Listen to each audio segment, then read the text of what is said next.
Je déclare ouverte la 6e séance plénière de l'Assemblée générale. The 6th plenary meeting of the General Assembly. The Assembly will hear an address by His Majesty Don Felipe VI, King of Spain. I request protocol to escort His Majesty and invite him to address the Assembly.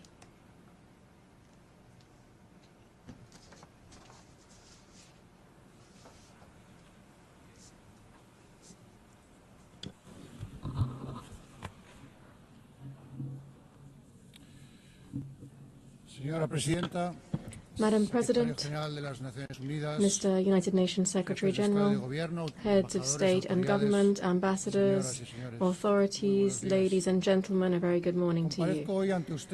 I appear before you today as representatives of the member states of the United Nations. In this year, which marks the 80th anniversary of the organization's founding, this is a timely opportunity to reflect on the present, the past and the future of this universal organization and on its contribution to peace, stability and development in a time of extreme complexity. Ours is a world that is fast-paced and unrestrained, one that frequently brings us to the brink, one in which there are voices that continue to proclaim the end of multilateralism and the obsolescence and inefficacy of the United Nations. It is said that this is the result of replacing dialogue and cooperation with competition, rivalry, and extreme tension. This is not the world we're heading towards, we hear. Rather, it is the world in which we are already immersed. In response to this sense of disintegration, we must acknowledge that times have indeed changed and we need to adapt, even anticipate, without retreating into idealism, complacency, or short-sightedness. But it is precisely at this time of uncertainty that we must read the signs of our time clearly to avoid repeating the mistakes of the past and entering irreversible spirals. We are aided in this by memory, which is the most valuable tool that any generation possesses to confront its challenges. The memory of the 20th century calls to us each time that we gather in this General Assembly. It reminds us why this House of the International Community was created, under which circumstances it was born, and which dark chapters of history it sought to close definitively. Let us hear in this hall once more the opening words of the preamble to the Charter of the United Nations. They begin, "We, the peoples of the United Nations, determined to save succeeding generations from the scourge of war." Which of the great ideals enshrined therein, peace, dignity, equality, justice, progress, has ceased to be relevant or to represent an ethical imperative? On which of these paths have we advanced sufficiently over these 8 decades to be able to declare that the journey of multilateralism and cooperation is complete? The silence in response to these questions is the clearest evidence that the United Nations is not only useful, it is indispensable and irreplaceable. Believing in the United Nations is believing firmly in the universality of the principles and values enshrined in its Charter and in the Universal Declaration of Human Rights. It is to resist the temptation of diluting them with specifics, relativisms, or exceptions. Because the dignity of the human being is non-negotiable. Believing in the United Nations is also believing in a rules-based world. Rules shape behaviors to which the vast majority of international actors adhere. Even when they are breached, they provide a basis for accountability and enforcement. Rules are the voice of reason used in international relations. They are the best defense against the law of the strongest. A world without rules is uncharted territory. A time without rules is returning to the Middle Ages. The path proposed by the United Nations Charter is fraught with obstacles, and will never be fully completed. That is why the example of those who have been committed to its values is so precious. These are people working under extreme conditions, risking their freedom, their physical integrity, or even their lives, in a world plagued by conflict in all too many regions. We see this in Europe, in Ukraine, where war has been unleashed by Russia's unprovoked and unjustifiable aggression, violating the country's sovereignty and territorial integrity. Peace in Europe will not be possible without justice and accountability. Spain will continue to support all efforts aimed at achieving a just and lasting peace, grounded in the principles of international law, respect for human rights, and accountability. We also see this in its full severity in the Middle East, in Palestine, in the Gaza Strip. We cannot remain silent or look away from the devastation, the bombings, including of hospitals, schools, and places of refuge, in light of the countless civilian deaths, famine, starvation, the forced displacement of hundreds of thousands of people. To what end? These are abhorrent acts that stand in stark contrast to everything that this forum represents. They offend human conscience and shame the entire international community. Spain is a nation deeply proud of its Sephardic roots. When we speak to the people of Israel, we speak to a people of brothers and sisters, a people who, when they return to Spain, to Córdoba, Toledo, Seville, Barcelona, and so many other places, come home. This was the spirit behind the 2015 law, which was passed with broad consensus, granting Spanish nationality to descendants of Sephardic Jews originally from Spain. It is for this reason, and it is so difficult for us to understand, that we are so pained by the actions of the Israeli government in Gaza.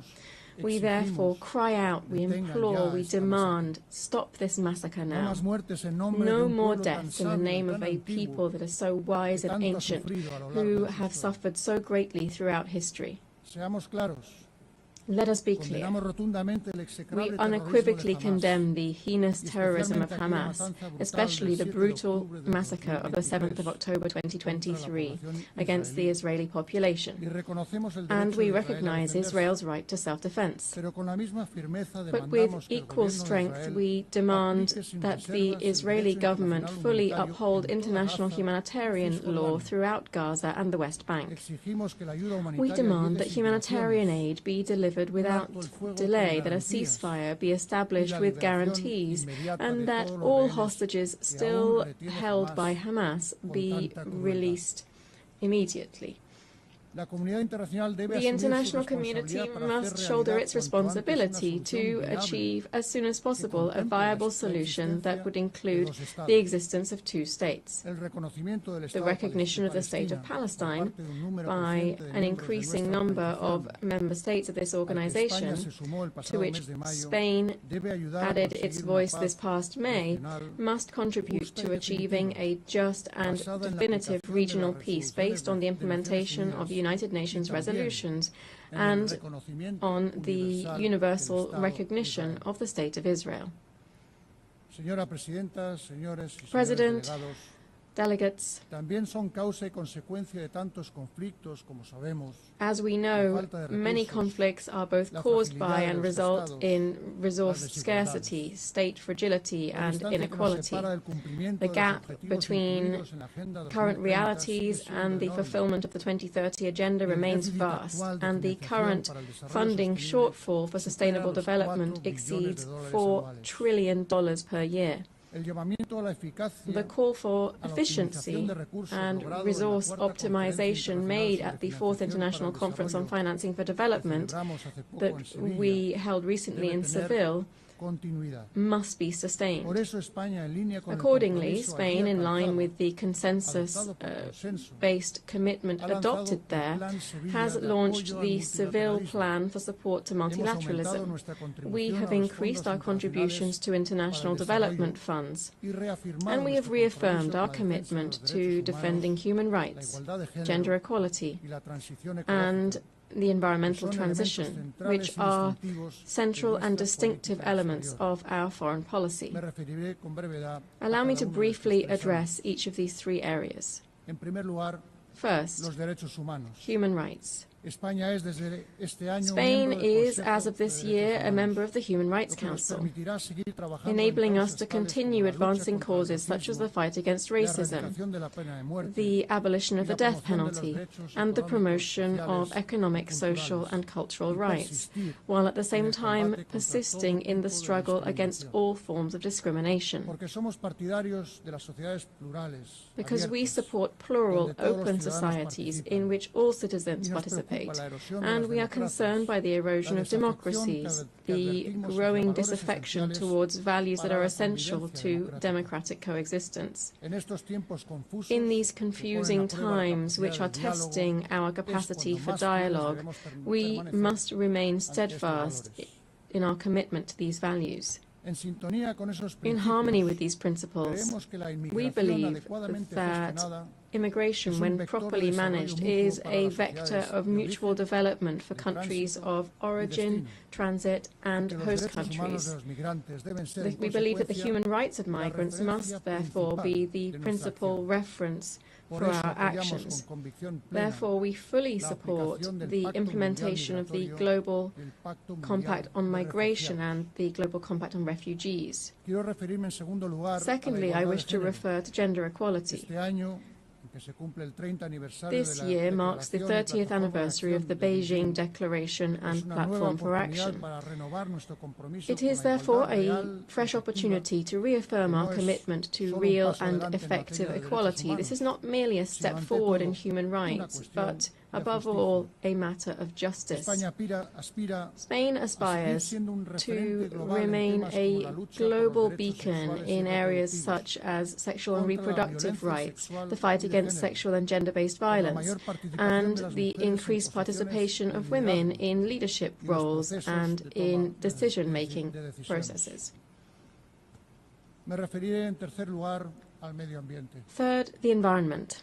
The triple planetary crisis that we are facing, climate change, pollution, and biodiversity loss, demands strengthened governance and sufficient resources to accelerate a just energy transition. This must enable us to triple renewable energy capacity, double energy efficiency, and to continue decarbonizing our economies. These are goals that are as ambitious as they are essential, and doubt must be completely excluded from the equation here. Spain calls for consensus and ambition ahead of COP30, which will be held in Brazil this November. There are other, just as important challenges, including managing the impact of the transformative revolution known as artificial intelligence, which can accelerate progress on the 2030 agenda if we know how to direct it towards a fair and equitable digital transformation. And in health, the global dimensions of which were tragically evident during the recent COVID pandemic, we welcome here the consensus reached on the pandemic agreement. This strengthens the central role of the World Health Organization within the global health architecture. Madam President, Spain's foreign policy is built around three fundamental axes based on geography, history and conviction. These are towards Africa and the Mediterranean, towards the Americas and the Atlantic, and towards Europe. I would like to share some thoughts on these three areas. Spain is well aware that Africa represents a strategic global interest of the highest order. The present is marked in certain countries by structural deficiencies and some brutal conflicts and wars that receive insufficient attention when compared with others that I've already referred to.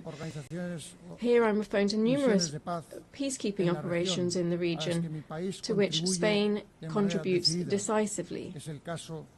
This is the case in Western Sahara, where Spain will continue to support the Secretary-General's personal envoy in seeking a solution that is acceptable and consistent with UN norms and frameworks. Africa's future will be shaped by a young, dynamic and proactive population that is increasingly engaged in global affairs. That's the future that we must support. Spain has therefore adopted the Spain-Africa Strategy 2025 to 2028. We want to develop a partnership based on concrete action and shared interests, and to promote vibrant African multilateralism embodied by the African Union and other sub-regional organizations. Strictly bilaterally speaking, I must mention the special relationship of neighbourliness and cooperation that binds us to the Kingdom of Morocco, which in recent years has been revitalized to the benefit of our peoples. Latin America and the Caribbean represent for Spain a community of kindred nations, an irreplaceable part of our identity strengthened by shared heritage, that is, the Spanish language, spoken by 600 million people around the world. Spain holds the pro tempore secretariat of the Ibero-American Community of Nations until the end of 2026, and Madrid will hold the next Ibero-American Summit. We will continue to support the EU's engagement in the region, which will culminate this year in the EU CELAC summit that will be held in Colombia next month, November. The European Union is one of the greatest achievements of concord and a model for multilateralism. Its voice is more necessary than ever in these times. We therefore advocate for a union that is increasingly effective, cohesive, secure and competitive on the global economy. I think it's important to recall that on the 11th of June this year, we launched a definitive political agreement regarding the key aspects of the future accord between the European Union and the United Kingdom. This was a historic agreement that respects Spain's position on sovereignty and jurisdiction over Gibraltar, which will bring confidence, legal certainty and stability to the lives of the populations of the Campo de Gibraltar and Gibraltar itself. Madam President, I began speaking about the past and present of the United Nations, and I shall dedicate my last few words to its future. In these times of severe budgetary constraints, I call on all member states to reaffirm their commitment to this organization. I encourage all of its personnel, led by the Secretary-General, to persist in their enormous efforts towards efficiency and effectiveness, prioritizing those areas whose neglect would represent an unacceptable breach of the ethical standards that must always guide their work. We continue to believe in the need to advance reform initiatives, and we offer our capacity for dialogue and consensus building, as well as our firm multilateral conviction in this endeavour.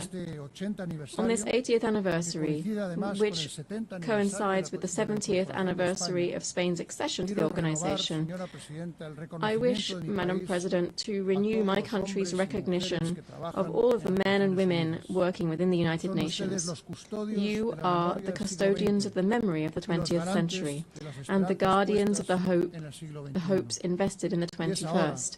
And it is now, when so many questions are surrounding multilateralism and cooperation, that we need you most. Thank you very much.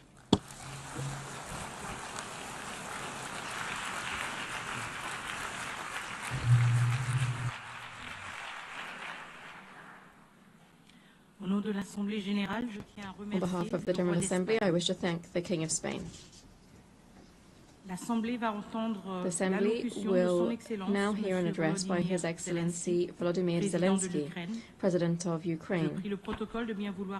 I request protocol to escort His Excellency and invite him to address the Assembly.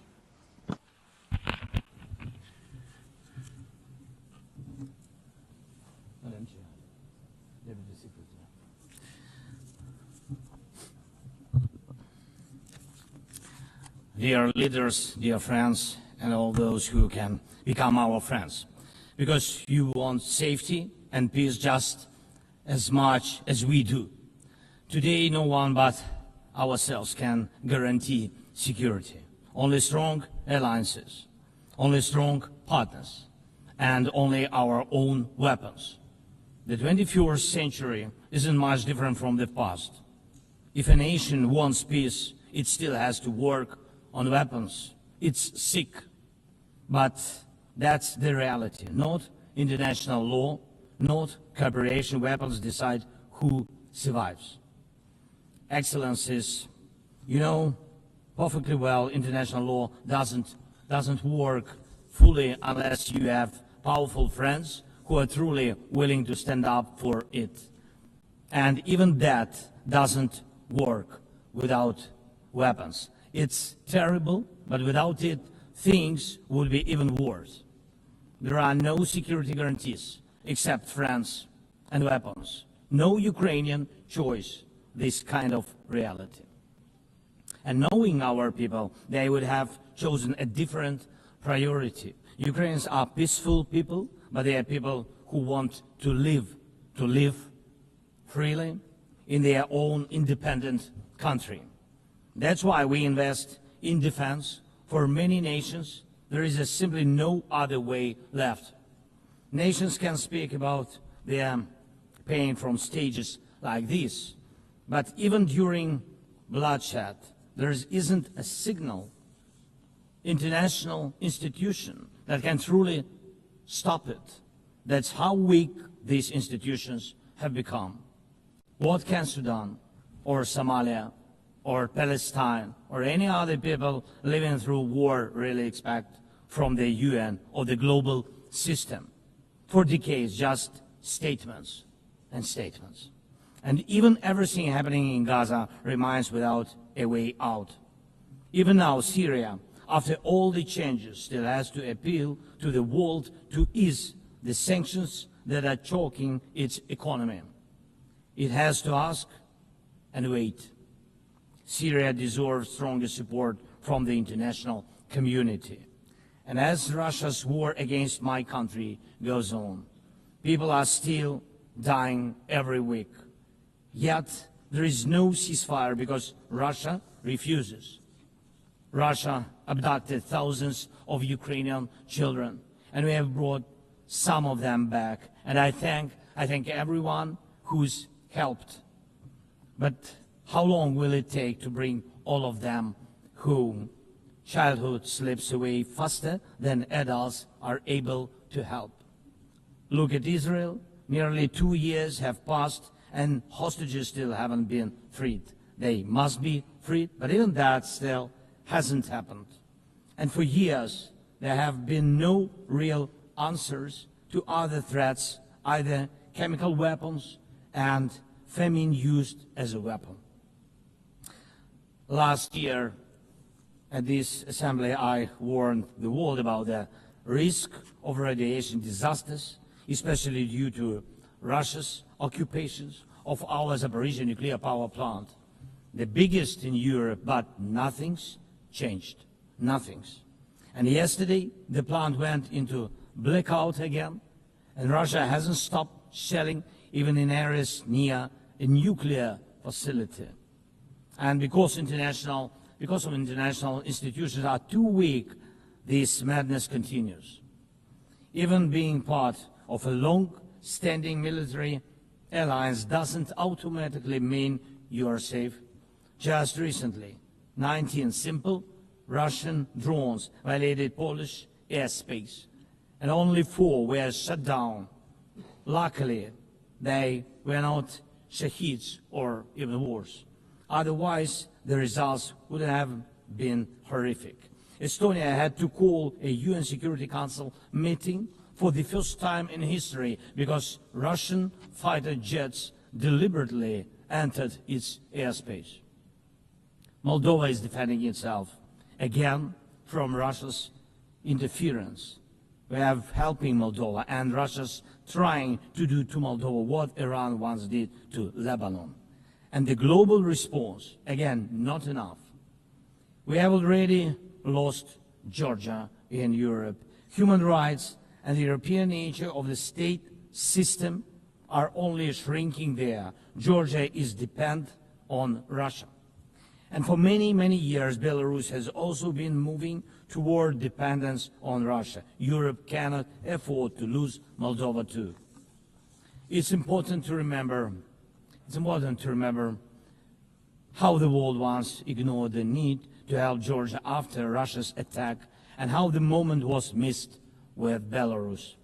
How Moldova must not be lost. And for Europe, supporting Moldova's stability is not costly, but failing to do so will come at a much higher price. That's why the EU needs to help Moldova now with funding and energy support, not just words or political gestures. We must not forget about protecting the rights of people and the rights of nations in regions where these rights are under threat. The UN Charter and the Universal Declaration of Human Rights must apply everywhere.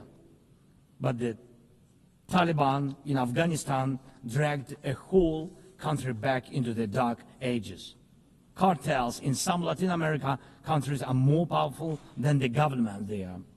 This is all about collapse of international law and the weakness of the international institutions. And so it's about the rise of weapons. Weapons decide who survives. Excellencies, yesterday President Trump stood right here in this hall, and God saved him from a murder attempt during the campaign. A shot was fired from a rifle, and just a fraction of an inch saved his life. Just days ago, President, along with hundreds of thousands of Americans, honored the memory of Charlie Kirk. Sadly, his life was cut short by a bullet.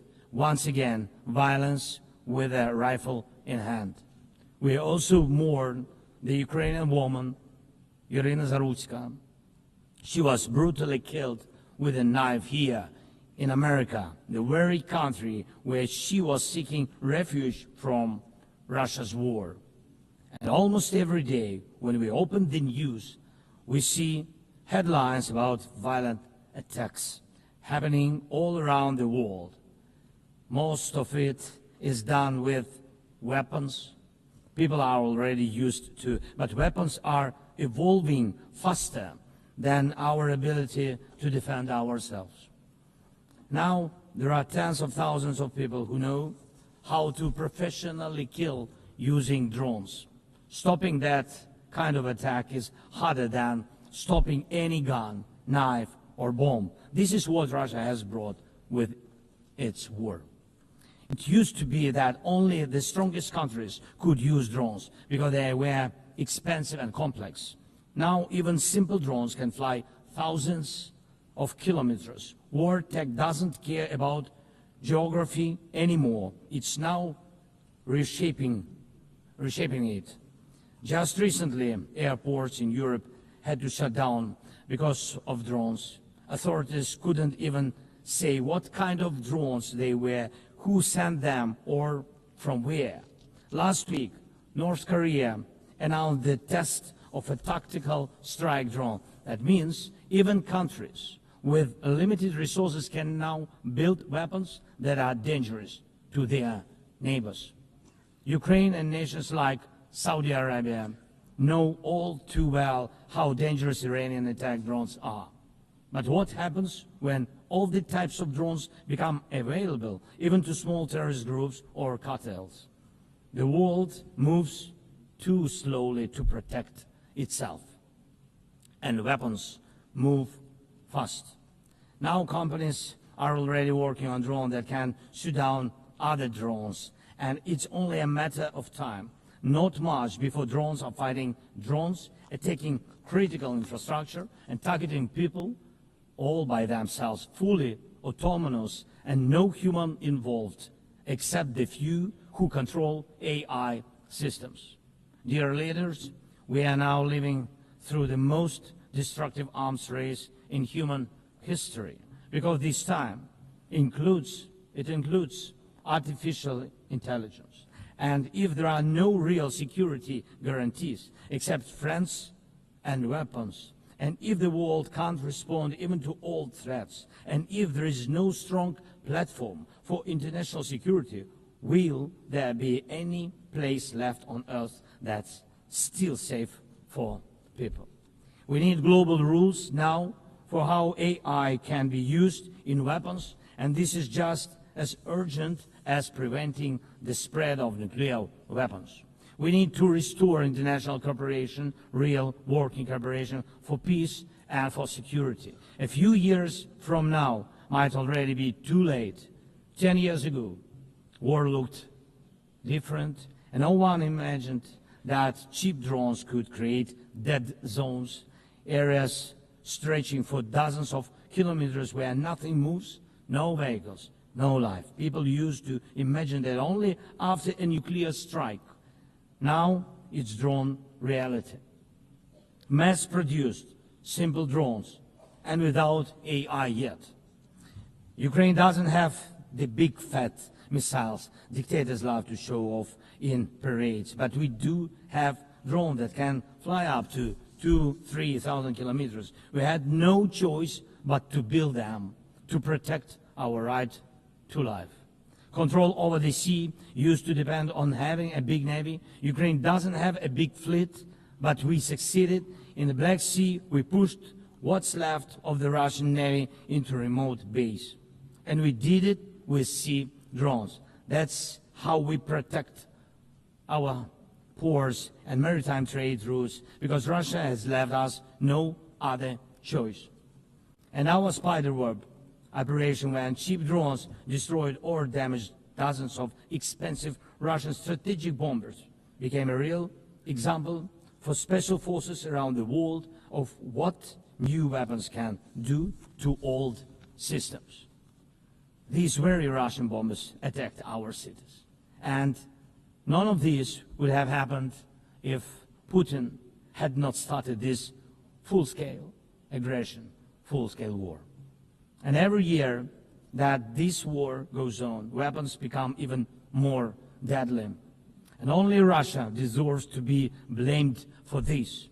Dear leaders, to protect lives, Ukraine builds underground schools and underground hospitals. To protect lives, we have to spend more on protecting power stations from drone and missile attacks than on building sports facilities or cultural infrastructure. Ukrainian farmers are learning how to protect their equipment from Russia's FPV drone strikes, and for them that challenge is far greater than climate change. Russia's war has put us in this situation, but do you have protection against similar threats? The facts are simple. Stopping this war now, and with it, the global arms race, is cheaper than building underground kindergartens or massive bunkers for critical infrastructure later. Stopping Putin now is cheaper than trying to protect every port and every ship from terrorists with sea drones. Stopping Russia now is cheaper than wondering who will be the first to create a simple drone carrying a nuclear warhead. So we must use everything we have together to force the aggressor to stop. And only then do we have a real chance that this arms race will not end in catastrophe for all of us. If it takes weapons to do it, if it takes pressure on Russia, then it must be done. And it must be done now. Otherwise, Putin will keep driving the war forward wider and deeper. And we told you before, Ukraine is only the first, and now Russian drones are already flying across Europe, and Russian operations are already spreading across countries, and Putin wants to continue this war by expanding it, and no one can feel safe right now. So first, we are now building a new security architecture for ourselves. More than 30 countries are already part of our coalition, and we are strengthening army, launching joint weapons production with partners, and defining financial commitments for defense in a way that could become a security model for any other nation. If security guarantees work for Ukraine, something more than just friends and weapons, it will mean that people were able to make national security not a privilege for a few nations, but a right for everyone. Second, we are ready to make our modern weapons become your modern security, your modern weapon. And we have decided to open up arms exports. And these are powerful systems tested in a real war when every international institution failed. And we are also ready to grow our defense production together with strong partners so that their protection is modern and reliable. You don't need to start this race from scratch. We are ready to share what has already proven itself in real defense. And third, many in the world are still relaxed. Still. But look at how many countries are here at this General Assembly. Countries that are at war, or just came out of war, or are trying to stop one, or openly getting ready for one. War has already reached too many people to pretend it has nothing to do with you. So it depends on you. Whether you help peace or continue trading with Russia and helping Russia to fund this war, it depends on you. Whether prisoners of war will be freed, whether abducted children will come home, whether hostages will be free. It depends on you. What will define existence? War like now, or our joint strong actions as it should be? Yesterday we had a good meeting with President Trump, and I also spoke with many other strong leaders, and together we can change a lot. Of course, we are doing everything to make sure Europe truly helps. And of course, we count on the United States. I appreciate the support we are receiving. Yes, much depends on the G7 and G20, but in the end, peace depends on all of us, on the United Nations. So don't stay silent while Russia keeps dragging this war on. Please speak out and condemn it. Please join us in defending life and international law and order. People are waiting for action. Thank you so much. Slava Ukraini.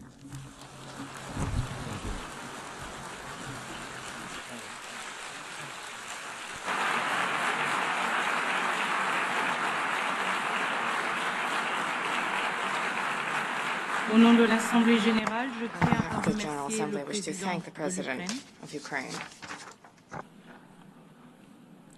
The Assembly will hear an address by His Serene Highness, Prince Albert II, Sovereign Prince of Monaco. I request protocol to escort His Serene Highness and invite him to address the Assembly.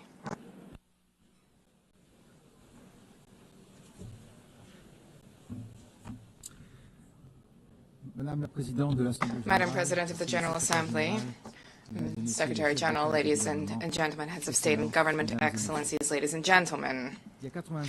80 years ago, the creation of the United Nations marked a decisive turning point in contemporary history in international relations, offering each state a forum for dialogue and exchange. The ambition of the founders was clear and bold. All nations, large and small, need to be able to participate on equal footing in crafting collective solutions, equality, respect, dialogue. This is the heart of the multilateral spirit and underpinning the values where Monaco found its place within the concert of nations. Over these past 8 decades, the United Nations has supported and ushered in major turning points: the reconstruction of Europe after the Second World War, the process of decolonization, the hope of an international order that is more peaceful after the Cold War. The organization contributed to the establishment of a robust international law, the adoption of numerous treaties, law of the sea, counter-terrorism treaties, protection of the environment, the promotion of human rights. Monaco ratified more than 270 of these treaties, which, beyond their symbolic dimension, govern the day-to-day lives of our population. The UN also played a key role in the maintenance of international peace and security. On all continents, these operations help to prevent conflict and to support democratic transitions. International justice, specifically through the judgments rendered by the International Criminal Tribunals, have been significant sources of progress in combating impunity for the gravest crimes, and the International Court of Justice remains a pillar when it comes to peaceful resolution of disputes. The United Nations has been a pioneer in ecological awareness, raising the protection of our planet, mobilizing governments, scientists, civil society to put together concerted strategies, and these are issues which are of tremendous importance to us. The UN has shed light on the role of sports as a vector for peace, for inclusion, for development. Our principally welcomes the fact that sport is increasingly taking pride of place in the work of the organization. Madam President, we are cognizant of the progress that has been made over the past 8 decades, and yet we have more challenges to surmount, which requires resolute collective action. The progress that we have made is significant, but we have a grim reality. We are in a multipolar world where international realities are significant. There are proliferation of peacekeeping operations show that dialogue and preventive diplomacy, unfortunately, do not always generate the anticipated results. International security is today gravely imperiled. International tensions and conflicts are spreading in all 4 corners of the world, and this makes it all the more necessary for there to be a reaffirmation of the core principles of the United Nations: sovereignty of states, peaceful dispute resolution, respect for international law, and human rights. In this regard, the Principality of Monaco firmly condemns the war of aggression targeting Ukraine and the suffering this has inflicted upon civilian populations, and I reiterated this message just now to President Zelensky. I cherish the hope that a just and lasting negotiated peace agreement can be found soon to guarantee security and to rise to the expectations of the Ukrainian people. In the Middle East, violence has generated unacceptable human suffering, casualties. The risk of regional conflagration requires that there be an immediate de-escalation, protection of civilians, the unimpeded delivery of humanitarian assistance, and a sincere relaunch of the peace process on the basis of the 2 states. Peace is not a utopia. Peace is an overriding necessity. These security-related challenges are compounded by environmental challenges. The international community recently met in Nice for the 3rd UN Conference on Oceans, vehemently recalling the need to act for the protection of seas and oceans. The Principality organized, before the conference, a Blue Economy and Finance Forum. Heads of state, economic leaders, investors, philanthropists, development banks, NGOs, 1,800 participants has arrived from nearly 100 countries responding to the call to mobilize more financial resources to invest in a sustainable, regenerative blue economy. And yet, the commitments made under, notwithstanding, there are still challenges. BBNJ was adopted in January last, and this should lead us to implement immediately measures for the conservation and sustainable use of the diversity in the high seas. The fight against climate change is a responsibility, a historic responsibility. Acceleration of extreme events requires credible, immediate finance responses. We are traversing a significant difficulties. There is science which is accessible, abundant, more reliable than ever before. The Paris Agreement, the 10th anniversary of which we are marking this year, provides a structured, transparent framework which should generate a robust trust among all stakeholders. This year, new nationally determined contributions have been published, and this is a reflection of the need to be more and more ambitious. I wish to recall that these ambitions are of carry moral significance, particularly vis-à-vis young people and succeeding generations, but also, as was recently recalled by the ICJ in the advisory opinion. And in this regard, and in accordance with the new collective goal for financing, which was adopted in Baku last year, I decided that my country will double specific financing under climate agreements, and this is by 2028. Let us not forget that there's a need to invest in countering climate change, but there's a need to take into account the depletion of biodiversity throughout the world. COP17 and the Biological Diversity Convention, October 2026, will be held in Yerevan. This is a key opportunity to transform the commitments into reality, specifically when it comes to financing and meaningful protection of ecosystems. Madam President, we cannot pass over in silence the alarming setbacks in human rights. Freedom, the repression of freedom, civil society, excessive use of force, these are all undermining the very basis of civilizations and are resulting in a loss of trust of citizens vis-à-vis systems. Women's rights are a key pillar for peace, for development, and for justice. 30 years after the Beijing conference, gender equality between men and women has still not been fully universally attained, and this remains a key priority, which is something we need to reaffirm. There's an urgent need to generate collective commitment to combat violence against women and girls and against all kinds of persecution which they endure, including in conflict-affected areas. No society can be prosperous if such inequality persists there. Likewise, no society can develop without taking care of its young population, because young people are not just the future of the world. Young people are the present. 30 years after the World Youth Program, it is incumbent upon us to raise the role of young people in discussions on the economy, civic life, access to education, employment, digital issues. This is not a privilege. This is a right. Madam President, public global health is a key. Non-communicable diseases are the main cause of premature deaths, and there's a need for cross-sectoral mobilization to address this challenge. I welcome the key role of the WHO with the global action against these diseases, but there's a need to move further to strengthen synergies among the stakeholders to improve the effectiveness of action, particularly among budgetary constraints. The fourth high-level meeting on this issue should generate new momentum to intensify prevention and to provide universal access to high-quality care. Madam President, the 80th anniversary of the United Nations offers an opportunity to breathe new life into multilateralism, to reform its operations, and to address the liquidity crisis. Reform of the United Nations should restore people's trust and to establish an effective structure based on core values. The United Nations is the only universal body which is capable of defending sovereignty of states and embodies the ideal of cooperation amongst people.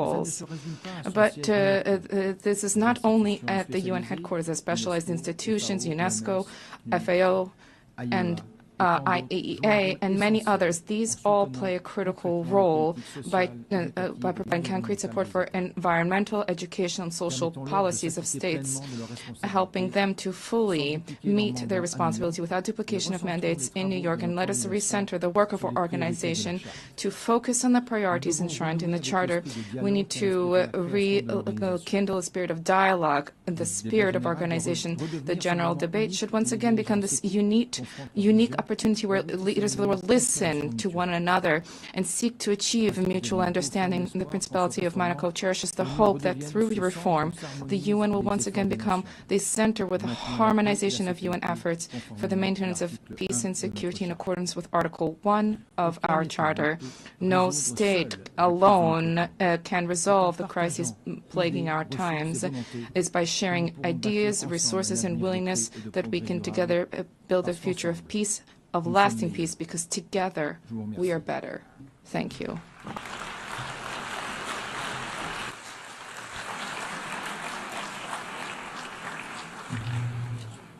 On behalf of the General Assembly, I wish to thank the Sovereign Prince of Monaco. The Assembly will hear an address by His Excellency Masoud Pezeshkian, President of the Islamic Republic of Iran. I request protocol to escort His Excellency and invite him to address the Assembly.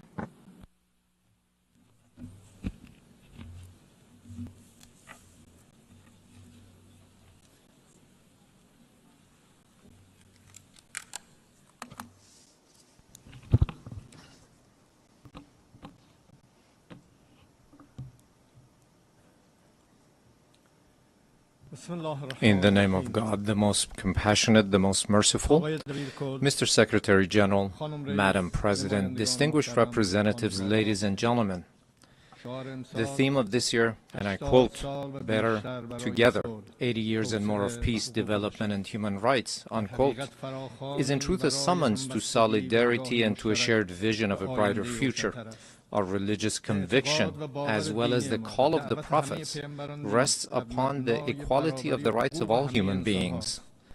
That which renders man more worthy is piety, namely truthfulness, wisdom, purity, and benevolence. The bedrock of all divine religions and of the human conscience is this golden maxim: that which you would not approve for yourself, do not approve for others. Jesus Christ, peace be upon him, once said, "Act towards others as you would have them act towards you." The Prophet of Islam, peace be upon him, said, "None of you is a true believer unless he desires for others what he desires for himself." The sage Hillel, the elder, expressed the essence of the Torah as such: "That which is hateful unto thee, do not do unto thy fellow." In the traditions of the Orient, likewise, the central teaching is this very principle, and secular schools of ethics grounded in reason and conscience have arrived at the same conclusion. Excellencies, is this the state of our world?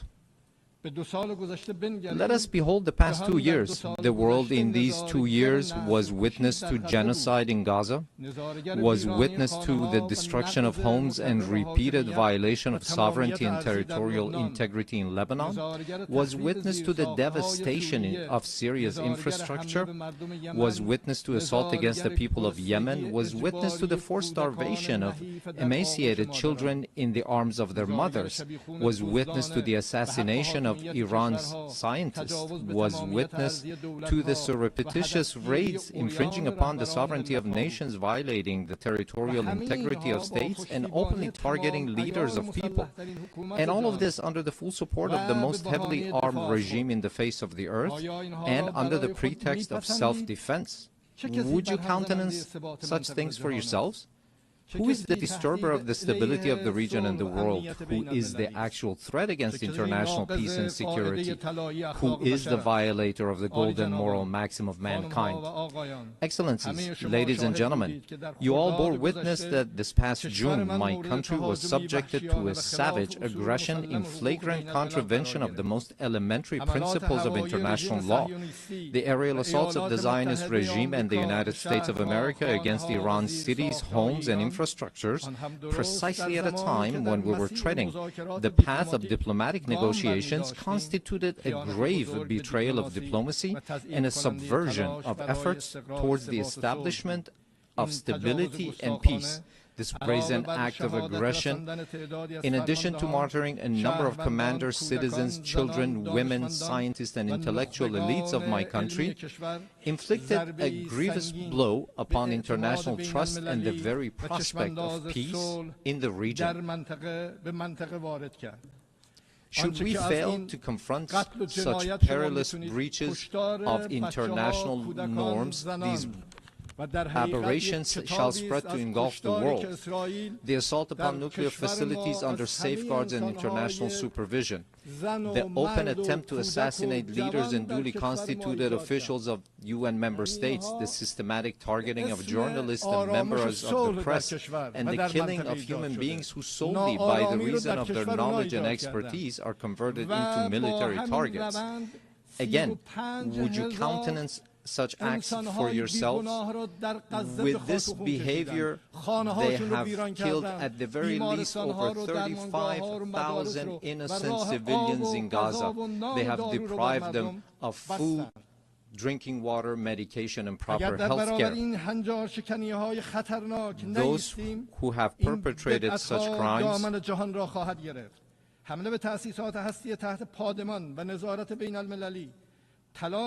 this nation, with a magnanimous spirit and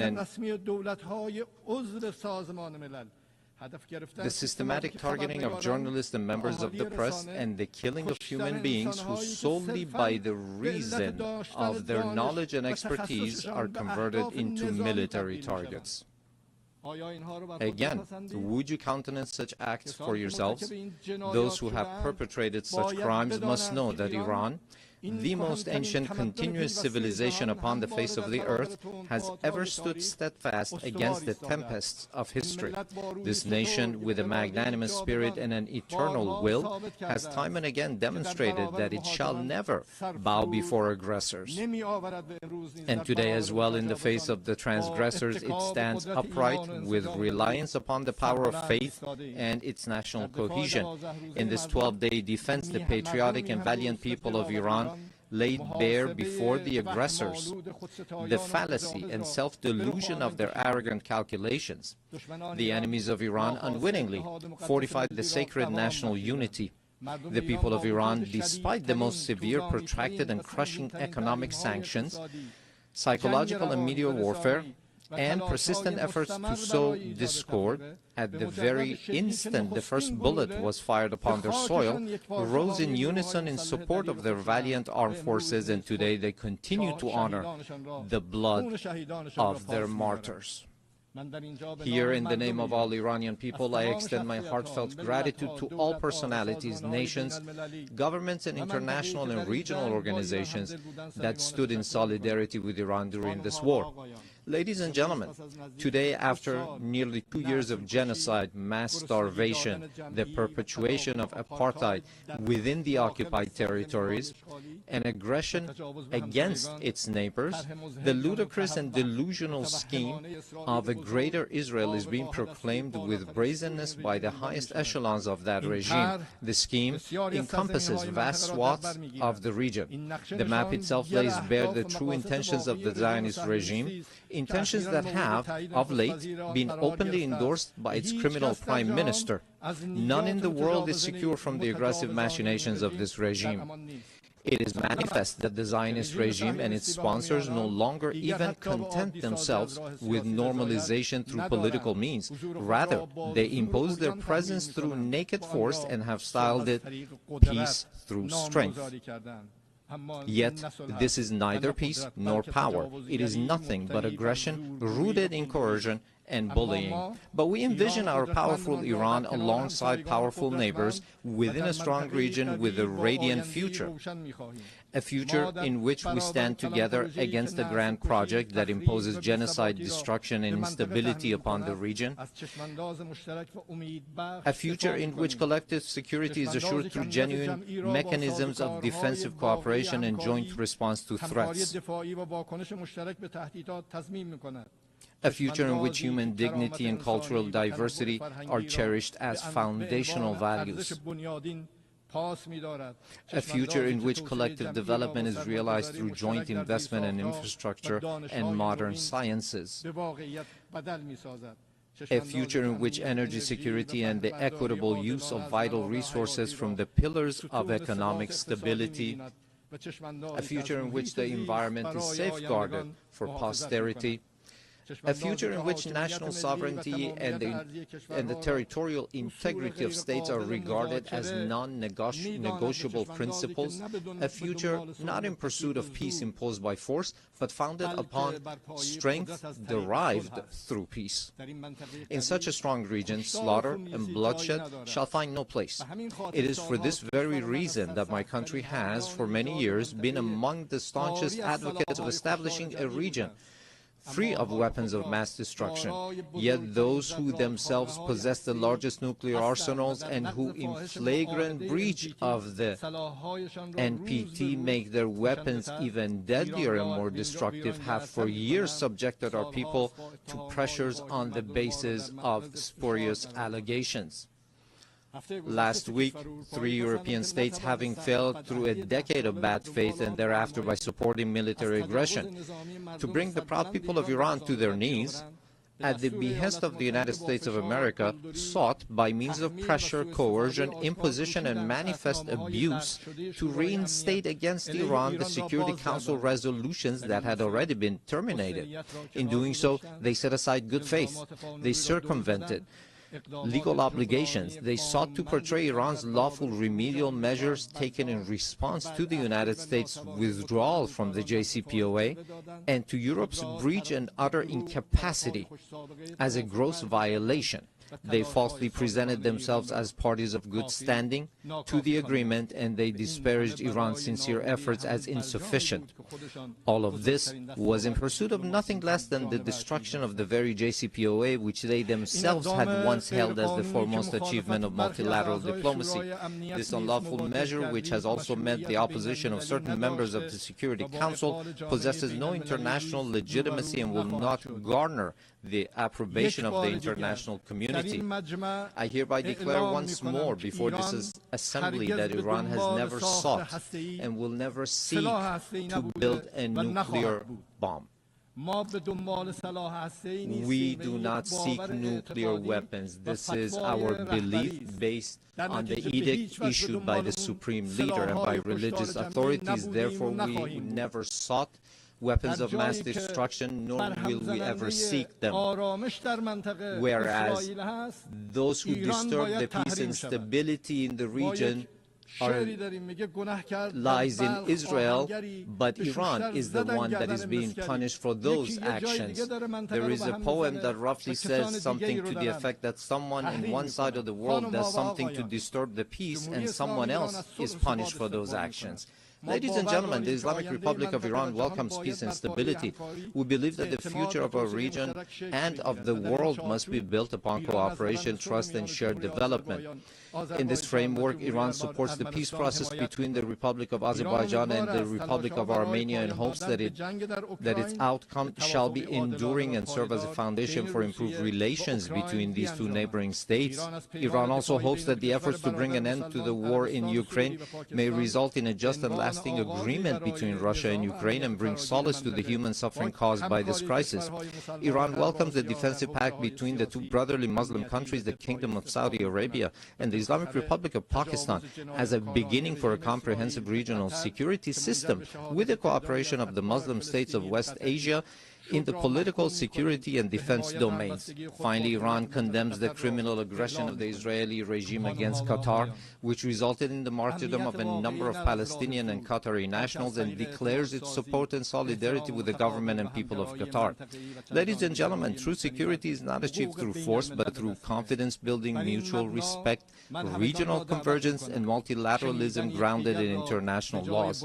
Based on this foundation, I call upon all to practice listening to one another instead of raising voices, to re-examine the intellectual premises of polarization and political violence, which today ensnares not only the international community but also renders societies internally with tension and turmoil. To uphold as the common denominator of all beliefs and cultures the principles that whatever we do not approve for ourselves, we should not impose upon others, instead of distorting concepts and narratives with biased interpretations. To restore and rehabilitate the credibility of international laws, institutions, and mechanisms, and to commit to the establishment of a regional system of security and cooperation in West Asia. Ladies and gentlemen, we Iranians have extended our power in the world not by producing and employing nuclear weapons, nor by the slaughter of hundreds of thousands in the 20th century, nor by genocide and the imposition of starvation upon the children in Gaza in the 21st century, and not even through the historic empires of Iran, but rather through a culture of human fellowship and the message of empathy of universal sages such as Rumi, Hafiz, Saadi, who 8 centuries ago declared human beings are members of a whole, in creation of one essence and soul. If one member is inflicted with pain, other members uneasy will remain. If you have no sympathy for human pain, the name of human, you cannot pertain. Those criminals who bully by murdering children are not worthy of the name human being, and assuredly they shall never prove to be trustworthy partners. Relying upon its time-honored tradition of altruism and human fellowship, Iran is a steadfast partner and a trustworthy companion for all peace-seeking countries, a friendship and a partnership grounded not in fleeting expediency, but in dignity, trust, and a shared future. We, the upright people of Iran, by standing firm against lawless marauders, have surmounted with honor the injustices, discriminations, and double standards imposed upon us. And today, with an opportunity-oriented outlook, we have transformed this historic achievement of the Iranian people into a platform for a leap toward a hopeful future. Let us together with you turn threats into opportunities. I thank you.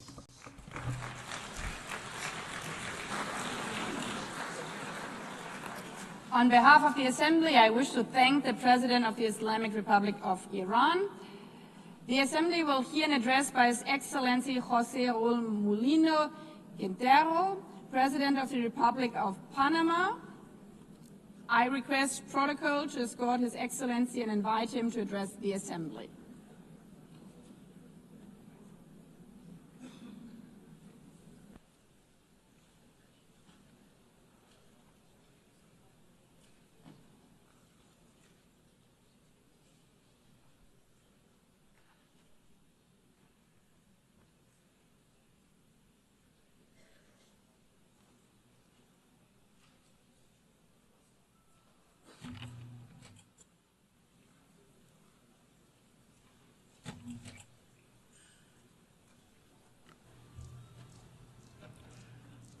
Muy buenos días.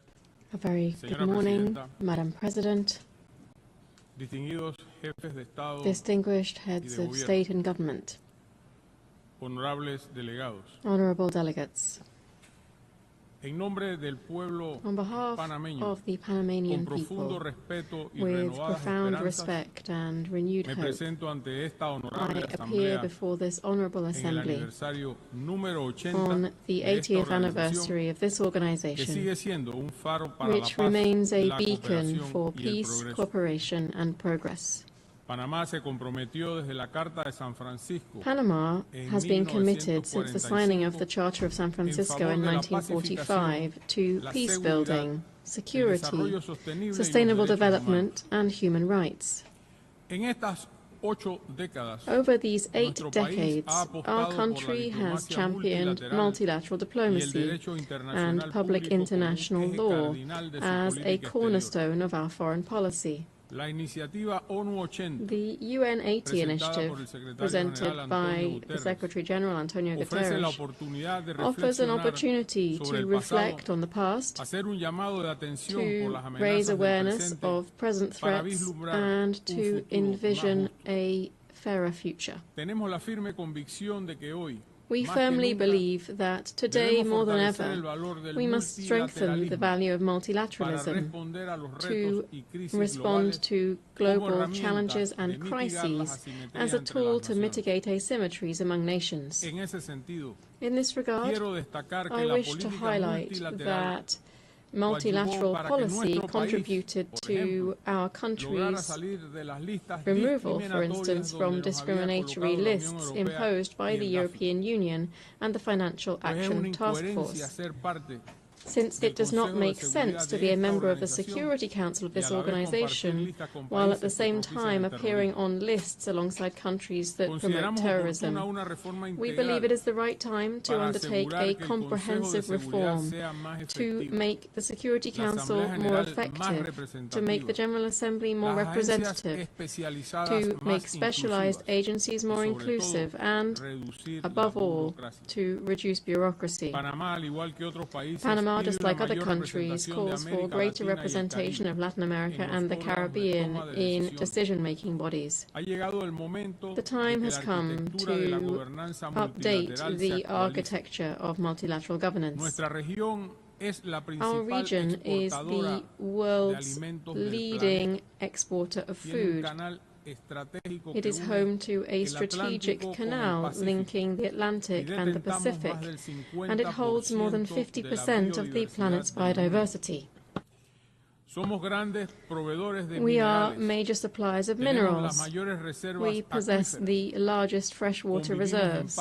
We live together in peace, and we strive to preserve this.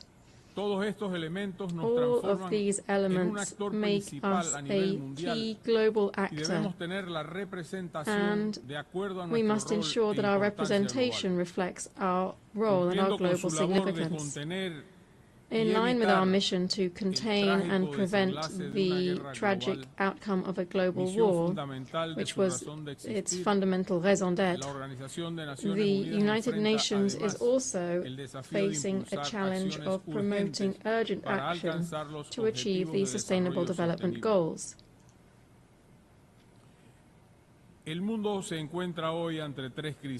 Today, the world is facing a trifecta of devastating crises: climate change, pollution, and biodiversity loss, all against a backdrop of weakened cooperation. The response to these crises must be swift and united.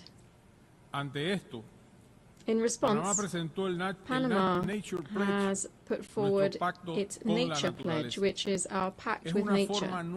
This is a new way of understanding environmental and climate policy, integrating our obligations on climate, biodiversity, and land into a single national commitment. In practice, Panama is pledging to curb its emissions by 2035. Even as a carbon-negative country, we believe there's always room to take further steps towards sustainability for future generations. To this end, we will be restoring 100,000 hectares of priority ecosystems, including mangroves and water basins, because nature, we think, is our front line of defense against climate change. Panama trusts in a renewed United Nations, one that strengthens digital security and international cooperation, with ethical and inclusive principles, that supports just energy transitions, and one that upholds freedom of expression. In this spirit, we reaffirm our unwavering respect for freedom and democracy in our region, which continues to suffer from instability at the hands of those who disregard the popular will expressed through the ballot box, or who simply do not permit open and transparent elections. We aspire to be a member of the United Nations that is capable of preventing conflicts before they arise, that can better respond promptly to humanitarian emergencies, that better coordinates its field agencies, and that more faithfully represents the diversity of peoples across the globe.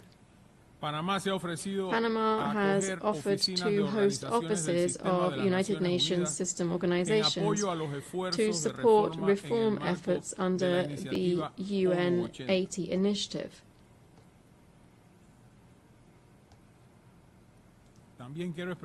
I also wish today to express my solidarity with the Japanese people. This on the occasion of the 23rd anniversary of North Korea's admission of its abduction of at least 17 Japanese nationals. The world needs to know the truth so that these events are never repeated, and Japan deserves justice. Ladies and gentlemen, I cannot let this opportunity pass without highlighting that we have now completed a quarter century since our canal was transferred into Panamanian hands. As of the 31st of December 1999, the Republic of Panama took up the works and operations of the canal efficiently, safely, sustainably, and neutrally. This in accordance with the Panama Canal Treaty, Torrijos Carta Treaty, and the Permanent Neutrality Treaty, which were both signed in 1977.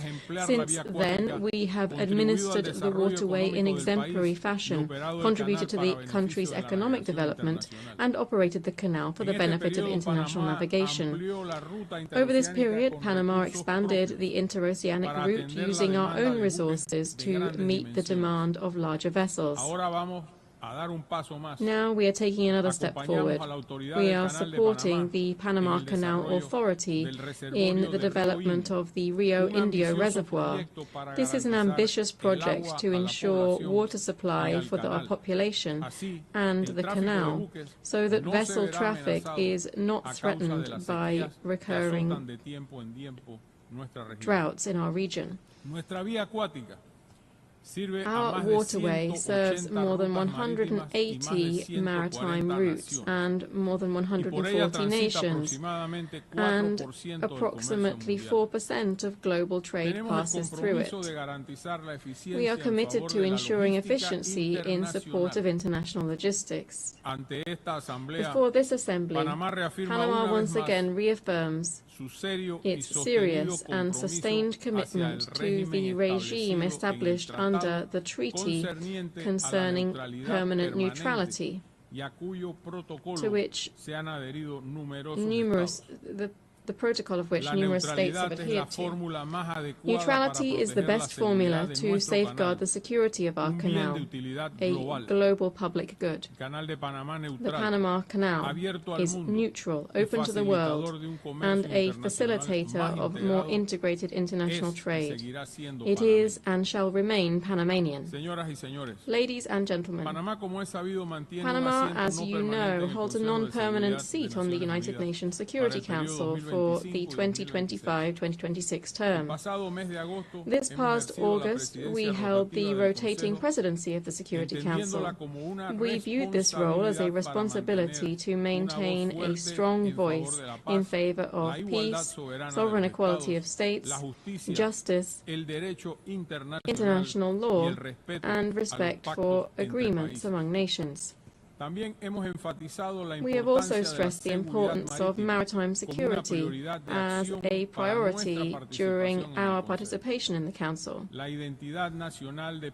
Panama's national identity is closely linked to maritime transport. Over the centuries, we have consolidated our role as a key actor in navigation and international trade. Piracy, arms and drugs trafficking, and illegal fishing all affect trade and the global maritime transport system. As a transit nation and a logistics hub in our continent, Panama proposes to strengthen cooperation among specialized agencies, including through a regional network to promote maritime security. This would operate under the umbrella of ocean governance and in accordance with international law.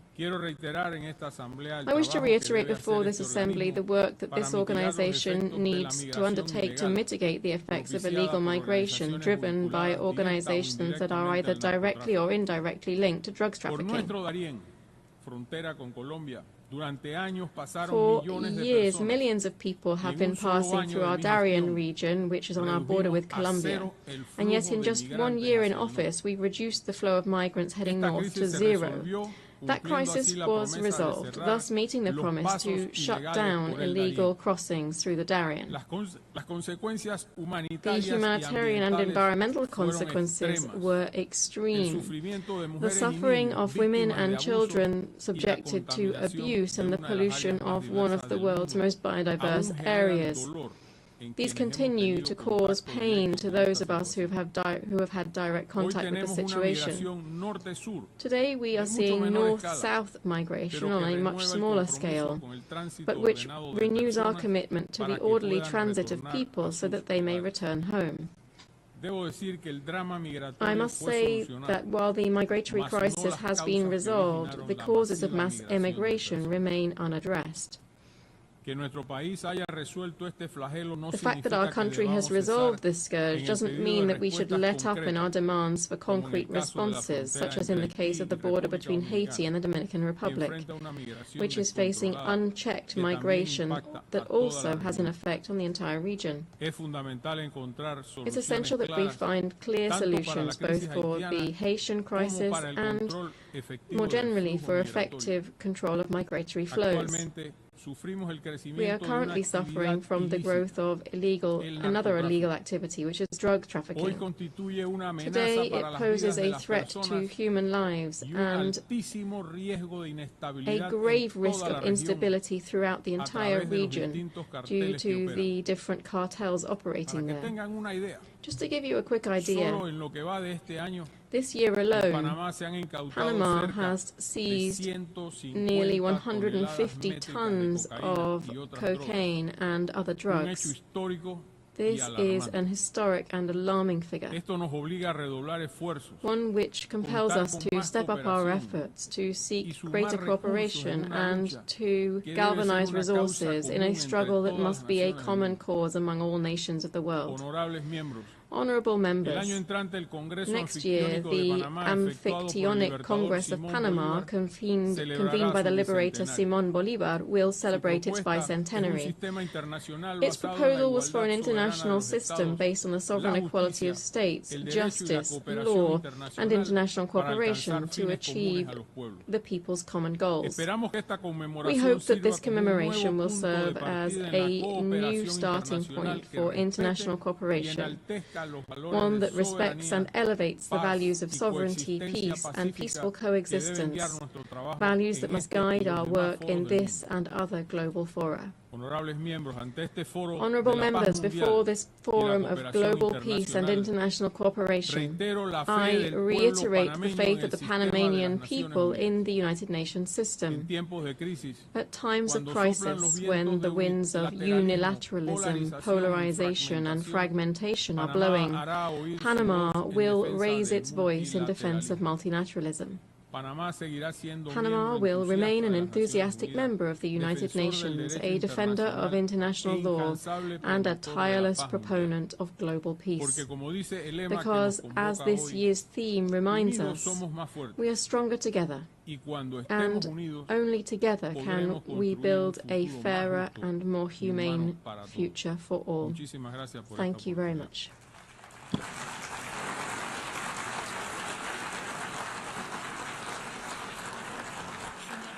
Muchas gracias. On behalf of the Assembly, I wish to thank the President of the Republic of Panama. As the Assembly will hear an address by His Excellency Petr Pavel, President of the Czech Republic, I request protocol to escort His Excellency and invite him to address the Assembly.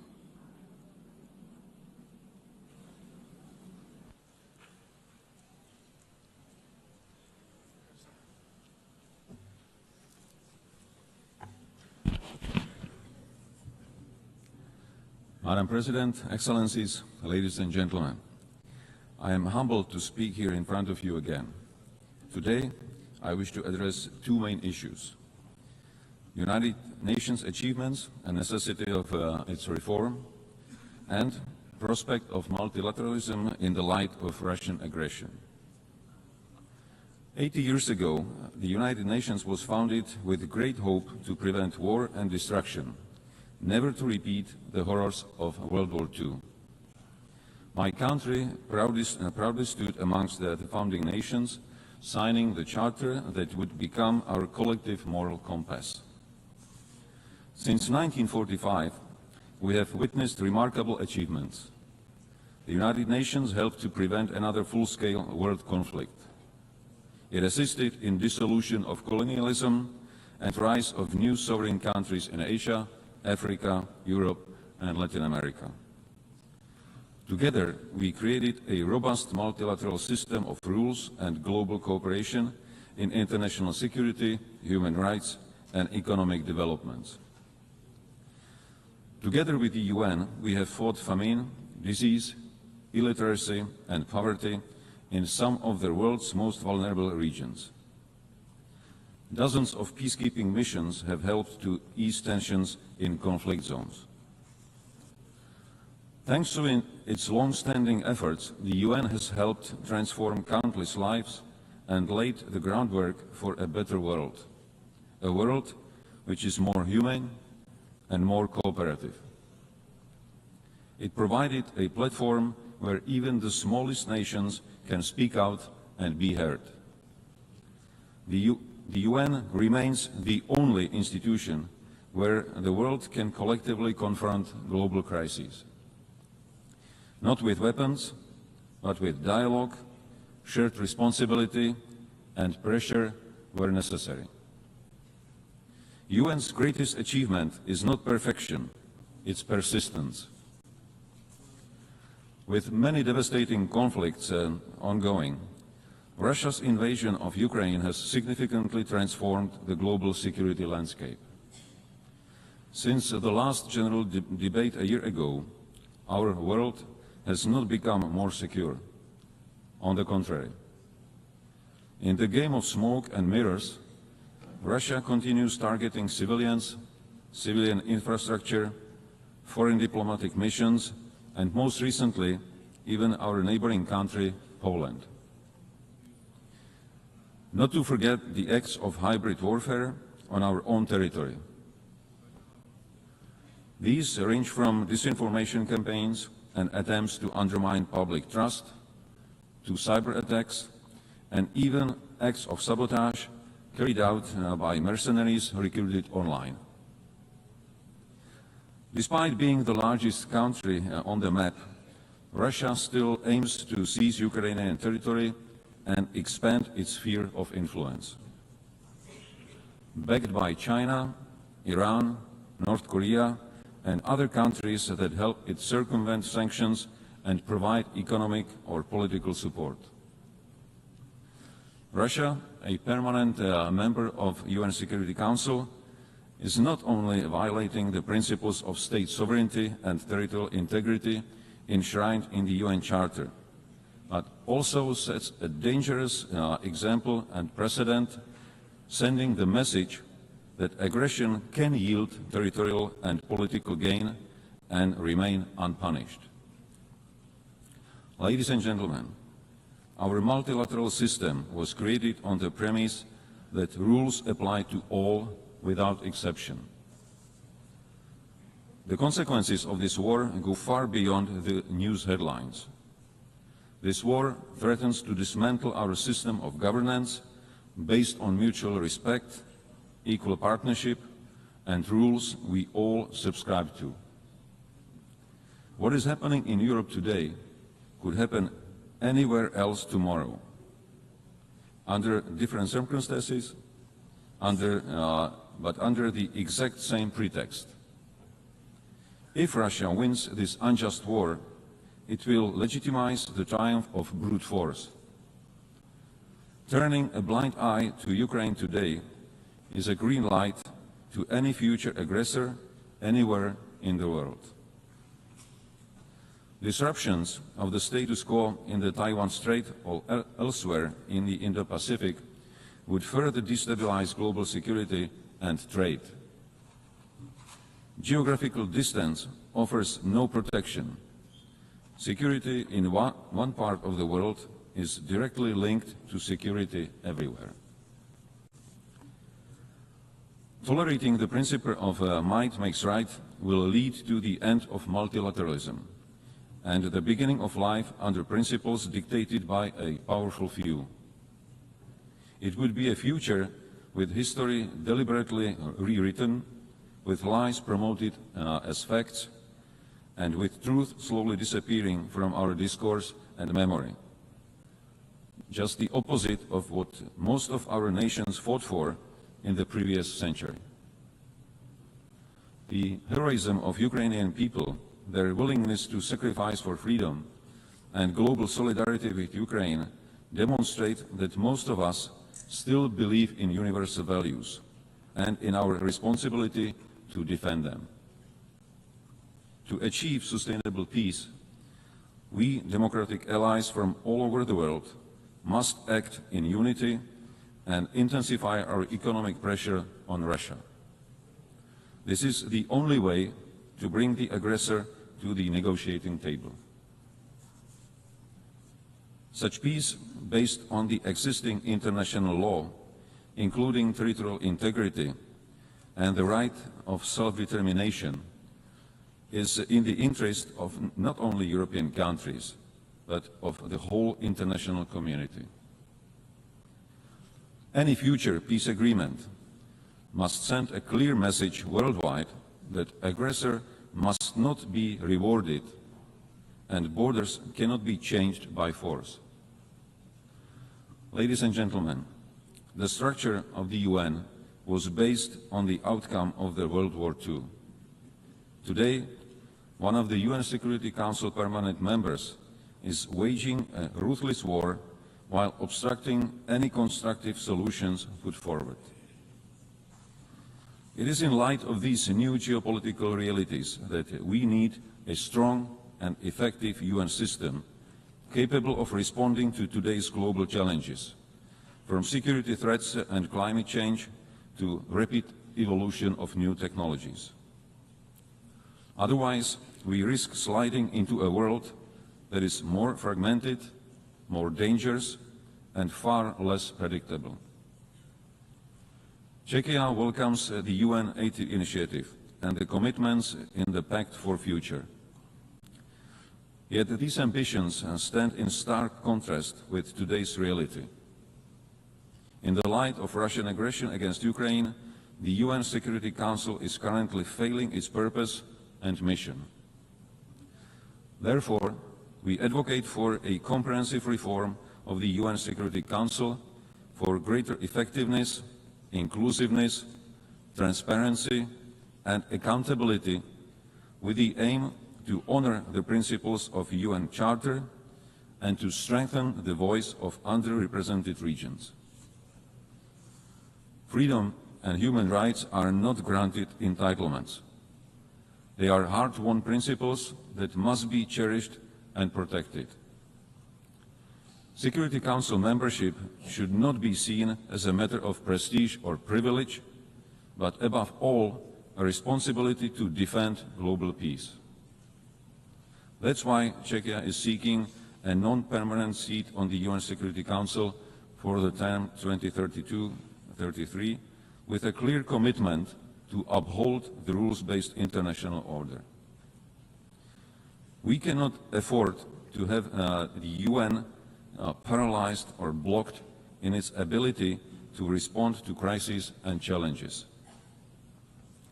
Current urgent crises are already consuming too much of our attention and resources at the expense of other major, equally pressing issues. Madam President, ladies and gentlemen, as I mentioned in the beginning of my speech, the UN significantly improved the quality of life of billions, including through access to education, healthcare, and services. In this year's Sustainable Development Report, Czechia ranked 10th out of 167 countries. I am fortunate to be a citizen of a country which by global standards offers a secure and comfortable life. This doesn't mean that there are no challenges. Much work still lies ahead if we are to achieve the Sustainable Development Goals 2030, both at home and globally. After all, most of the challenges we are facing are global. No single nation is powerful enough to succeed alone. That is why we need more dialogue. That is why we need greater cooperation and collective action. And ultimately, that is why multilateralism must not only survive, it must thrive. Not only for us, but most importantly, for future generations. Thank you. On behalf of the Assembly, I wish to thank the President of the Czech Republic. The Assembly will hear an address by Her Excellency Karen Keller-Sutter, President of the First Confederation. I request protocol to escort Her Excellency and invite her to address the Assembly.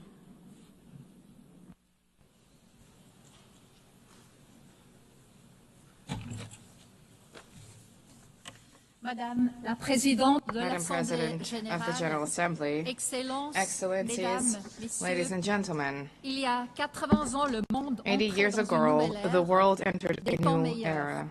Better times. On the 27th of January 1945, the Auschwitz concentration camp was liberated. On the 8th of May 1945, the war in Europe ended, and on 25 June 1945, 50 states adopted the United Nations Charter in San Francisco. And I quote from the Charter, they were determined to save succeeding generations from the scourge of war, which twice in our lifetime has brought untold sorrow to mankind. End of quote. Upon the ruins of the Second World War, a new international order was born out of a shared conviction and determination to bring peace and prosperity to the world. The horrors of this time also gave rise to the Geneva Conventions of 1949, which protect the victims of armed conflict. At that time, the foundations for progress and democracy, the rule of law, and the market economy were laid down. Foundations which, despite all the limitations and setbacks, also benefited international cooperation, free trade, peace, and international law. Without drawing any historical parallels, it is clear that this year, as we mark the 80th anniversary of the United Nations, we are experiencing a new era of particularly extreme political and economic upheaval at a time when, once again, too many wars are raging with civilian populations experiencing unbearable suffering, a time in which a just lasting peace in the Middle East and Ukraine still seems beyond reach, and during which autocratic tendencies are gaining ground, including in Europe, a time in which free trade is being put to the test, and where ultimately international law, including the Charter of the United Nations, risk becoming dead letter. These upheavals are not coming out of nowhere. They are the result of developments that, in some cases, date back a long time, in which, in retrospect, we failed to take seriously enough for far too long. We need to be honest with ourselves. These are developments that have no simple solutions, neither at the international nor at the national levels, nor is it enough today to reiterate yet again, merely in speeches, the merits of a particular form of government, the rule of law, international law, free trade, and multilateralism. No, if we wish to surmount the challenges which we face, we have a duty to redouble our efforts. For what is the benefit of the achievements of civilization? What are they worth if they do not tangibly contribute to freedom, security, and prosperity, if they do not bring tangible benefits for people in their day-to-day lives? There are two errors which we must not make. Firstly, pointing the finger only at others. Secondly, leaving international organizations alone, to work alone and acting as if they were completely detached from us. Ladies and gentlemen, we need to begin where we can guarantee freedom and contribute to security and prosperity right now. And generally, this is at home, within our own countries. Let me be clear, this is not about praising national self-interest, nor is this about condemning multilateralism. Quite to the contrary, Switzerland is convinced that multilateralism, international organizations, the United Nations are essential for the peaceful coexistence of peoples, for global economic prosperity, for the resolution of challenges, including migration, climate change, the digital transition, and as finance minister, I would also add for global financial stability. Last year, we together adopted the Pact for the Future, a robust commitment to multilateralism. An essential pillar of that pact is the 2030 Agenda for Sustainable Development. We must now implement these roadmaps without delay. Switzerland is also convinced that International Geneva can make a unique contribution to the attainment of these goals. Geneva, as the United Nations leading operational center, has robust expertise in numerous crucial areas for our future, particularly those related to humanity and innovation. This is a unique unparalleled ecosystem for reflection, discussion, and concerted action. But a strong international organization needs strong members. And when I say strong, I do not mean strength in terms of size or strength in terms of military might. I am talking about states that are in a position to provide their citizens with an environment in which they are able to flourish and to express themselves freely and in complete safety and security. Security not just in the military sense, but also at the legal, economic, and social security level. Security and freedom are essential prerequisites for economic growth and therefore for prosperity.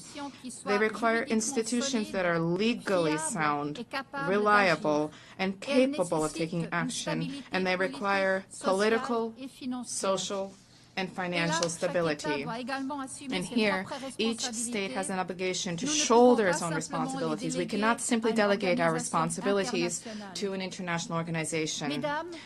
Ladies, gentlemen, the international community cannot but benefit from the domestic strength, prosperity, and stability of each state. Only strong states, strong domestically, can demonstrate true solidarity and contribute to a successful, prosperous international community.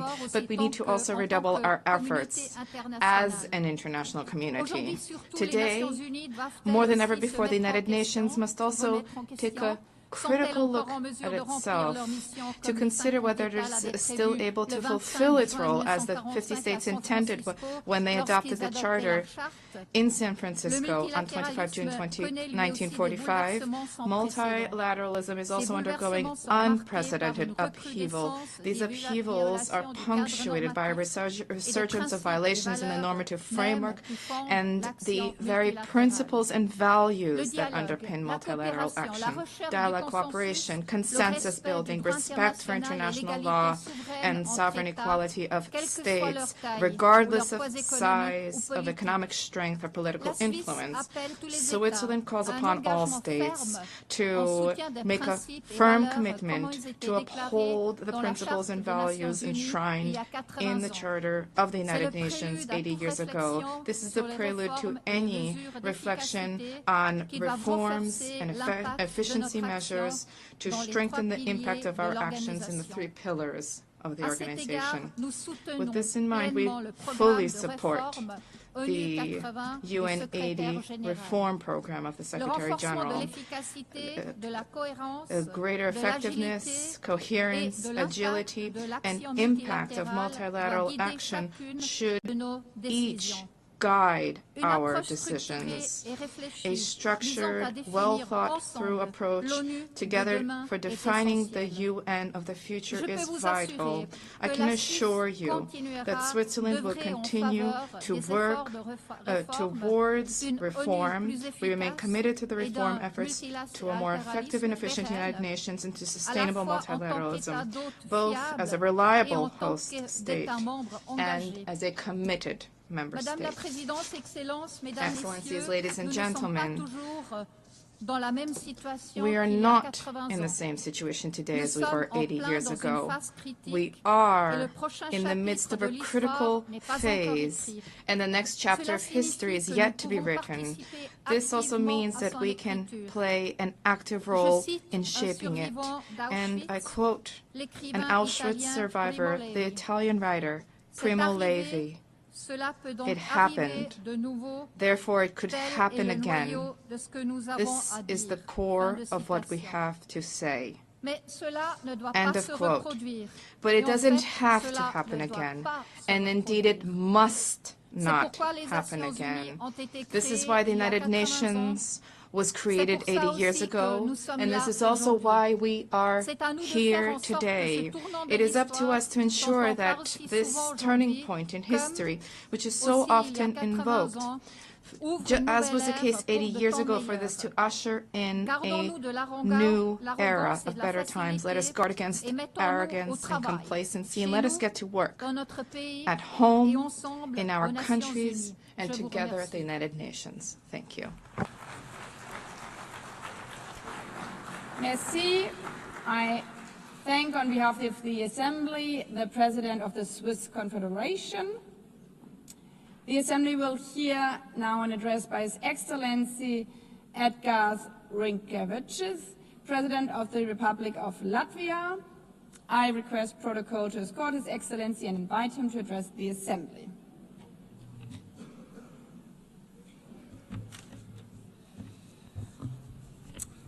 Madam President, Excellencies, distinguished delegates.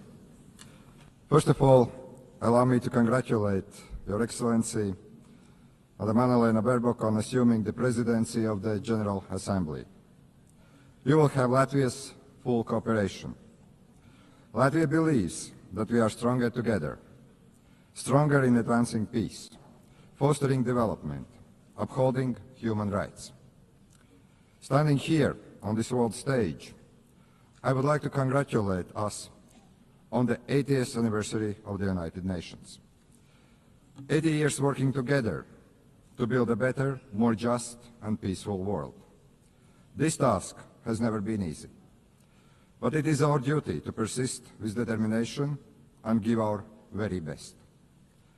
I want to express Latvia's gratitude for the overwhelming support for our candidacy for the United Nations Security Council. We are beginning our term next year. This is our first term. Latvia will take on this responsibility with a strong sense of duty, a duty to serve with integrity, transparency, and with a clear commitment to the principles of the United Nations. Latvia is honored to serve on the Security Council for the good of people around the world. And we will stand together for peace and resilience. Latvia's three priorities in the Security Council are: first, protect our rules-based international order. Second, advocate for women, peace and security agenda. Also protect the most vulnerable people amongst us. Third, find solutions to emerging security threats. These include climate change, hybrid threats, the challenges related to the safety of artificial intelligence. Excellencies, the world is in disarray. Before our eyes, we see blatant attempts to weaken or even to destroy the rules-based international order, the order that is rooted in the United Nations Charter. In effect, a new world order is emerging, and it is not a better one. There is an attempt to recreate the world where the might makes right. The permanent members of the Security Council undertook to maintain international peace and security, to prevent wars, to prevent devastation and loss of life. But it seems that one permanent member, Russia, doesn't want this. Russia wants a world where brute force prevails over international law. Russia does not want peace. Russia wants to get what it wants. And Russia is willing to inflict destruction and misery on others. Unfortunately, Russia has partners in crime, notably Iran and North Korea. Ukraine is fighting back, bravely, with all it has. Ukraine is facing an existential threat to its people, to its land, to its freedom. Ukraine is fighting for all of us, for the rules-based international order, for independence and sovereignty, for territorial integrity, so that international borders are not changed by force. These actually are the very principles at heart of the United Nations. Latvia stands with Ukraine and will advocate for its sovereignty and territorial integrity at the United Nations Security Council. We are and we will be advocates for Ukrainian children abducted by Russia. They must be returned. We will be advocates for the Ukrainian civilians who have lost their homes and livelihoods. Latvia will use its position on the United Nations Security Council to help achieve a just and lasting peace in Ukraine. I want to express my appreciation to President Trump, President Zelensky, and my European colleagues for their efforts to achieve peace, for trying to stop the unnecessary destruction and the misery we are witnessing in Ukraine. It is our collective duty to uphold the principles of the United Nations Charter, especially when a permanent member of the United Nations Security Council openly violates them. We need no reminding that the United Nations was founded on the ruins of the World War II, to save future generations from the scourge of war, to maintain international peace and security, to protect human life. Distinguished delegates, in war, it is the most innocent that pay the highest price. It is our duty to strengthen international cooperation to tackle the escalating crisis in Gaza. The humanitarian catastrophe in Gaza continues to spiral. Urgent action is needed to end civilian suffering. Latvia condemns all terrorist attacks. Nothing can justify terrorism. We recognize Israel's legitimate right to self-defense, but it must be exercised in line with the international law, and particularly international humanitarian law. The law is there to protect every one of us. Latvia calls for an immediate ceasefire in Gaza. The terrorist organization Hamas must release all hostages. Hamas must be destroyed, as this organization is responsible for so much human suffering in the region. We need to ensure that the access to humanitarian aid in Gaza is safe and unconditional.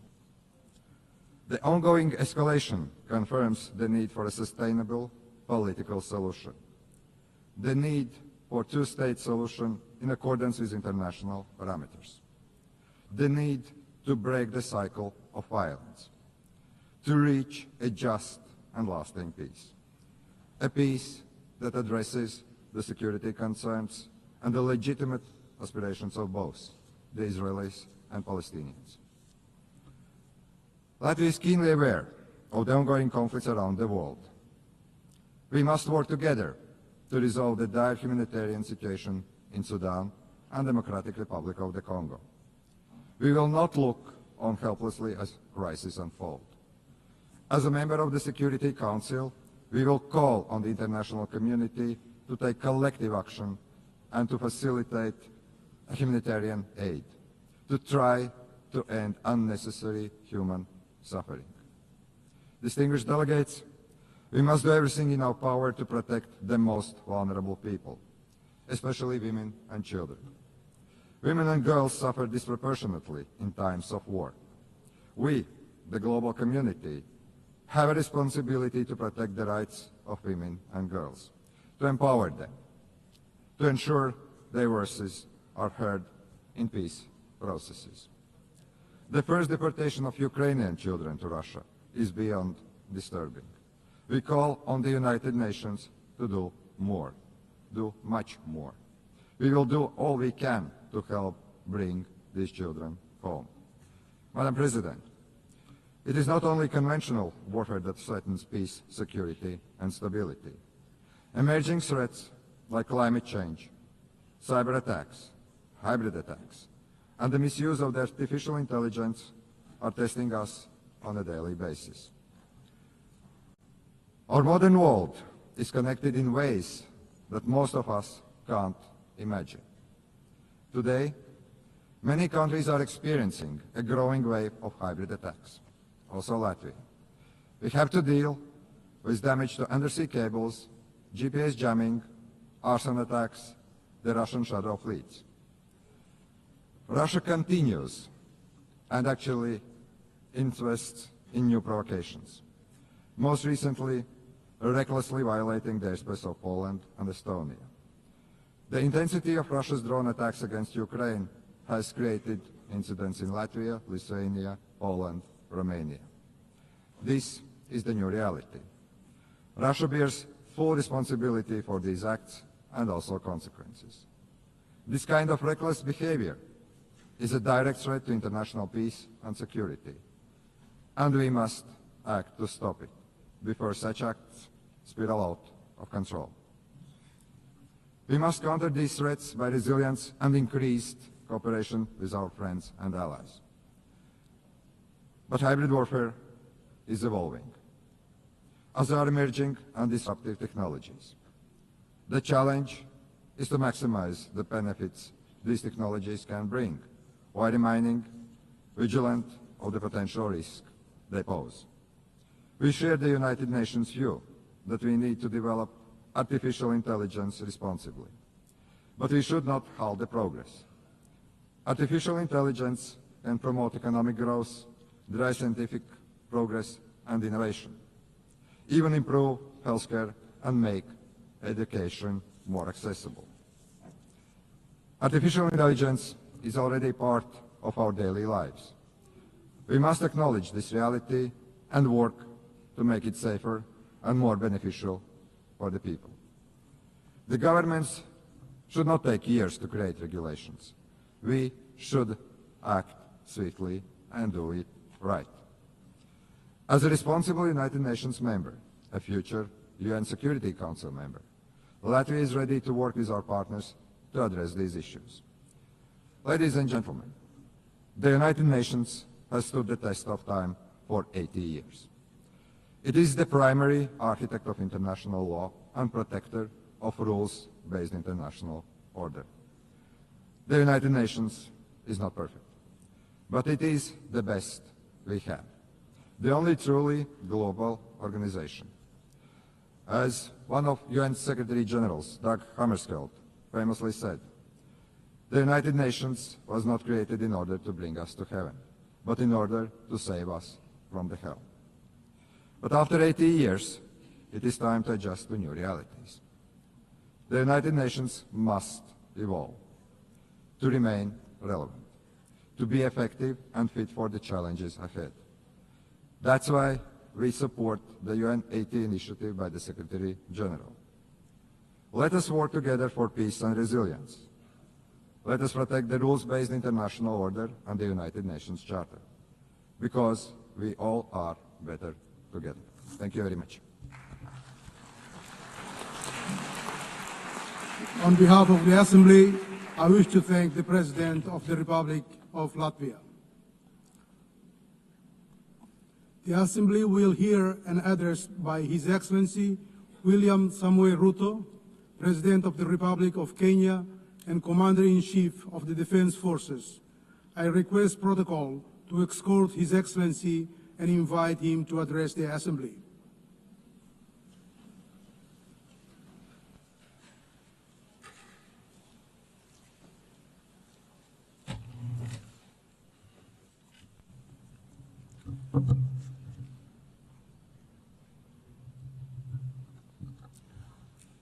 Madam President, the President of the 88th session of the UN General Assembly, Madam Annalena Baerbock, Secretary General of the United Nations, Antonio Guterres, Excellencies, Heads of State and Government, distinguished delegates, ladies and gentlemen. I congratulate you, Madam President, on your election to preside over the 80th session of the UN General Assembly. Madam President, you can count on Kenya's full support throughout your tenure as you steer the Assembly into the future. Ladies and gentlemen, 8 years ago, in the aftermath of the unprecedented global destruction and devastating war, the international community came together in hope.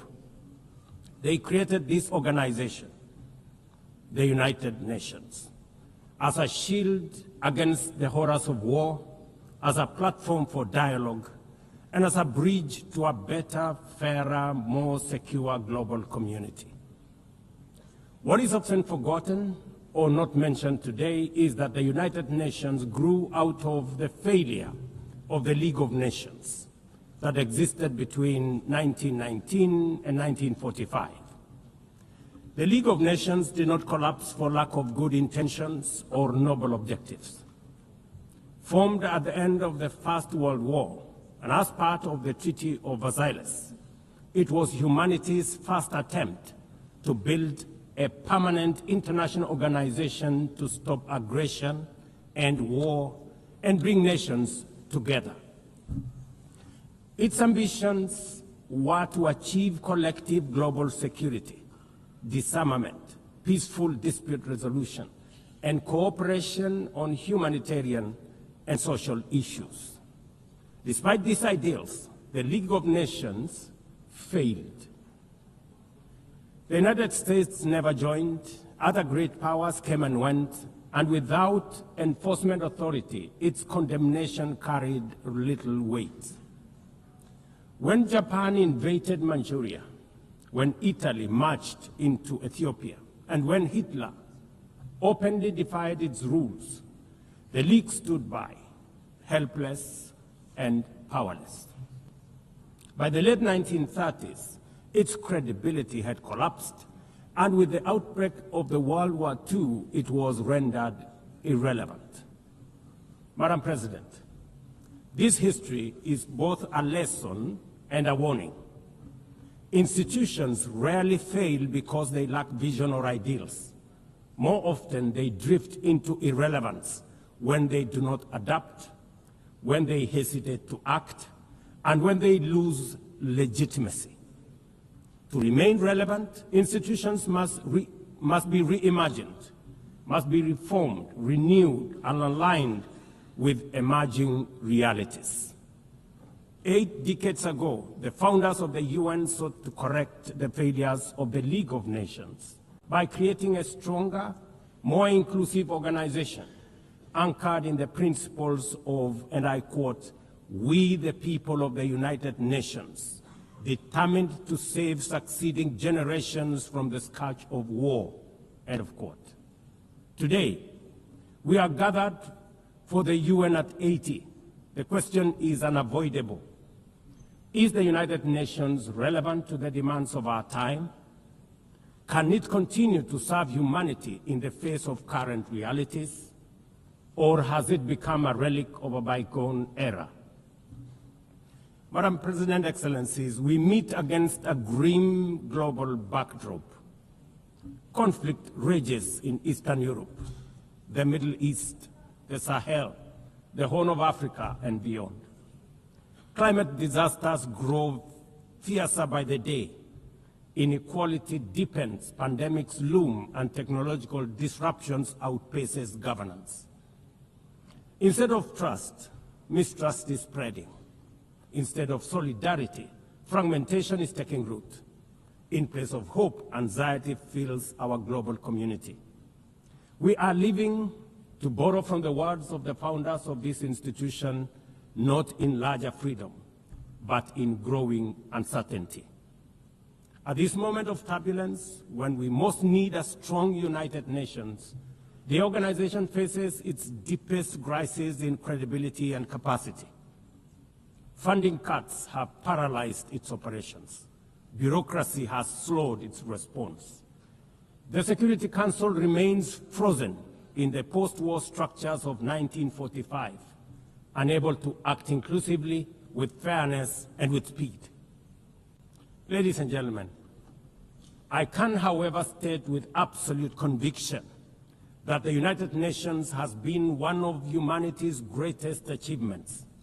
For 8 decades, it has held back the specter of global war, calmed conflicts from Cambodia to Liberia, and stood guard in some of the world's most dangerous places through the courage of its peacemakers and peacekeepers. Few institutions in humanity's history can claim such a legacy. The United Nations has stood at the front lines of humanitarian crisis, from famine relief in the Horn of Africa to emergency shelter for millions of Syrian and Ukrainian refugees. It was at the forefront in the eradication of smallpox, coordinated global responses to HIV and AIDS, Ebola, and COVID-19, and continues to champion universal vaccination.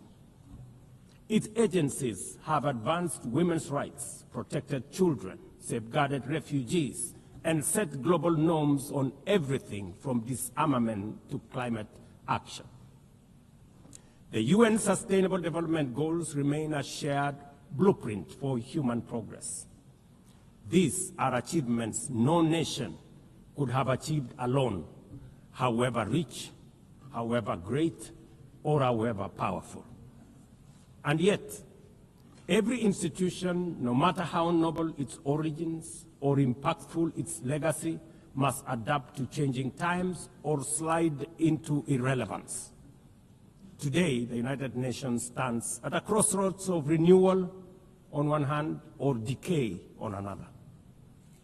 Put differently, after 80 years, the rhymes of time are calling on us to reimagine the original promise that inspired the founding of the United Nations, and that is the quest for global peace, development, and human rights. But this call must now be answered in a global context that is profoundly different from the post-war era in which the UN was conceived then. We would be denying the cold, hard truth if we say that the United Nations is delivering as it should. On peace and security, its voice is too often drowned by the rivalries of great powers, while some nations simply ignore its resolutions and do as they please. Too often, the UN's blue helmet, once a symbol of moral authority, no longer commands the same respect. From the conflicts in Gaza to Ukraine, to the crisis in Sudan, DRC Congo, Somalia, and the Sahel, we see actors proceed undeterred by the United Nations calls. Excellencies, ladies and gentlemen, Kenya speaks from the experience of a nation deeply invested in multilateralism.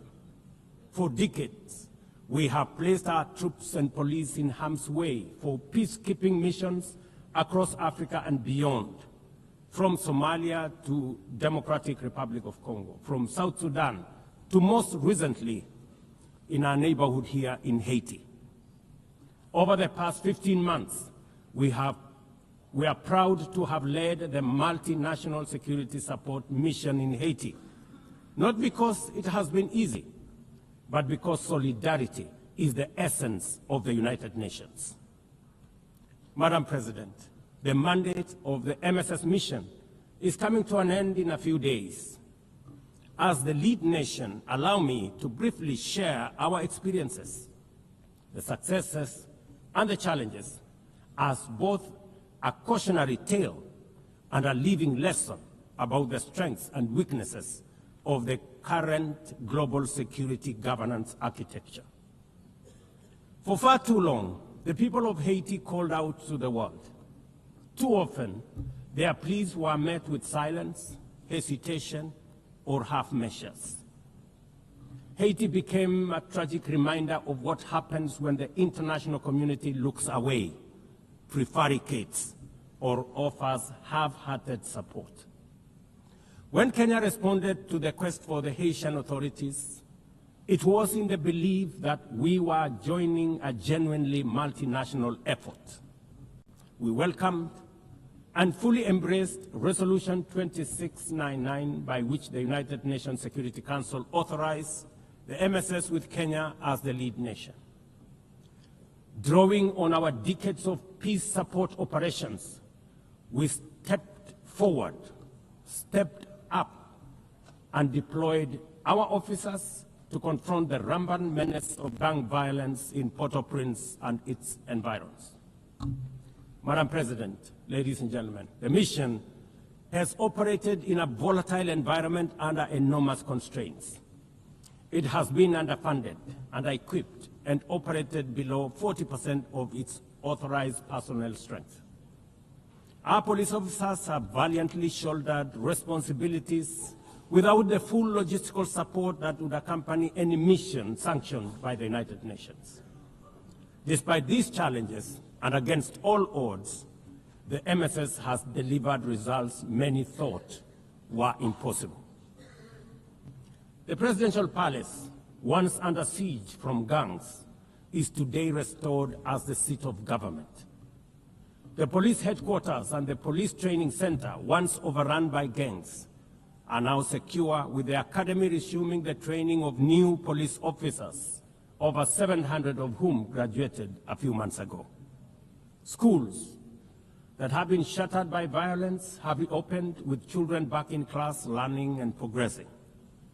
Roads once manned or blocked by gangs have now free-flowing traffic.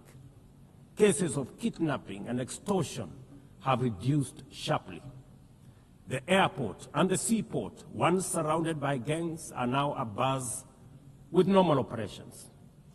Which begs the question, if so much could be achieved with limited resources and stretched personnel within just 15 months, what more could have been accomplished if the United Nations fraternity had truly acted together in solidarity with the people of Haiti? From this podium, I wish to assure all partners and actors that with the right personnel, adequate resources, appropriate equipment, and necessary logistics, Haiti's security can be restored. Gangs can be neutralized and the safety of streets, schools, hospitals, and homes secured. The continued harassment, abductions, and criminal acts undermining the lives of Haitians are unacceptable, unjustifiable, and must be stopped by this organization, the United Nations. Madam President, as the UN Security Council deliberates on the next steps, we must not lose sight of the fact that the situation in Haiti demands sustained, coordinated, and undivided international attention. A careful and orderly transition from MSS is essential to consolidate the hard-won gains so far achieved. I urge the Security Council and all partners to remain steadfast in ensuring that Haiti moves forward on a path of peace, stability, and renewal. Ladies and gentlemen, on human rights, our principle is clear and unwavering. The protection of civilians and respect for humanitarian law cannot be applied selectively. We cannot condemn suffering in one place and turn a blind eye in another.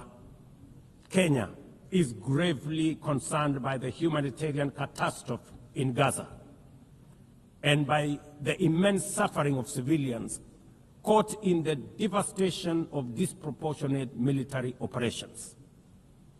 At the same time, we call for the unconditional release of Israeli hostages. In line with the African Union and United Nations resolutions, we also call for a permanent ceasefire, for strict adherence to international humanitarian law, and for the launch of a credible political process.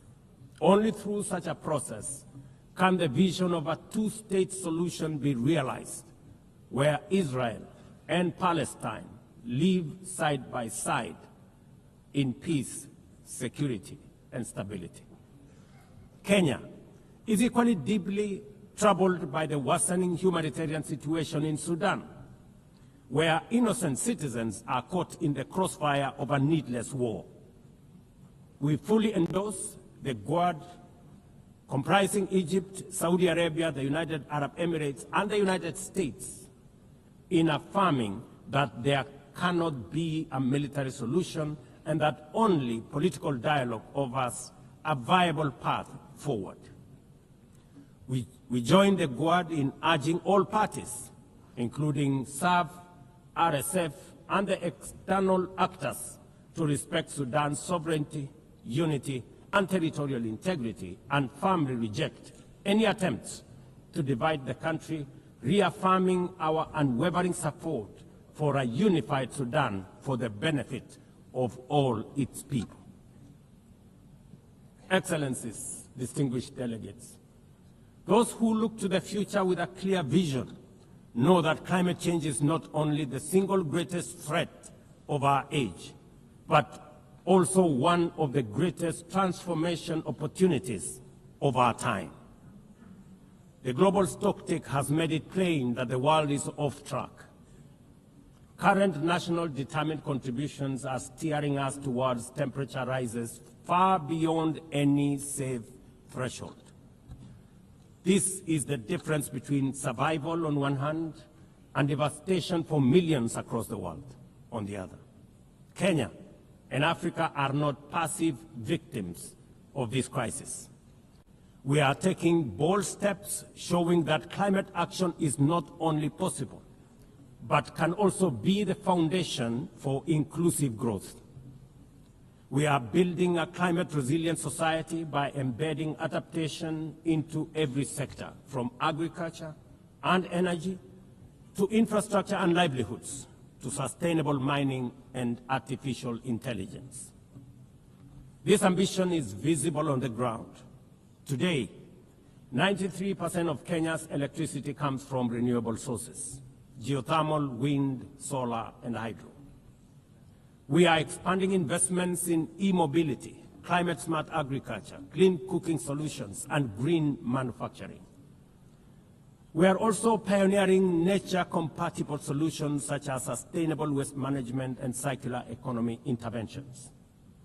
Africa, too, is uniting its voice. In 2023, in Nairobi, we hosted the inaugural Africa Climate Summit, where the continent adopted the Nairobi Declaration on Climate Action and Call to Action. Just 2 weeks ago, in Addis Ababa, Africa came together once more at the second Africa Climate Summit to reaffirm our commitment and strengthen our ambition for climate-positive growth. We declared Africa not just as a victim of the crisis, but as a source of solutions, with climate action driving economic growth, transformation, and job creation for our communities. Ambition, ladies and gentlemen, cannot stand on willpower alone. Implementing our new NDCs will require $56 billion. That is why we call on the global community to unlock the $300 billion agreed at Baku, and to accelerate negotiations towards the new $1.3 trillion goal under the Baku-Belém roadmap. Without affordable finance and without reform of the international financial architecture, the promise of climate action in Africa will remain constrained. Madam President, in the aftermath of World War II, the Bretton Woods institutions were created to stabilize the global economy and rebuild war-torn Europe.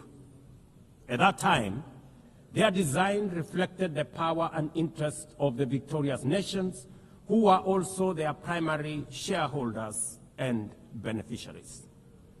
The IMF was tasked with upholding the gold standard exchange rate system, while the World Bank was established to finance Europe's reconstruction. Both have since evolved into development finance institutions, but their structures, decision-making, and governance remains dominated by wealthy nations. Today, the global context is vastly different. The global standard collapsed 5 decades ago, and Europe has long since been rebuilt. Yet, the governance of these institutions has not kept pace with needs of a multipolar world, especially the needs of poor and developing nations. The mismatch between shareholders and stakeholders has become starkly visible. For instance, during the IMF's recent allocation of special drawing rights, 64% went to wealthy nations. Just imagine, 64%.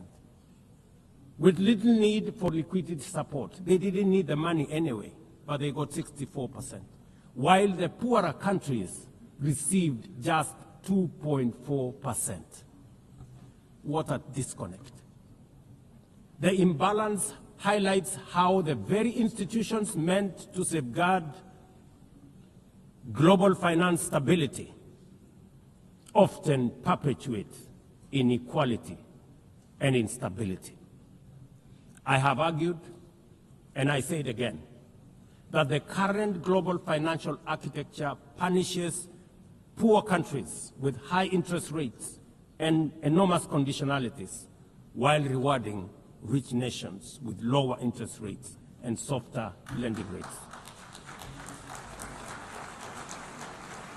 Its rules, priorities, and allocation mechanisms consistently favor those already prosperous, while trapping vulnerable economies in cycles of debt, high borrowing costs, and inadequate access to emergency support and concessional funding.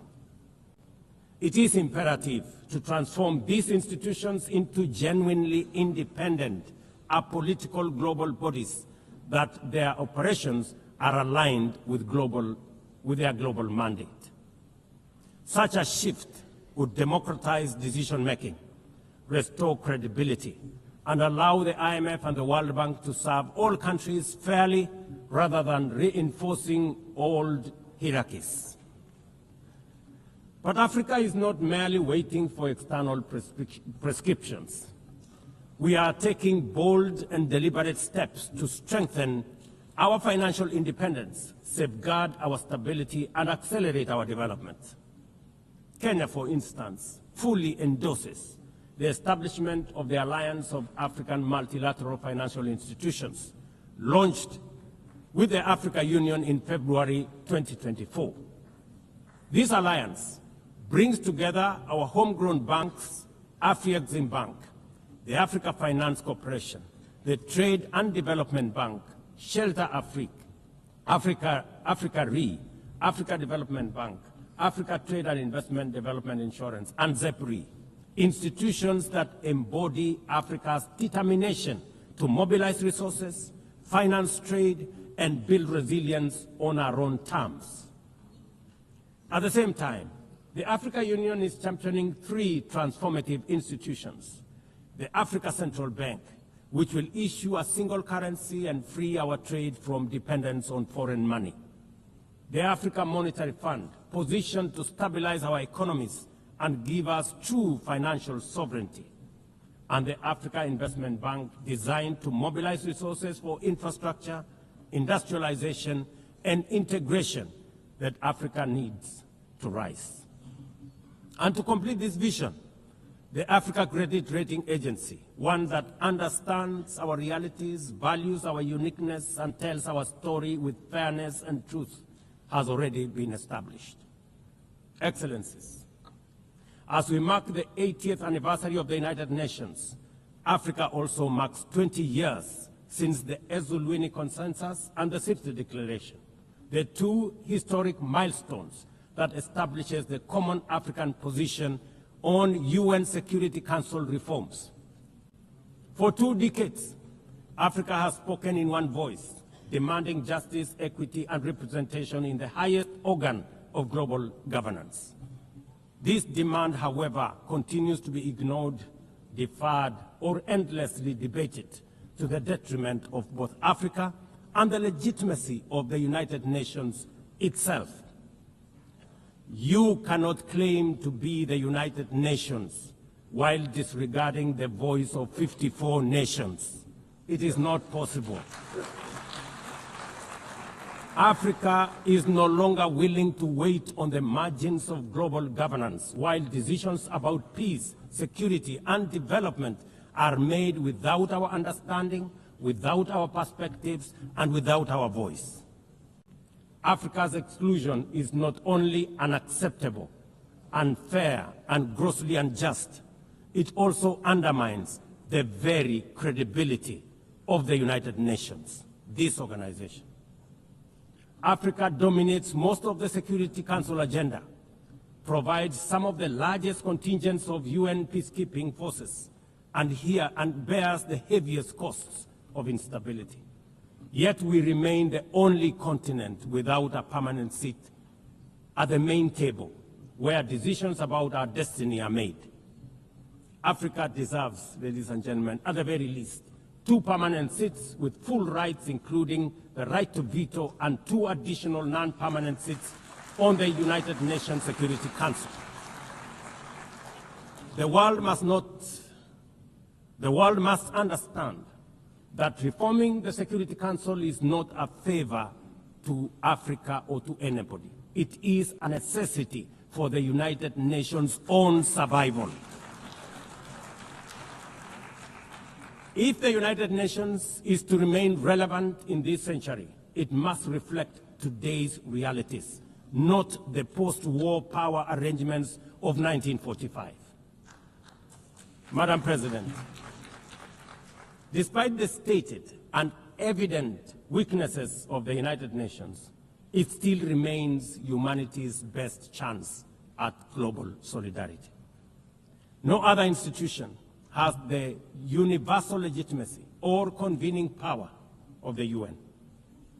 From coordinating humanitarian relief in times of war and disaster, to mobilizing the global response to COVID-19, to driving consensus on climate change through the Paris Agreement, the UN has consistently shown that the world can achieve together what no nation can accomplish on its own, however mighty or great or powerful.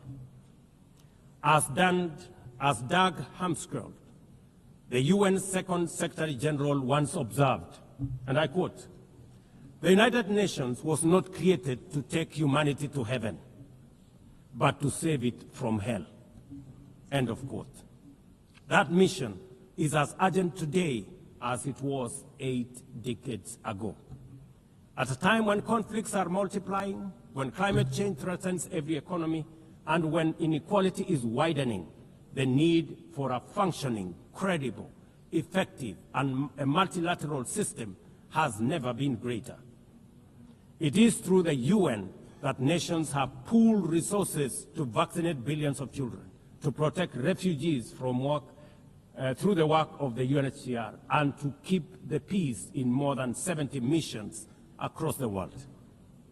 Without the UN, these achievements, modest though they may sometimes seem, would not have been possible. That is why we must resist the temptation to give up on the UN or abandon it. We must make it fit for purpose, reform its structures, strengthen its mandate, and ensure its decisions reflect today's realities rather than the geopolitical map of a bygone era. As one of the hosts of the UN headquarters and the only one in the Global South, Kenya stands ready to do its part to enable the organization to go through this phase of renewal successfully as envisaged by the Secretary General under UN 80 reforms. In conclusion, Madam President, ladies and gentlemen, the 80th anniversary of the United Nations must be more than a commemoration. It must be a turning point for the organization. Let us seize this moment to reimagine and rebuild the UN into a body that commands legitimacy, responds with speed, and delivers justice for all. I thank you, and God bless you. On behalf of the Assembly, I wish to thank the President of the Republic of Kenya and Commander-in-Chief of the Defense Forces. The Assembly will now hear an address by His Excellency Santiago Peña Palacios, President of the Republic of Paraguay. I request protocol to escort His Excellency and invite him to address the Assembly.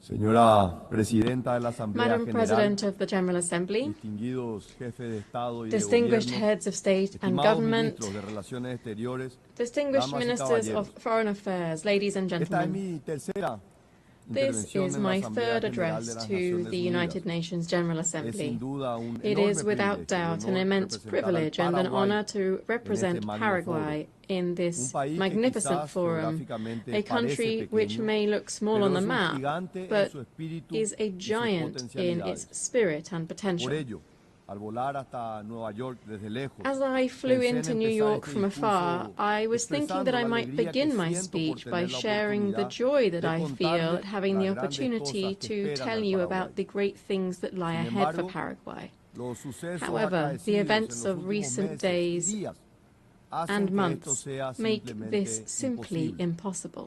En su lugar, penosamente debo Instead, empezar recordando la anécdota with regret, del I gran must historiador begin by alemán recalling the Theodor Mommsen, anecdote quien, of the al great recibir German el premio historian Nobel en Theodor Mommsen, 1903, who, upon receiving the pidió a su Nobel público Prize que in no aplaudiera 1903, tras su discurso asked de his audience aceptación. not to applaud after Los his tiempos, acceptance speech. dijo The apesumbrado, times, he said son demasiado sorrowfully, graves are para too eso. grave for that. Los años siguientes confirmarían The plenamente years su that intuición. followed fully confirmed his Creo intuition. que exactamente lo mismo puede decirse I ahora. believe exactly the same En thing can be efecto, said today. en estos días hemos Indeed, visto que in el mal, recent times we la have witnessed that ideologización evil, radical la intolerancia, son ideologization, desafortunadamente reales intolerance y están are enraizados unfortunately en ciertos real and sectores de embedded nuestras in sociedades. certain sectors of our Todavía societies. estoy conmocionado y también I triste y remain afligido shaken, por las saddened, and imágenes distressed chocantes de by dos the cobardes e shocking images of incomprensibles two atentados cowardly políticos. and incomprehensible Primero, political la attacks. intolerancia, First, el odio, intolerance se llevaron and la vida de hatred un which gran ser took the humano, life of a Miguel great Uribe, human being, el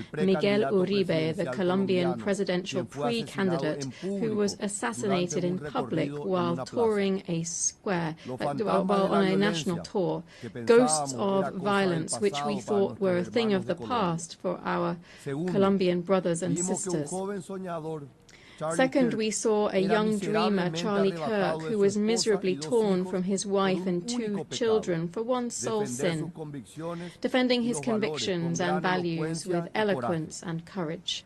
Ambos, en lugar de acudir a la violencia para Both men, imponer sus ideas, rather than resorting to recurrieron al violence to método impose más their cívico y ideas, pacífico chose the most posible: civic and peaceful un debate method libre, possible, abierto, free, franco, open and frank sin debate, eludir las posiciones without evading controversiales, controversial pero positions, siempre yet en el marco del always respeto. within a framework of respect. La respuesta ominosa, macabra, The nos ominous, tiene que macabre despertar de nuestro response somnoliento must awaken us estado from de our slumber complacencia. of complacency. Queridos amigos, Dear nuestros friends, valores, nuestra forma our de vida misma values, están en peligro. our very way of life La idea de are la at risk. democracia, The idea of democracy, venerable y genial creación that del venerable and genio brilliant griego, creation of que nos Greek permite genius, un which modus allows vivendi us to have a pacífico, peaceful a modus pesar de nuestras vivendi diferencias, despite our se differences, encuentra hoy en riesgo. is currently Por ello, en tiempos in en los jeopardy. que la oscuridad busca Therefore, apagar la in luz, times when darkness debemos tomar seeks to posición. extinguish the light, we must take a No es stand. tiempo para tímidos, señores.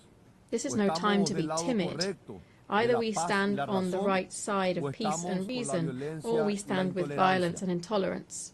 Nuestros hijos y nietos no olvidarán Our children qué and actitud grandchildren will hemos not tomado forget ante el the enorme stance that we desafío que took when enfrentamos. faced with the immense challenge Por eso before quiero us. ser muy claro con ustedes. That's why I wish to be La very clear with violencia you. política es inmoral, Political violence is intolerable immoral, y intolerable, profundamente and dañina. profoundly harmful. Debemos rechazarla sin We must matices. reject it Por without eso, les equivocation. pido que digamos alto y So fuerte, let's say no al loudly odio, and clearly, no a la no to violencia, hatred, no to violence, al and no autoritarismo. to No authoritarianism. debemos subestimar la gravedad de lo que está We ocurriendo. mustn't underestimate the Estos no gravity son of what's casos happening. aislados. These aren't Son isolated patrones. events. They are patterns. The situation has been worsening in light of political movements. There is polarization and extremism that were once subtly revealed in texts and speeches that are now today materializing in acts of real violence. There is a crisis of belief in institutions. Citizens simply no longer have trust. Our democracy, this is a democracy which for decades guaranteed the most basic human rights, embodied in that magnificent instrument which is the Universal Declaration of Human Rights, the everlasting achievement of the United Nations system, is under siege from all quarters, both on the left and the right. And this, ladies and gentlemen, might be a path of no return. This crisis situation is the perfect breeding ground for authoritarianism, where democratic values are eroded. Authoritarianism, or its perverse twin, populism, replaces it. Paraguay views with great concern the restrictions on the exercise of fundamental rights, such as access to free information and freedom of expression in some sister countries. These are already palpable demonstrations that the crisis is real and far-reaching. Thus, regrettably, the situation in Venezuela has become truly alarming. Systematic violations of human rights and fundamental freedoms are being compounded by actions that are contrary to international law and the persecution of political leaders. The electoral process in July 2024 trampled the will of the Venezuelan people. 7 million Venezuelans have left their homeland. This is the largest migratory crisis in the history of the Western Hemisphere. In Nicaragua, meanwhile, the persecution of political opponents persists and is expanding aggressively. The situation of human rights and fundamental guarantees is dire. Entire religious orders have been expelled. Hundreds of Nicaraguans have been stripped of their nationality for the sole crime of dissenting. Even the Catholic Church is being persecuted, something that was once unthinkable in Latin America. Paraguay knows better than most the calamity of authoritarianism and dictatorship, having lived through the longest military regime on the continent in the 20th century. The scars of this have not yet fully healed. We therefore cannot and must not stand silent while our Latin American brothers and sisters suffer the same oppression that marked our own past. The crisis of democracy, friends, will not be resolved with an iron fist, nor with censorship, nor authoritarianism, much less so still with violence. We must resist these alluring impostors. As the Italian philosopher Norberto Bobbio said, crises of democracy are resolved in one way only, with more democracy. Not with authoritarian charlatans, nor with hatred or intolerance. We must respond with more democracy, more republicanism, more tolerance, more dialogue, more rights, more freedom. The raison d'être, the essence of the United Nations, is and shall remain the maintenance of peace. Yet, while we are meeting here, more than 120 armed conflicts show just how serious the failure of our institutions can be. Paraguay extends its solidarity to all victims of armed conflict and calls once again for the peaceful settlement of disputes. I stress today in particular the painful situation in Haiti. The time for decisive and coordinated action by the United Nations, and in particular the Security Council, is now. Paraguay knows this and stands ready to assist the Haitian people who can wait no longer. Furthermore, I wish to highlight a situation that goes beyond armed conflict, but which highlights the same seriousness, we are facing a silent but devastating crisis, the collapse of global supply chains. The pandemic showed us just how fragile they were. The war in Ukraine strained them further, and now geopolitical fragmentation threatens to break them definitively. The world urgently needs supply chains that are more reliable, more diversified, more resilient. We cannot continue depending on systems that place efficiency above security, cost above reliability. I want to be clear here. Not all trade partnerships are the same. We must be cautious about deceptive economic models that come along with political authoritarianism, mass surveillance, and the erosion of fundamental freedoms. When we agree to investments that compromise our sovereignty, when we allow our critical infrastructure to depend on authoritarian regimes, we simply are gambling with not only our economy but also our democracy. Therefore, we call for deeper integration among our countries based not only on trade but on shared values. These are the rule of law, individual freedoms, a free market economy, the defense of the traditional family, and the right to life from conception. That is why Paraguay's foreign policy is not based on mere economic interests, but rather on these shared values and principles. For these reasons, Paraguay cannot and must not evade the realities that are challenging world peace. Diplomatic prudence cannot become silent complicity. It is exactly at these times that the principles that define us as a democratic nation should be translated into clear and unequivocal positions with our friends and allies. Paraguay reaffirms here its unambiguous position. Israel has the legitimate right to defend itself. The terrorist attacks on the 7th of October 2023 against Israeli civilians were grotesque acts of barbarity which no cause can justify. We reject any biased attempt to equate the responsibility of Israel's democratically elected authorities with that of the leaders of the terrorist group Hamas. Anti-Semitism, ladies and gentlemen, as daily events show us, is no accident of the 20th century. It is alive and kicking.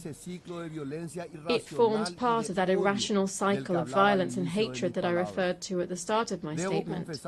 And I must confess here that I have never understood how so many have adopted this appalling worldview, given how much the Jewish people have contributed materially, culturally, and spiritually to the world. Yet, lamentably, this perversion persists among us. The only answer is to remain vigilant, to say no to hatred. Shoah never again. That is why Paraguay was one of the first countries in the world to designate both Hezbollah and Hamas as international terrorist organizations, and why it has consistently condemned their wicked acts. I decisively condemn these criminal organizations before you all again today. My country will continue to oppose those who deny the sacred value of human life, a fundamental idea that underpins Paraguay's vision of the human person.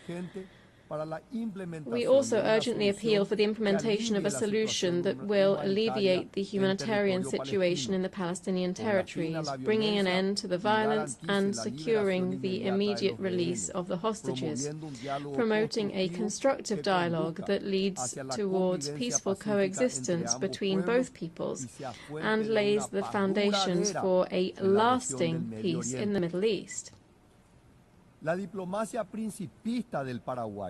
Paraguay's extremely principled diplomacy based on conviction rather than mere convenience also explains the moral stance that we have taken with regard to another democracy facing existential threats. Consistency in defending democratic values doesn't allow for selective geographies or calculations of convenience. Principles, when they are genuine, stand by their intrinsic worth, not by their political profitability. Paraguay has proudly maintained 67 years of diplomatic relations with the Republic of China, Taiwan. This friendship, forged through shared democratic values, has shown that cooperation between nations can be based on more than mere interest. Certainly, this decision costs us dearly economically, but believe me, the value of doing what is right is priceless. The growing tensions in the Taiwan Strait deeply concern us. Increasingly aggressive military exercises, constant aerial incursions, bellicose rhetoric, all of this points towards a dangerous escalation that could destabilize not only Asia, but the entire global order.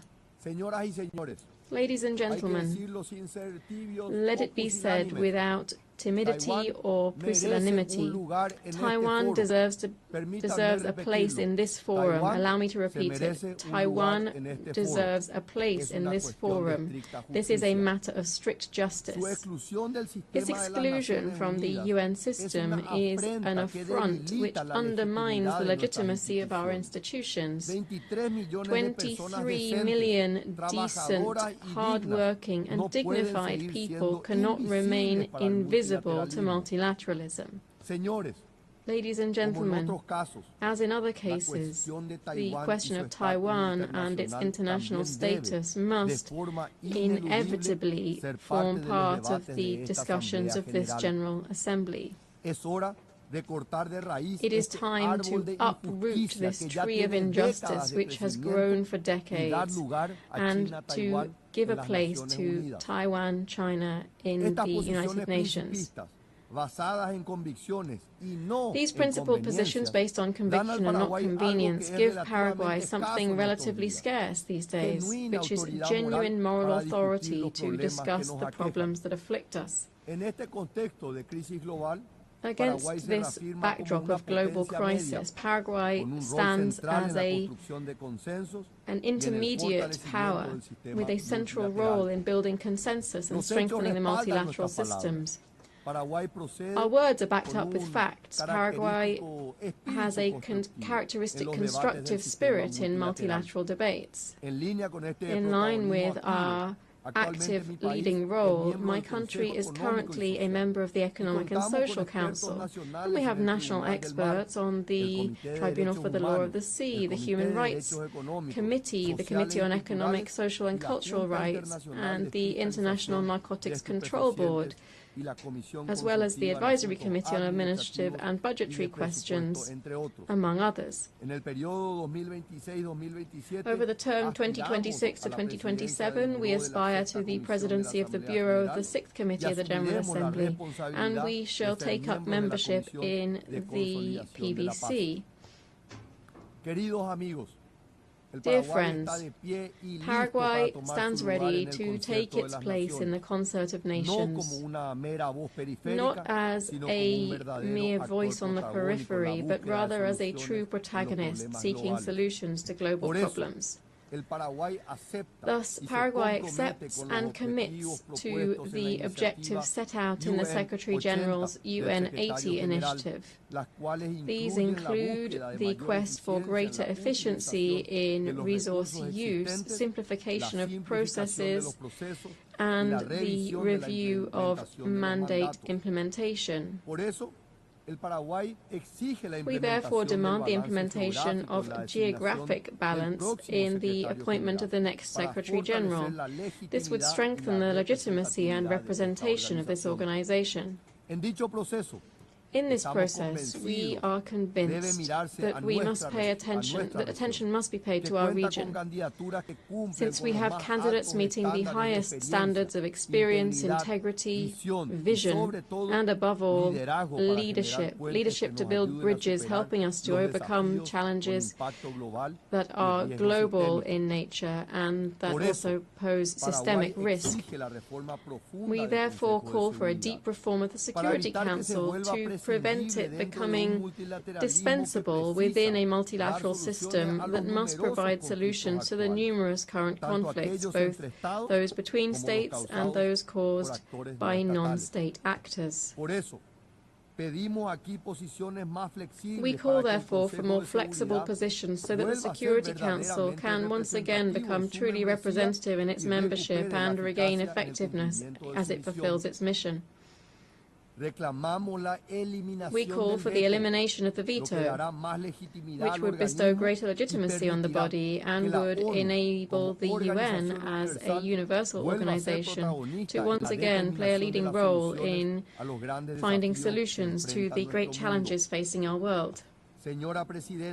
Madam President, distinguished delegates, I know that the picture I have painted here is not the brightest. Indeed, it is rather somber. But I preferred to speak truthfully, so as to not underestimate the gravity of our current situation.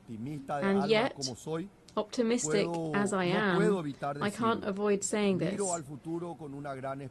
I look to the future with great hope.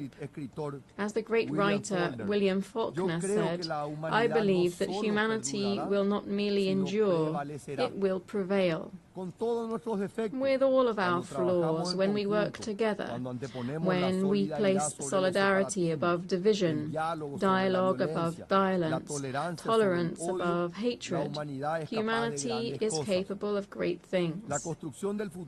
Building the future is not possible merely by wishing it. Building the future requires intention, persistence, constancy and discipline.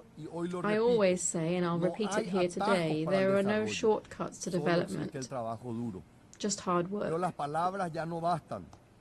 But words are no longer enough. Our peoples are tired of empty promises, of grandiose declarations that don't lead to bread on the table, safety in their streets, or education for their children. Just like in any relationship where trust has broken down, the key to recovering it is to show results. Democracy must demonstrate that it can deliver, that it can generate prosperity, and it can secure justice, offer hope, be a democracy with a human face and with a social heart, as defended by the great thinkers of my own political movement, such as Ignacio Eipane, Juan León Mallorquín, and Fulgencio R. Moreno. My party has been demonstrating all of this in office in Paraguay over the last few decades. We have been showing that it is possible to grow economically with justice, with democracy, and with human rights. I'm not saying this arrogantly, but rather with the humility that characterizes Paraguayans. This is a humility born of a history of greatness, but also suffering. Paraguayans know the eternal cycle of rebirth, of suffering, crisis, tragedy. We have had to reinvent ourselves and rise from the ashes. And in that noble process, we have built the Paraguay that today is finally being recognized for what it is, a giant that is re-emerging. While the world is faltering, we are building something different, a model that is working, a model that inspires confidence because it's delivering results. The numbers speak for themselves. We have seen economic growth of 5.9% in the first quarter of this year, while at the same time the regional average barely reached 2%. Our inflation stands controlled at 4.2%, which is below the regional average.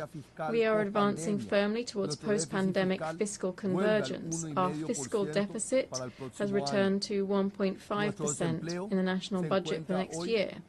Our unemployment levels have fallen to historic lows, 5.6% in the first quarter this year. But growth without social justice is worthless. That's why we are implementing ambitious programs to transform lives. Our Zero Hunger in Schools program feeds more than 1 million children a day in 7,000 schools. Che Rogapora is turning thousands of working families into homeowners. For the first time, the state is offering mortgages with a payments equivalent to rent, transforming a monthly expense into family wealth. I stress that 118,000 people emerged from poverty in a single year. Extreme poverty fell to 4.1%, which is the lowest level in our modern history. But none of this would have been possible without solid institutions. That's why we've undertaken bold reforms. We promoted the Civil Service Act to professionalize civil service, ending with decades of clientelism. We have the Integrity and Transparency Act, creating true oversight and accountability mechanisms and strengthening the Office of the Controller General. We've adopted a National Unified Registry Act, which proposes structural transformation and, after 100 years, orders land ownership in Paraguay. The outcome of this is that in July last year, Paraguay achieved investment grade for the first time in its history. Distinguished delegates, the Paraguayan model is not perfect, of course not. We face huge challenges and much remains to be done. But we are changing reality. We are showing today that Paraguay is not merely a country. As the president of the International Automobile Federation, Mohammed Ben Sulayem, said, Paraguay is the country.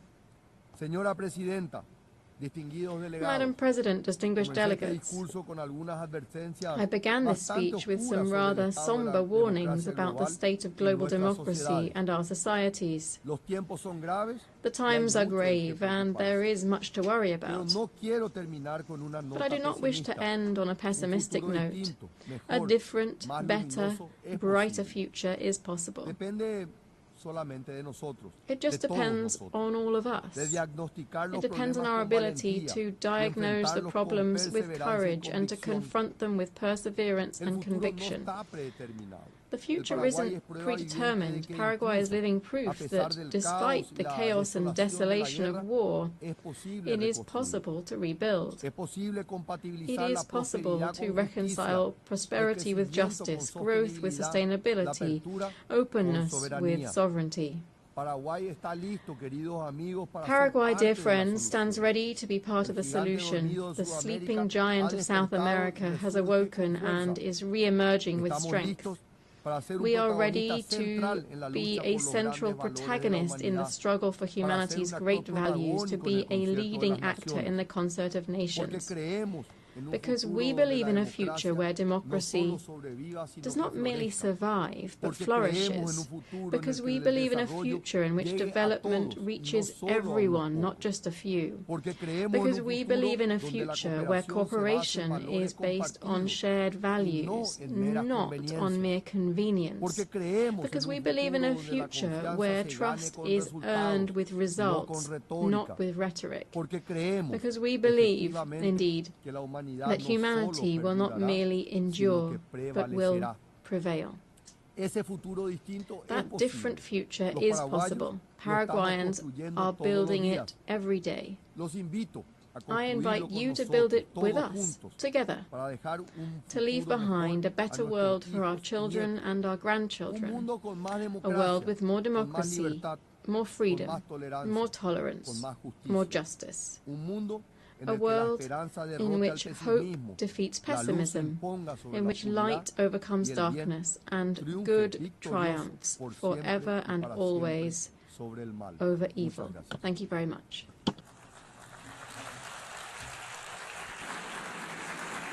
On behalf of the Assembly, I wish to thank the President of the Republic of Paraguay.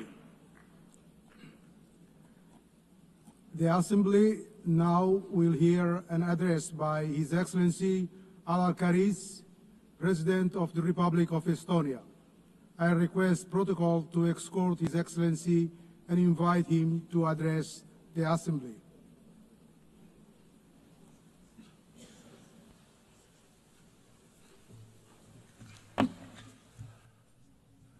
President, Excellencies, ladies and gentlemen.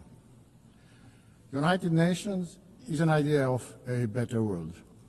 It is an idea that is not an abstract construction nor an empty declaration, but carefully crafted agreement. A grand agreement that is the basis of a current multilateral world order. An agreement designed to protect international peace and foster prosperity. An agreement to ensure a free and dignified life for everybody. An agreement that is based on the understanding that destruction and horrors of war must not be repeated. Unfortunately, the international law-based multilateral system with the UN and its charter at the core that is supposed to keep us all safe is increasingly under strain. Its fundamental principles are violated in numerous conflicts across the world. Brutality prevails. We simply cannot let this go on. We all should be asking, what kind of future do we want? Will it be a world dominated by barbaric use of force and violence, where might is always right? Or do we want a peaceful and prosperous world, where law and order, justice and universally agreed rules and principles prevail? This question is relevant for everyone in this room, despite the distance of our own homes from front lines in Ukraine, Gaza, Sudan, or DRC. Multilateral world order based on international law and the principles of the UN Charter must be maintained and strengthened. What our peoples are expecting from us as world leaders today is to bring back the San Francisco spirit, to preserve peace and to reinforce the principles of the UN Charter. Ladies and gentlemen, Russia's war of aggression against Ukraine constitutes one of the gravest breaches in international law and the UN Charter since its adoption 80 years ago. Despite repeated calls by the General Assembly to stop the aggression and set the course towards peace, Russia continues its savage assault on the Ukrainian state and nation. Russia's war and its war crimes undermining the reputation and credibility both of the Security Council and the entire United Nations. This blatant assault on the principles of Charter is undermining the multilateralism, global peace and security. Regrettably, as we speak, Russia is targeting Ukrainian kindergartens, schools, hospitals, nurseries with missiles, drones, gliding bombs, mines, shells and bullets. The same permanent member has been systematically abducting and deporting Ukrainian children, erasing their identity and forcing them into integration. A human suffering in Ukraine has reached unprecedented levels. Only the Human Rights Monitoring Mission in Ukraine has documented the death of at least 40,000 civilians, including almost 1,000 children, and for about 35,000 civilians injured, including more than 2,000 children. The death toll increases with every year, month, week, and day. In total disregard of President Zelensky agreeing to ceasefire in March and the recent peace efforts by the United States, Russia has significantly intensified its campaign of terror with a barrage of drone and missile strikes on civilian targets. It is evident that Russia has no intention of agreeing to a ceasefire, let alone a lasting peace. Russia's objectives have not changed. They remain of the subjugation of all the Ukraine and the reshaping of Europe's security order to satisfy Russia's own neo-colonial and imperial ambitions. The increasing violations of neighboring countries' airspace by Russian drones and missiles are yet another escalation and a stark reminder of Russia's aggression threatens not only Ukraine, but the security of the entire region. Hereby, I have to regrettably tell you that just weekdays ago, the Russian fighter planes violated Estonian airspace, a hostile act that is part of a pattern of similar recent incidents happening on the European Union's eastern border. Therefore, the only viable way forward towards a ceasefire and just and lasting peace is to increase collective international pressure on Russia to force them to peace in Ukraine and to act in a way that is expected from the permanent member of the Security Council. Let me assure that my own country, Estonia, will continue to do everything possible to reinforce Ukraine's ability to defend itself in full conformity with Article 51 of the United Charter. Doing so, we are defending the sovereign equality of all member states, large and small, one of the core principles of which the United Nations was founded. We are also advocating for making Russia accountable for its crimes in Ukraine, including for the crime of aggression, as we know too well that impunity only leads to new crimes, new suffering, and even greater injustice. Ladies and gentlemen, the international law-based multilateral system has also failed to protect Palestinians and Israelis. Having visited both Israel and Palestine this year, I witnessed firsthand the devastating impact of a long-lasting conflict. Hamas's brutal terrorist attacks on October 7 have been condemned by the whole world.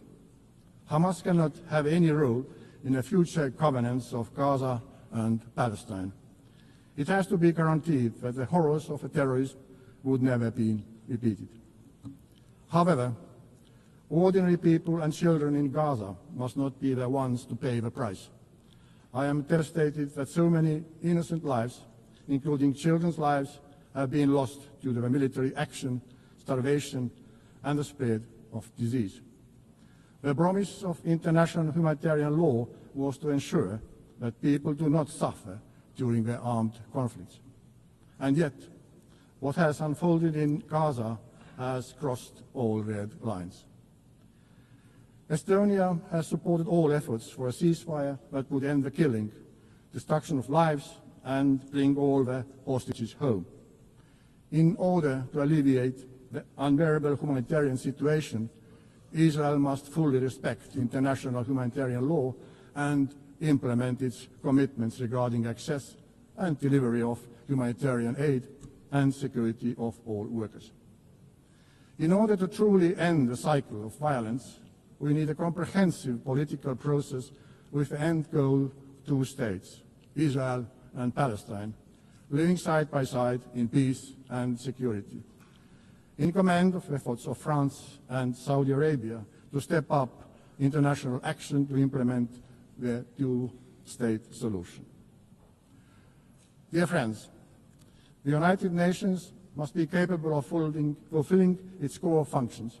In order to face the multitude of current global challenges, all the pillars of the UN, peace and security, human rights and sustainable development have to be strengthened.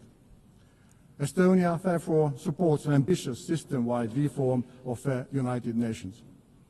This is not only an issue of monetary efficiency and financial discipline, it's a structural problem and credibility question for the UN. For this reason, we are fully behind the Secretary General in endeavors in pushing the UN 80 reform vigorously forward. Within this transformation, the reform of the Security Council is of central importance. Estonia supports the expansion of the Security Council membership so that it would include countries that have, inter alia, demonstrated their unwavering commitment to international law and the principle of UN Charter. and have consistently acted in accordance with these principles.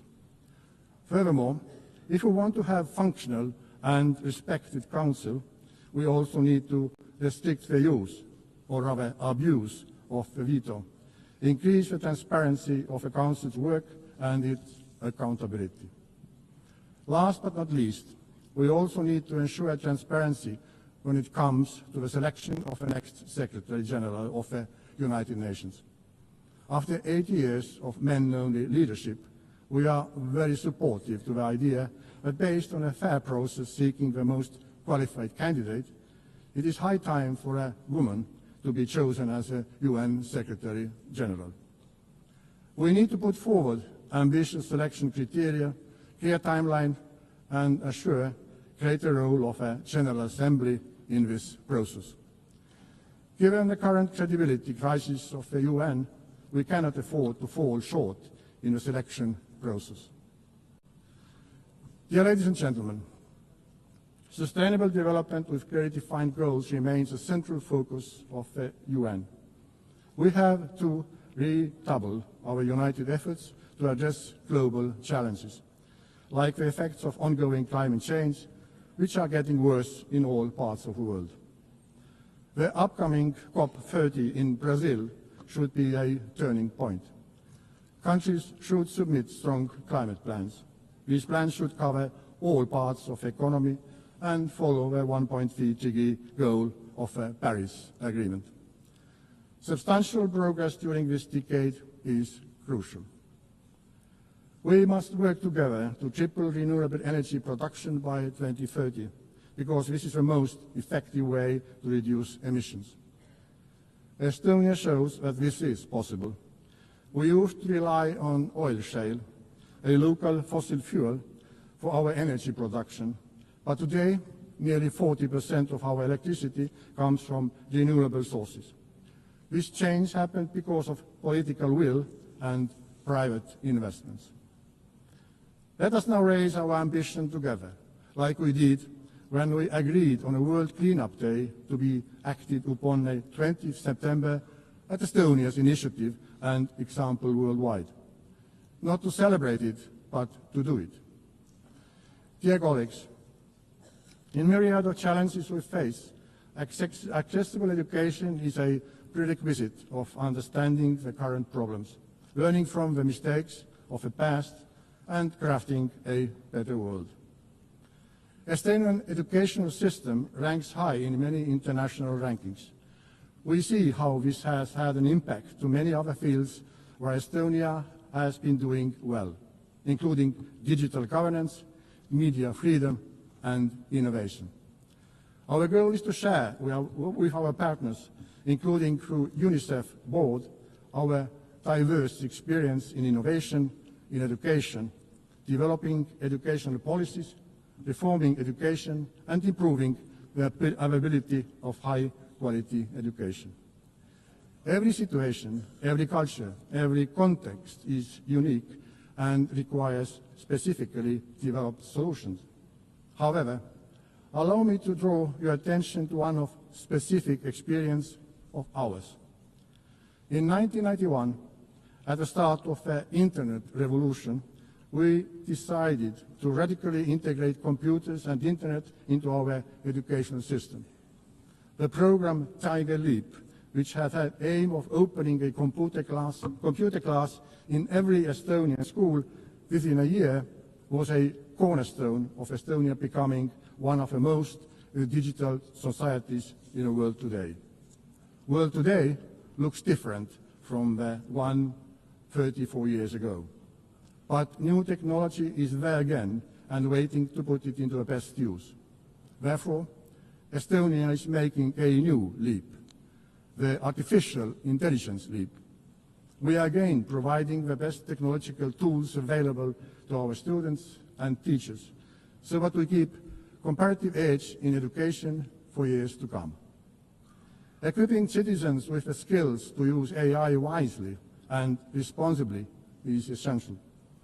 AI must serve dignity, development, and human rights, not the other way around. In Estonia, we believe in innovation, and we are most ready to develop new tailor-made solutions with our good partners all around the globe. In collaboration with the International Telecommunication Union and Germany, Estonia co-founded the CovStack initiative. This innovative platform provides governments with digital public infrastructure toolbox aimed at modernizing digital services by creating modular, open source and scalable framework for governments worldwide. Dear Member States, whichever global problem we approach, we have to build human rights and basic freedom. Yet today, human rights and fundamental freedoms are increasingly under pressure worldwide. This is a deeply worrying trend that demands our collective response. This is the idea that guides us also on the way to becoming a member of a Human Rights Council for a period of 2026-2028. And I would ask your support at the election next month.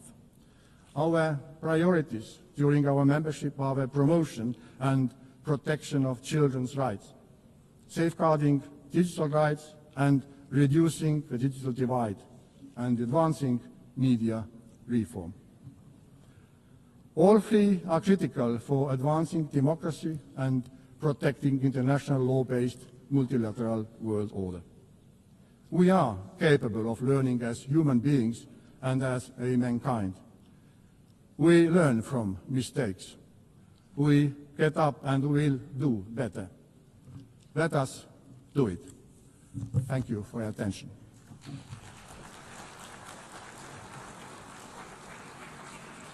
On behalf of the Assembly, I wish to thank the President of the Republic of Estonia. The Assembly will now hear an address by His Excellency Javier Milei, President of Argentina Republic. I request the protocol to exhort His Excellency and invite him to address the Assembly.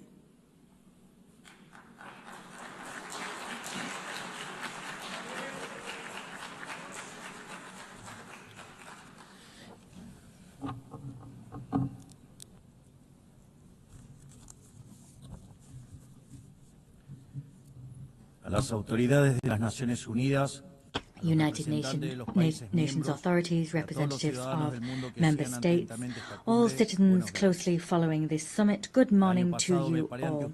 Last year I stood here before you at this very same assembly and I outlined a new direction that Argentina's foreign policy was going to take. We asserted that it was imperative to return to the ideas of freedom, the immortal principles that underpin the dignity of life, freedom and property. These are rights that all individuals should enjoy under the law. We asserted that there was a need for international cooperation to aim to guarantee those rights. However, I also warned that the UN had cast aside what had been its lodestar in recent decades.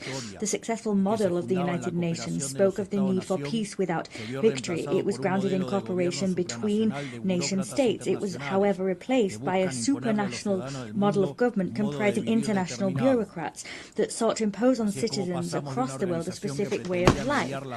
The United Nations has moved from an organization that sought to mediate peace between peers to an organization that claimed not only to decide what every nation state does, but also what all individuals, wherever they may be in the world, must do. We believe in the original aim and purpose of this organization. We believe that there are global problems which require dialogue and international cooperation if they are to be resolved.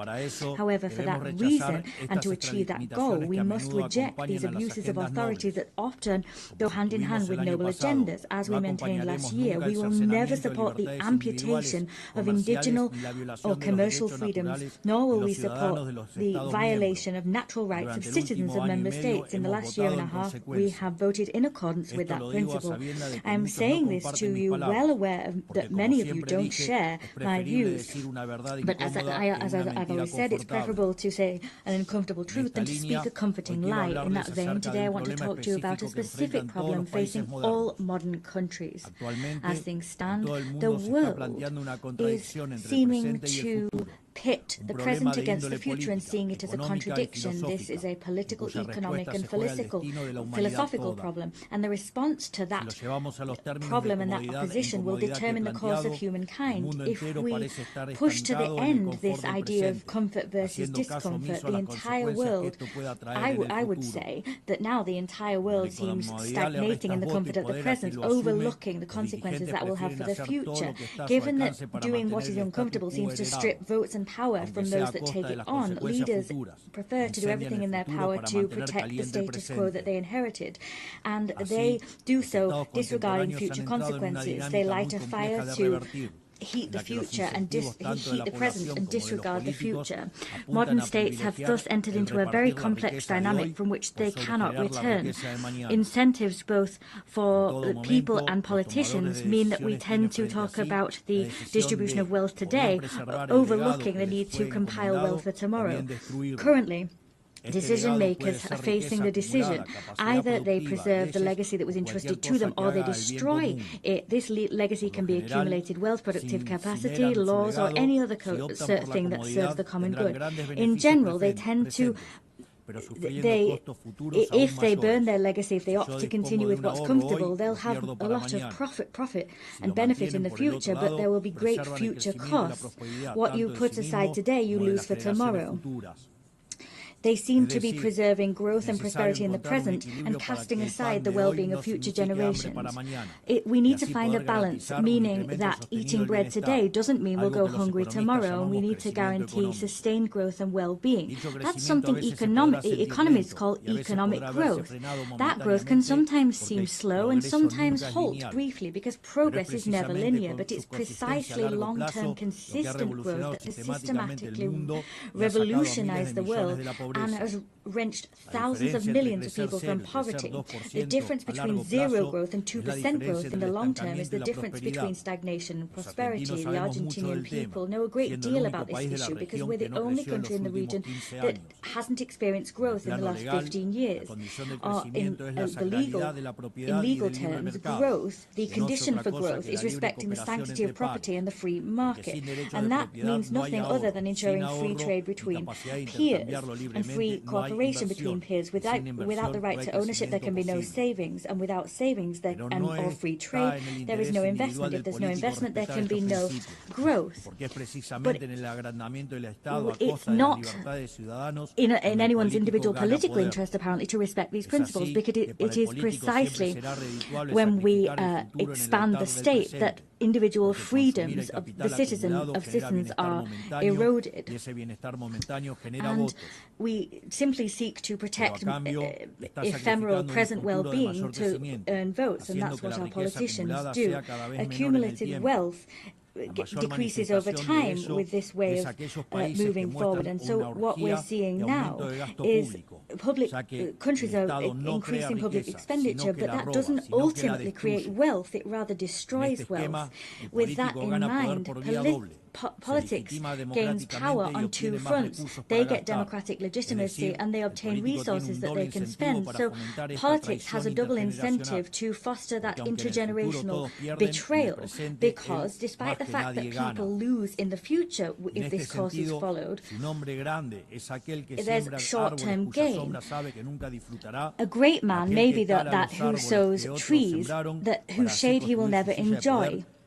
The great man might be the one who cuts down the trees that others sowed. But this cannot continue. This is the major trap that all nations are succumbing to. When this process is continued, growth stagnates. When growth stagnates, the demand for redistribution of wealth grows ever louder. So populist policies become, and the calls for them, become stronger and stronger. These policies appeal to envy and resentment. And the ultimate conclusion of this process is vulnerable young people suffocated under the weight of a state that they know is only there to exploit them. fiscal expansion, monetary expansion, and the expansion of state power is suffocating individuals, and that's all part of a pattern which we're seeing across all countries, particularly those who claim to make up the free world. But the problem is not only one of economic policies. We also see it when there are violations of equality before the law, or when we indiscriminately open the doors to immigration for political reasons. On the contrary to what we don't see there is immigration, we see invasion. International cooperation bodies has this one among its number, and such international organizations are not alien to this problem. As the years have passed, this organization has acquired responsibilities that run counter to its founding spirit. It has created layer upon layer of organizations, agencies and programs until it achieved this hypertrophy of administrations that are barely effective when it comes to resolving the problems for which they were created. Responsibilities that the UN has taken on have swelled and swelled, and in step with that, the contributions made by member states have swelled, and in turn, the palpable results that this organization has achieved have greatly reduced. They can't offer the world what they could. There's this cocktail of incentives, and in addition, you have in this organization, unlike how it was, international organizations now see a situation whereby no one's really held accountable for their failures to resolve problems. This contradiction between lofty goals and scant results has created the erosion of the prestige of this House. Without going further, the poor results of Agenda 2030 bear witness to what I've outlined above. What continues to be seen in practice is a cycle whereby we recycle structures. There is more and more being spent and more targets being set. For this region, Argentina decided to step aside from this process because we saw in Agenda 2030 the improper expenditure of scant resources for purposes that we don't share in order to distract attention from the real global difficulties. The world is on course for stagnation, and that's why we stood apart. I need to raise the alarm here because in Argentina, we've seen the natural consequences of proceeding in this way. You keep doing what's comfortable, but then you end up out of step with the future. In other terms, what I'm saying to you is that we're speaking to you from a future that hasn't arrived to you yet, and you've still got time to avoid this problem because no society will survive if it sets fire to the future to simply heat the present. In my country, we've learned the hard way a very valuable lesson. For decades, we jeopardized a future in order to distribute the dividends of the present. In 2030, we finally got to a point where we'd had 100 years of doing things improperly. We'd been kicking the can down the road, but there was no one left to kick the can to.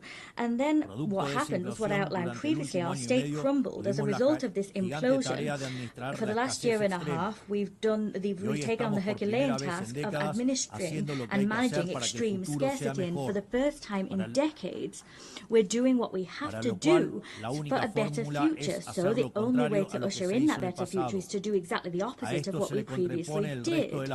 What we're doing stands in opposition to the rest of politics. That politics asked us to do what everyone was doing for years and what has pulled us into decline. They're asking us to jeopardize our future to meet present demands. They want us to apply the same remedy that we did 1,000 times, and that's exactly what brought us here. But I'd like to say clearly that Argentina has a government that decided to undertake the right path, even though it's the thorniest one, because prosperity and progress for our people cannot be delayed one day longer. However, we are not the only ones that are taking difficult decisions at this juncture, as history demands that we do. President Trump of the United States also understands that the time has come to reverse a dynamic which is leading the United States towards a disaster, and we know that a disaster in the United States is a global disaster.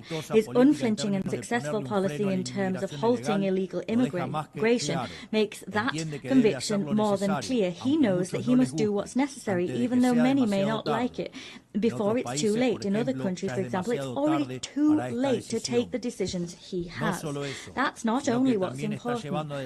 What Donald Trump is also doing is restructuring the terms of international trade in an unprecedented fashion. That's a titanic task which gets to the very core of the global economic system, because that system has been gnawing away at the industrial heart of his country, and the country now has an unparalleled debt crisis. Furthermore, he's undertaking a cleaning up of the institutional capture of the American state, because it's being infiltrated by left-wing factions that were seeking to undermine any reform program that was necessary.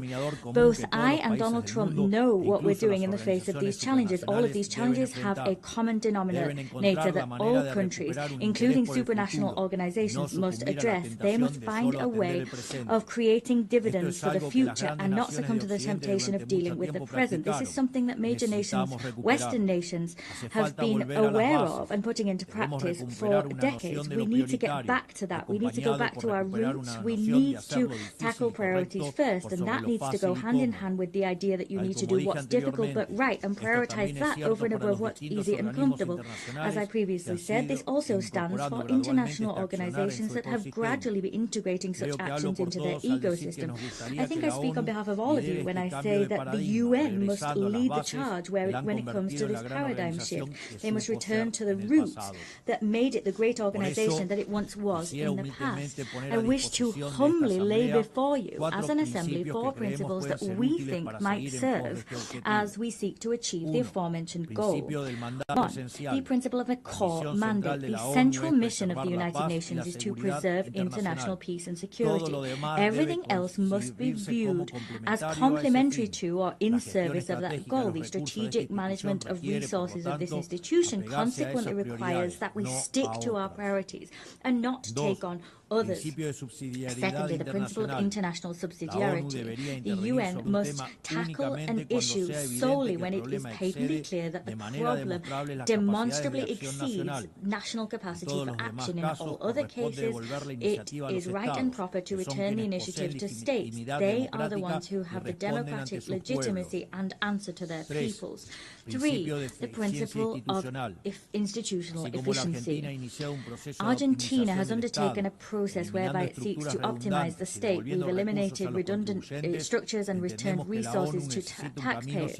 In the same way, we believe that the UN requires a similar journey. That requires conducting reliable audits, closing ineffective programs, the consolidation of agencies into single bodies, and financing tied to real achievement. 4. The principle of normative simplification and streamlining. Peace is not only the absence of conflict, it requires prosperous societies.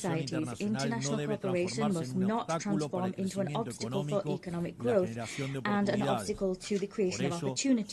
Consequently, we can only and must only support initiatives that do not stymie states' capacities to lead their own production and productive efforts to attract investment and foster trade that are the right way to reduce poverty. These principles will be highly valuable, we believe, in terms of getting our organization back on course so it can stand the test of time and produce tangible results over time.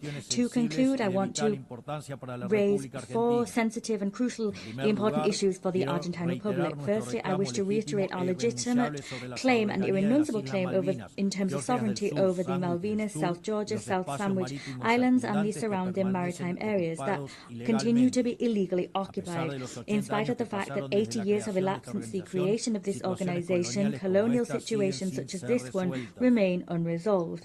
For this reason, we call upon the United Kingdom to resume bilateral negotiations in accordance with Resolution 2065 of this very same General Assembly, together with all relevant subsequent resolutions. Secondly, I wish to once again roundly reject expressions of fundamentalist violence that continue to be seen and that are spreading throughout the world. In Argentina, we already suffered this horror with the attacks against the Israel embassy and La Hamia in 1992 and 1994, respectively. For this reason, we urge the international community to strengthen legal cooperation to guarantee that Interpol and its signs are respected and those responsible for such atrocities are brought to justice. That will help us to ultimately be able to heal this painful wound that plagues our country's history. Thirdly, we're witnessing an unacceptable escalation in political violence on the left at a global level, violence that in Argentina we know only too well. It is unacceptable to use force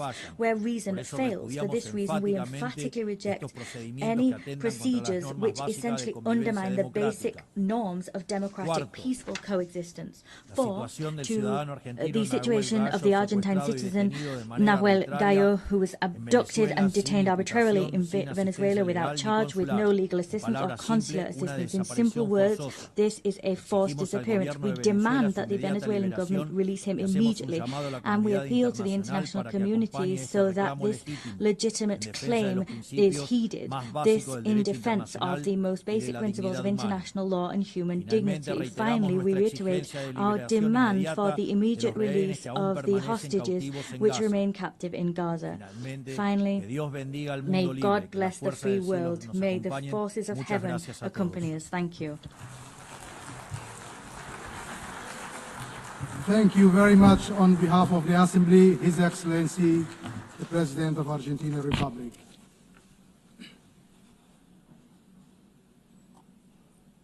The Assembly will now hear the address by His Excellency Alexander Vučić, President of the Republic of Serbia. I request protocol to escort His Excellency and invite him to address the Assembly.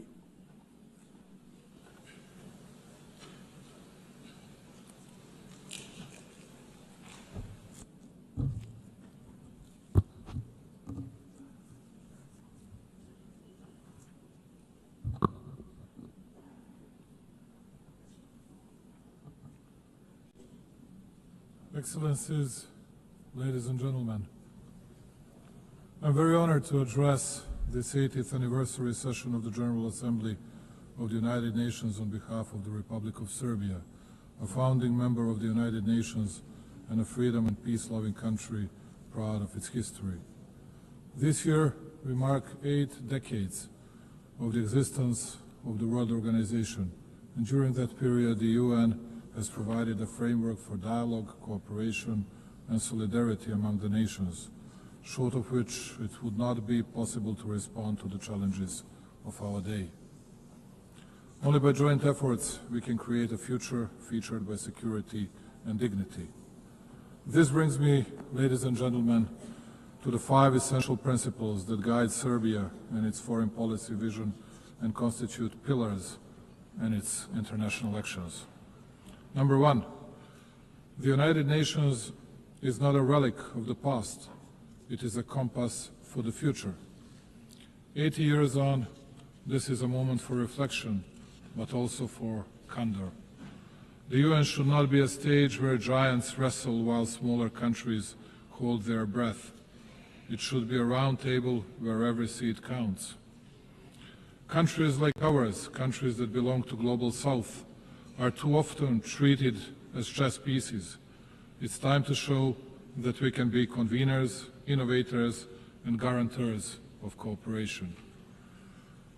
We may not have the loudest voice, but we often have the clearest vision, because we see both East and West at once. Our engagement with all partners does not mean blind agreement. It means respect for sovereignty, territorial integrity, and the belief that dialogue is stronger than division. Serbia is a reliable, predictable partner, but reciprocity matters. We will defend our autonomy as firmly as we defend cooperation. The United Nations Charter was not written to serve one moment in history. It was written to withstand the test of time. In a world facing deep geopolitical fractures, the United Nations Charter remains the only framework capable of holding us together. Serbia is not a buffer zone, it is a bridge, and bridges connect, they do not divide. Therefore, as the President of Serbia, for the first time I would like to offer Belgrade, the capital of Serbia, as a place of dialogue for all the conflicts around the world. I believe that we will offer the best possible hospitality and absolute security for the participants. The world is facing its deadly surge in violence since World War II. In 2024, 61 armed conflicts erupted across 36 countries, the highest number in more than 7 decades. The proliferation of misinformation, particularly via digital platforms, has fueled distrust between countries, targeting elections, trade negotiations, and public sentiment. Serbia believes in pragmatic cooperation, finding common ground even where disagreements persist. People around the world are frustrated with governments and businesses, and they want a better future for themselves and their families. The best way to deliver that is through collaboration across nations. We live in times of the most difficult conflicts and the most difficult divisions within countries, continents and regions since the foundation of the UN. A particularly worrying thing is a fact that, provoked by different factors, we have the deepest and the most difficult divisions within each society, with, most often, extremely violent consequences of actions of mutual non-understanding, non-communicating and distancing from what used to be accepted as elementary decency and behavior in both country-to-country and people-to-people relations. The world is divided, believe it or not, less by ideological, but much more by emotional, hate-driven differences caused by undermining of countries, societies, elementary moral values as well. In each village and hamlet worldwide, and particularly with the members of the citizens' alleged elite, at least it used to be the case, no matter who dies of natural causes, and especially if someone dies in an accident or gets killed, the biggest part of the society felt the need to pay their respect to the deceased, even those who didn't think highly of the respective person during his or her lifetime. Today, we are witnessing the unprecedented wonder, a sick expression of joy for the crime committed against an innocent person. The example of Charlie Kirk is the best confirmation of that. He was savagely assassinated just because his killer didn't like his ideas. He was shot, even after death, by the same ones who had prepared political and media grounds for his assassination. And please do not be surprised because I'm speaking about this more than about big world conflicts. It is precisely that such a development devastates in a deepest and the clearest way the world political community much more than conflicts with clear and visible actors. In the era of social networks, in the era of freedom, we have reached the point of the biggest unfreedoms and unambiguous limiting of freedoms of the others. How can it be possible that, let's say, ABC television hosts get bigger media attention in the US than the attempted assassination against, let's say, President Trump? Who are these shadow rulers who impact the key political movements and who want to run the world and each country individually, and almost as a rule without the people's will and legitimacy? They run all the processes, and all of us because they're chosen by God, as they like to put it. The elite and other people who are, I suppose, incapable of choosing their own path. Those are extremely dangerous things, which will lead to further dissolving of our societies and our countries, but also the overall world politics. It was mostly spoken here about Palestine and Israel. Both are our friends. And I cannot easily, because of more likes on social networks, nor I want to take sides and speak about good and bad people just because it brings us another point in daily politics. But speaking of which, let me bring you back to the beginning of this part of my speech. Big pro-Palestinian demonstrations were held in Italy during the past weekend. People were shouting Gaza, Gaza, but at least in Milan, some of them did not even think of Gaza. The only thing that was on their mind was demolishing and burning down of what the Italian people had created for centuries, just because it is popular to be against the government and take part in some kind of violence. And when otherwise very composed Italian Prime Minister Giorgia Meloni calls such hooligans, rightly so, thugs, we all ask ourselves what the next stage would be like and what awaits us in the future. During the past month, Serbia was facing unrest and attacks against the constitutional order. In spite of the violence exerted by the protesters, we try to find a significant share of blame in myself, ourselves, and in us running the country. I wanted to listen and I understood the message of the people in the streets. That is why, just like here at the United Nations, I believe that the dialogue between the nations and countries has no alternative. I offer dialogue and unconditioned discussion on all the topics of significance for our society to people who think differently, and I'm absolutely certain that in the upcoming period we will overcome all the difficulties from the past months. Progress on global challenges is uneven. Financing is dwindling, the UN budget is constrained, and smaller nations often lack access to the tools and support that richer countries enjoyed, particularly in the energy transition. Climate change is not just a statistic for Serbia and the Balkans, it is a lived reality marked by droughts, floods, and energy insecurity. Sustainable economic growth is essential, not optional, for climate resilience and well-being. For us, partnerships are defined by commitment, not hierarchy. We are a place where East and West collaborate on concrete projects from clean energy to infrastructure and digital transformation, and we will continue to build on this foundation. At a time when the UN seeks to inspire trust globally, these practical, results-driven partnerships strengthen confidence at home and abroad. Distinguished colleagues, alongside many other member states, especially those who do not belong among great powers, Serbia is adamant in pointing to the importance of and respect for the fundamental principles and rules of the Charter of the United Nations. Perhaps it is only too proper to repeat today what we committed to 8 decades ago. The principles and rules of the Charter are valid equally for all states, large or small, for all political powers or levels of development. With a feeling of deep pride, my country continues to commit to a consistent implementation of international norms, notwithstanding the fact that it too is facing a lack of fairness and double standards. In words and deeds, and on a number of occasions, Serbia has recommitted to respecting the sovereignty and territorial integrity of all UN member states, the fundamental principles of the Charter.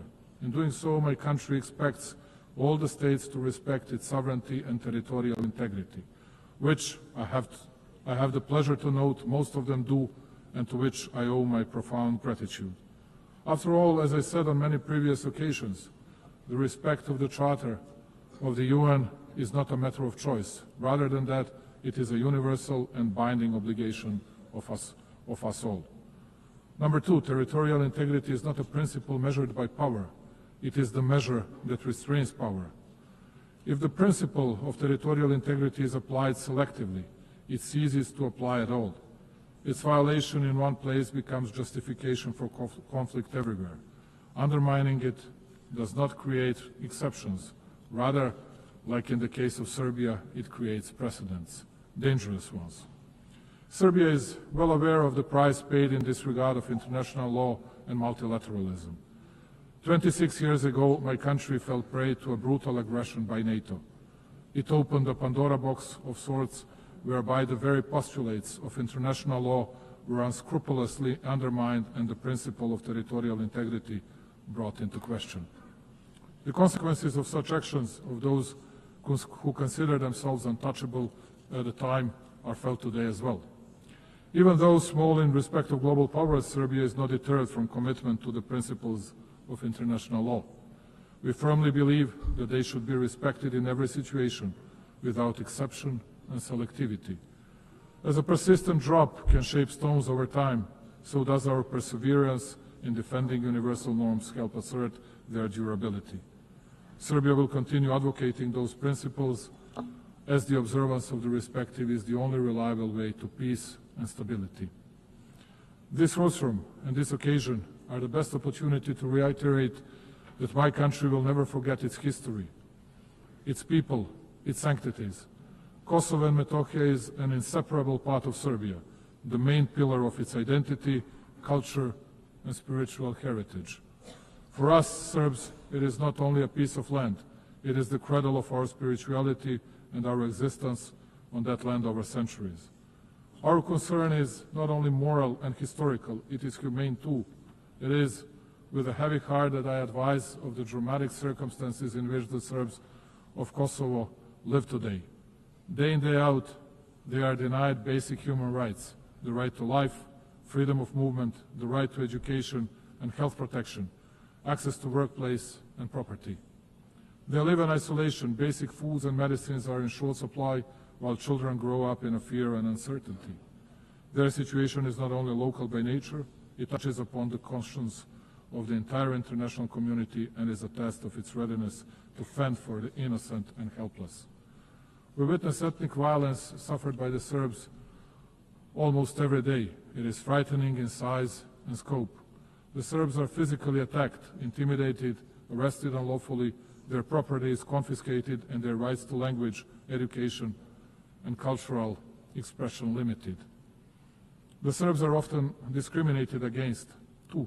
The practice sets the stage to make life in Serbian communities more difficult, as they are denied basic services, taxed exorbitantly, and erected hurdles and obstacles too. This is aimed at creating fear and pressure, and by extension change the demographic picture and force the Serbs to flee Kosovo and Metohija. Serbia, therefore, calls on the international community to take concrete and resolute measures to stop the violence in order to ensure security and rights of all peoples in Kosovo and Metohija. Compassion is not good enough. We need deeds and protection mechanisms. Notwithstanding the continuous, open and obvious violations of UN Security Council Resolution 1244, Serbia continues to believe in dialogue under the European Union auspices. It has no alternative, and if true and committed, it is the only way to a just and sustainable solution in line with international law and with full respect for mutual obligations.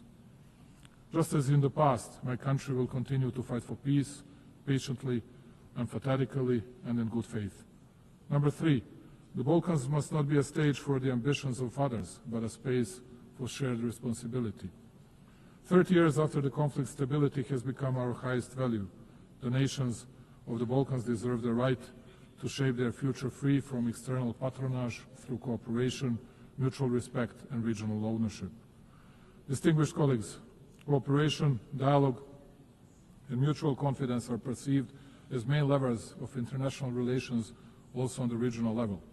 We consider that our region should look to the future while we continue to work to the benefit of all citizens and economic interlinkage. To paraphrase Indira Gandhi, who once said that one cannot shake hands with a clenched fist, let me say that Serbia will keep its hand extended, the hand reaching over divisions and borders, devoted to stability and prosperity for all those who strive for a positive agenda and a vision of common European future. The stability of our region is of paramount importance for us. As a guarantor of the Dayton Peace Agreement that we signed 30 years ago, we shall always work toward its full implementation and respect for the rights of all 3 constituent peoples in Bosnia and Herzegovina, Serbs, Bosniaks, and Croats. Unilateral acts and the abuse of authority contrary to the letter of the agreement are not conducive to peace and bring about new tensions. Only by the agreement of Bosnia and Herzegovina's people and entities can the stability and functioning of that country be guaranteed. Absence of dialogue and unilateral initiatives without agreement by all interested sides, in particular the initiatives that take advantage of international organizations, are but a step back to a painful past and create new divisions. Serbia will use all diplomatic means to prevent these activities from taking place as they undermine regional dialogue, the process of reconciliation and understanding. We shall not hesitate in our resolve to promote regional stability in an effort to contribute to global security. For exactly 30 years now, and in this distinguished institution and everywhere else, a false campaign has been ongoing against both the Republic of Serbia and Republika Srpska, the entity within Bosnia and Herzegovina. All over the world, everywhere, countless times, you could hear how, as they used to say, from well-informed sources, they heard that it was only a matter of days before Serbia would attack someone in the region, and that Republika Srpska and its leadership would violate the territorial integrity of Bosnia and Herzegovina. And all this time, it has been a lie, a real smoke screen intended to enable international representatives who are not elected by the people to deal with legitimate representatives of the Serbian people, one of the 3 constituent peoples in Bosnia, imposing sanctions against them, believe it or not, replacing them from the positions the people elected them to, and conducting criminal proceedings and issuing convictions for words spoken for verbal offenses. Thus, all of you are witnesses to a fact that for 3.5 years since the beginning of the conflict in Ukraine, we have been hearing stories that we, as an alleged Russian puppet, will attack someone in the region, which of course did not happen and will not happen. The only thing we have never heard is an apology from those who spread such falsehoods, and it is quite certain that we will never hear one. Let me reiterate, Serbia is a free, independent and sovereign country that makes its own decisions independently. We are committed to our European path. We do not plan to attack anyone, but equally, we will not allow anyone else to threaten our freedom and our country. Number 4, the world is changing and the United Nations must evolve to remain a pillar of global stability. Reforming the United Nations is not simply an institutional task. It is a moral duty to safeguard the future of global peace and justice. We are well aware of the need to reform the UN and revitalize its system in order to increase its credibility and shore up multilateralism so as to make our organization more effective, just and close to the needs of its member states. Also, the ESC should become more effective in and better adapted to the pursuit of its primary goal of safeguarding international peace in order to reflect more accurately the reality of the present-day world. Africa in particular, the youngest continent which comprises 54 states, must be better represented. Many countries rely on the UN for technical expertise, development funding, and guidance to achieve the Sustainable Development Goals. Cuts to funding or reduced access to UN programs risk widening the gap between wealthy and developing nations. As the UN looks for ways to reduce costs, we are happy to offer to host any of UN bodies, institutions, agencies in Serbia with the best possibility to continue being a bridge between developed and developing regions. Serbia is situated at the crossroads of Europe, easily accessible to both East and West. And speaking about cost effectiveness, we are able to offer lower operational costs compared to Geneva, New York, or other big hubs. Belgrade offers modern facilities, reliable connectivity, and proven capacity to host large international events, for example, Expo 2027. Hosting an agency in Belgrade strengthens the UN's presence in Southeastern Europe, a region with transitional and developmental experience relevant to global priorities. This would expand the UN's geographic footprint, ensuring agencies are more representative and globally distributed. And number 5, Serbia will remain independent and will overcome internal challenges through the strength of its statehood tradition, focusing steadfastly on building a prosperous future. True sovereignty today is not insulation. It is the dignity to choose to say yes on our own terms and to use that choice for cooperation. Serbia's independence is not a privilege granted. It is a sovereign right exercised, and its sovereignty is not situational, it is foundational. Notwithstanding numerous global challenges, Serbia has remained on a steady course. Its macroeconomic situation is stable and its economy continues to grow, which only shows how commitment to reforms and responsible economic policies lead to great results. Investments in infrastructure, energy transition, and digitalization bear out my country's commitment to sustainable development and the 2030 Agenda goals. Let me take a moment, ladies and gentlemen, to inform you that in 2027, Serbia will host the specialized exhibition Expo 2027 with a motto, Play for Humanity, Sport and Music for All. This event will provide an opportunity for my country to show to the world the strength of our culture, sport and creativity as a universal language that transcends differences. This will be a moment in which, along with its partners, Serbia will build bridges of friendship and togetherness, promote understanding, and open new horizons of cooperation. Serbia's way is the way of development, progress, and prosperity, and it is fully committed to becoming a full-fledged member of the European Union. This commitment, though, makes us no less devoted to promoting and deepening cooperation with countries from other parts of the world, maintaining and cherishing all along our traditional friendships and relations of trust in the East. Strengthening overall bilateral relations with key actors of the international community and with our European partners tops our agenda. Also, Serbia has raised in the past several years the level of cooperation with numerous countries in Africa, Asia, and Latin America, and played in that way a respectable role on the global stage. I trust and believe that we can count on mutual respect and the traditional bonds of friendship with these countries in our future relations. Ladies and gentlemen, closing it and looking to the future and committed to dialogue and understanding, we in Serbia believe that peace is the highest value and the most solid foundation of development. We shall continue to invest our energies, knowledge, and will in building a world more just, secure, and worthy of the coming generations. I thank you very much. On behalf of the Assembly, I wish to thank the President of the Republic of Serbia. The Assembly will now hear an address by His Excellency Ahmed al-Sharaa, President of the Syrian Arab Republic. I request protocol to escort His Excellency and invite him to address the Assembly.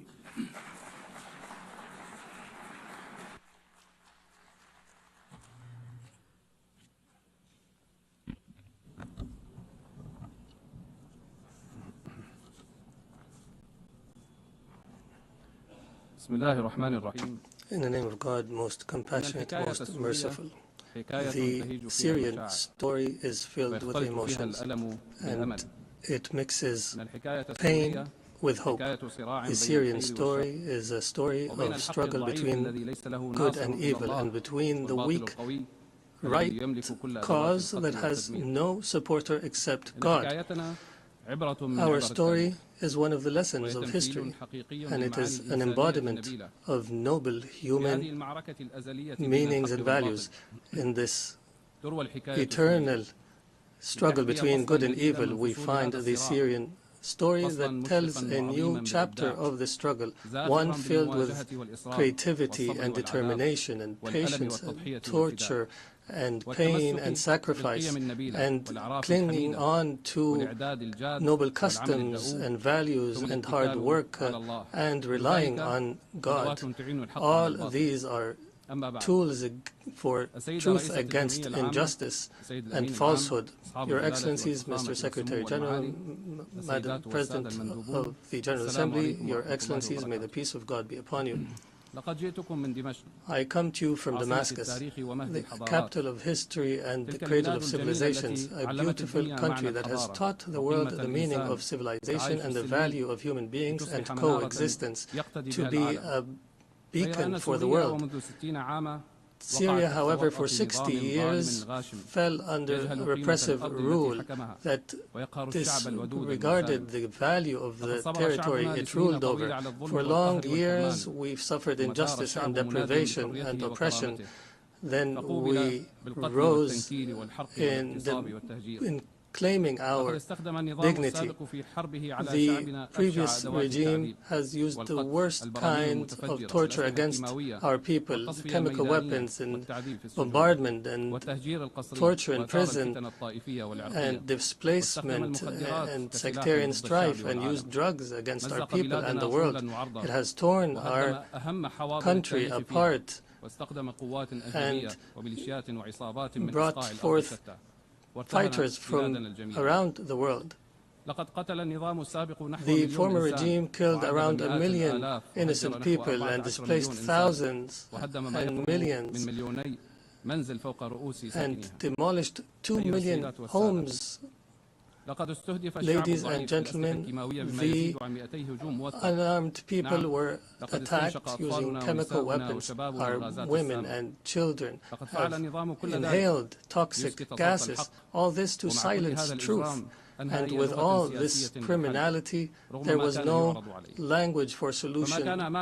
Despite the offers, these people had no means and choice but to organize itself and to organize militarily to oust a criminal regime.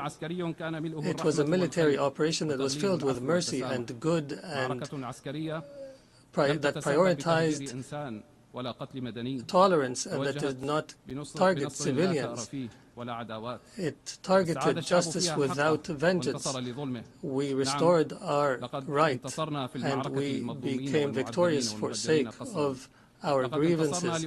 We were victorious for the mothers of martyrs and for all of you, people of the world, for the future of our children and yours. And we paved the way for the return of refugees, and we destroyed the trafficking of drugs.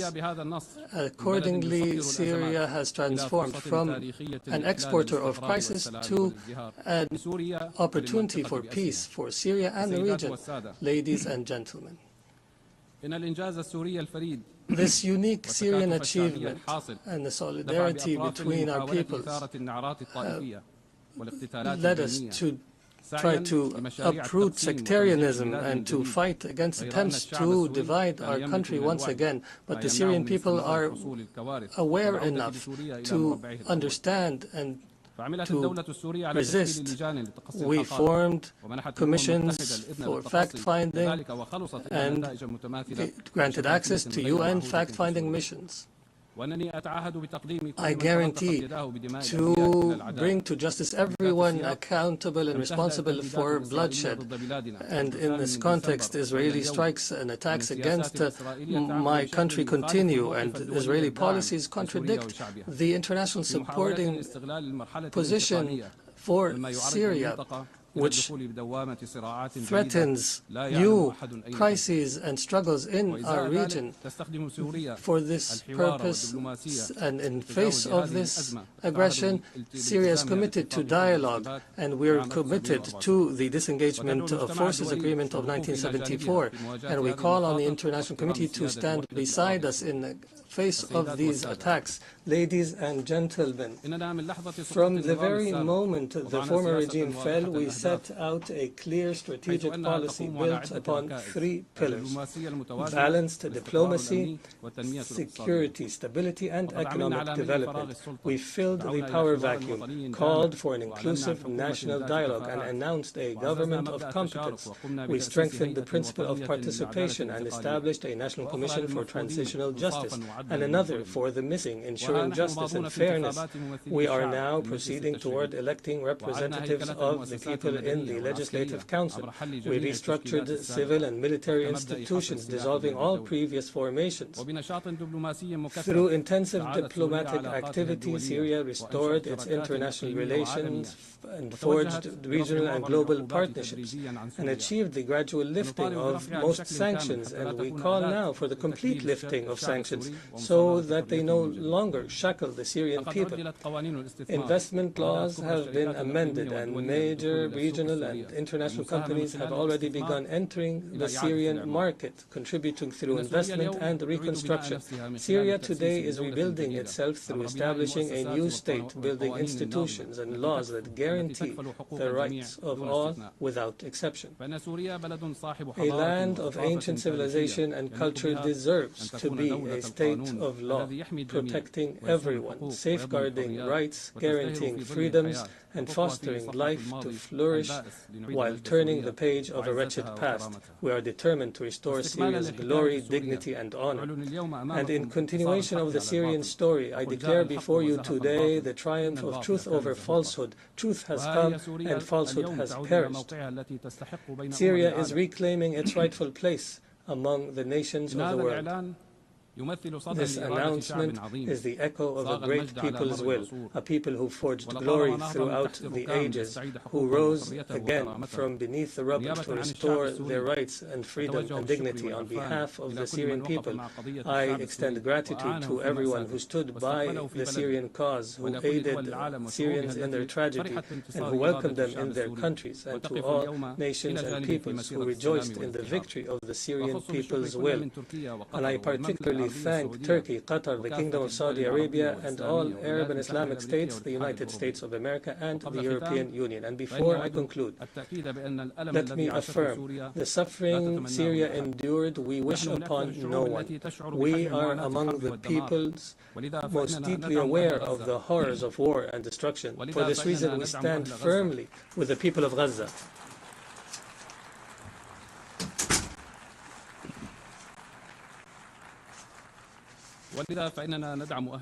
For this reason, we stand firmly with the people of Gaza, its children and women, and all peoples facing violations and aggression. We call for an immediate end to the war. In conclusion, the Syrian story has not come to an end. It continues to write a new chapter entitled Peace, Prosperity, and Development, and may the peace of God be upon you.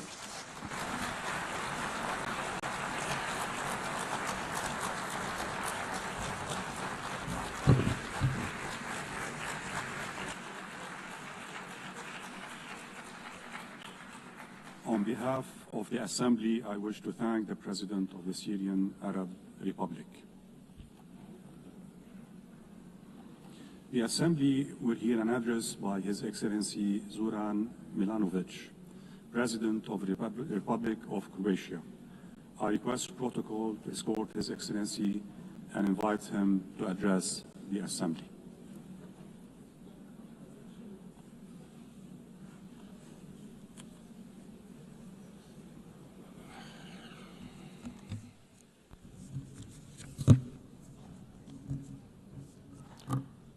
Mr. Vice President, Excellencies, ladies and gentlemen, for Croatia, the United Nations has always been a core, essential global institution. During our own struggle for independence, sovereignty, recognition, and territorial integrity, the UN played a decisive role.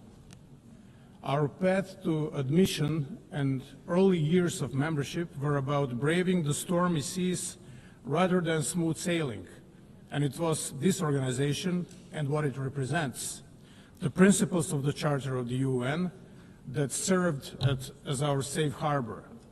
I believe this experience proved productive for both Croatia and the UN and has provided many lessons for the future, including on how to successfully end a complex war and conduct peaceful territorial integration and reintegration. Today, the international community faces daunting challenges. Armed conflicts are more numerous than at any time since the Second World War. They are multiplying and intensifying, overwhelming humanitarian systems and eroding trust in our capacity to prevent or resolve crises. In Ukraine, we hope the senseless loss of human lives will end as soon as possible. We welcome recent diplomatic efforts and encourage inclusive dialogue that can restore peace. Beyond Europe, other regions faced devastating crises. In Gaza, tens of thousands of women and children, human beings after all, or before all, have been killed and are being killed. Millions live without safety, food, medicine, and basic human dignity. This is worse than a mere war. It's a carnage, and we urgently call for it to end, for safe delivery of aid, especially to children, and for the release of all hostages. Lasting peace can only come through the universal recognition of the legitimate political aspirations of the Palestinian people, long denied. Time to close the chapter. The suffering is in less visible crisis is no less real. In Sudan, one of the gravest humanitarian catastrophes of the 21st century is unfolding before our eyes. UN peacekeeping must adapt to today's conflicts. Missions must be flexible, realistic, and sequenced towards achievable goals, reasonable goals. This requires the Security Council to focus on political solutions and remain committed to sustaining peace long after missions withdraw. Peace is more than silencing the guns. It requires preventing new wars and breaking the cycles of violence from the past. Lasting peace rests on democracy, legitimate governance, and full respect for the right of each people to freely choose their leaders and representatives. Excellencies, in our region of Southeast Europe, Croatia continues to champion and promote legitimate political processes as the foundation of progress. The EU membership is not a cure-all, but it remains a strong driver of prosperity, as can be witnessed in my country, Croatia. We promote good neighborly relations and urge all countries to refrain from actions that undermine stability in the region. In Bosnia and Herzegovina, we call for full respect of the constitutional order, sovereignty and equality of three constituent peoples. All parties and the international community must uphold the Dayton-Paris Peace Accord. Respecting the right of constituent peoples to choose their legitimate political representatives at all levels of government is fundamental prerequisite of lasting stability and progress in European Bosnia and Herzegovina. Lasting peace cannot be imposed. It must be built. And if it's to be sustainable, it must include respect for human rights and development that is inclusive and fair, basic building blocks of any just and prosperous society. The humanitarian system must be reformed to respond with speed, innovation, and stronger partnerships with local actors. Croatia supports the UN's humanitarian reset in order to make responses more agile, effective, and grounded in resilience. Above all, strict respect for international humanitarian law must remain the moral core of multilateralism. In Croatia, decades after the Homeland War, 3 decades, 3.5 decades, families still search for 1,744 missing loved ones. Not bodies, not just numbers, but human souls, fathers, sons, grandchildren still missing, unaccounted for. As co-chair of the Global Alliance for the Missing, Croatia draws on its painful experience to raise global visibility of this issue, share good practices, and strengthen cooperation. Survivor-centered justice is enshrined in our laws in Croatia, and we encourage the others to follow this path. We also share the Croatian model for searching for the missing.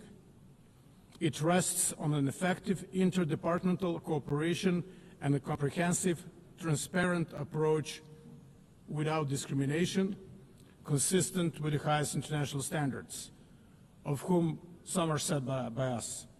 With this in mind, Croatia is proud to host later today a high-level side event on missing persons in armed conflict, dedicated to advancing the search for answers.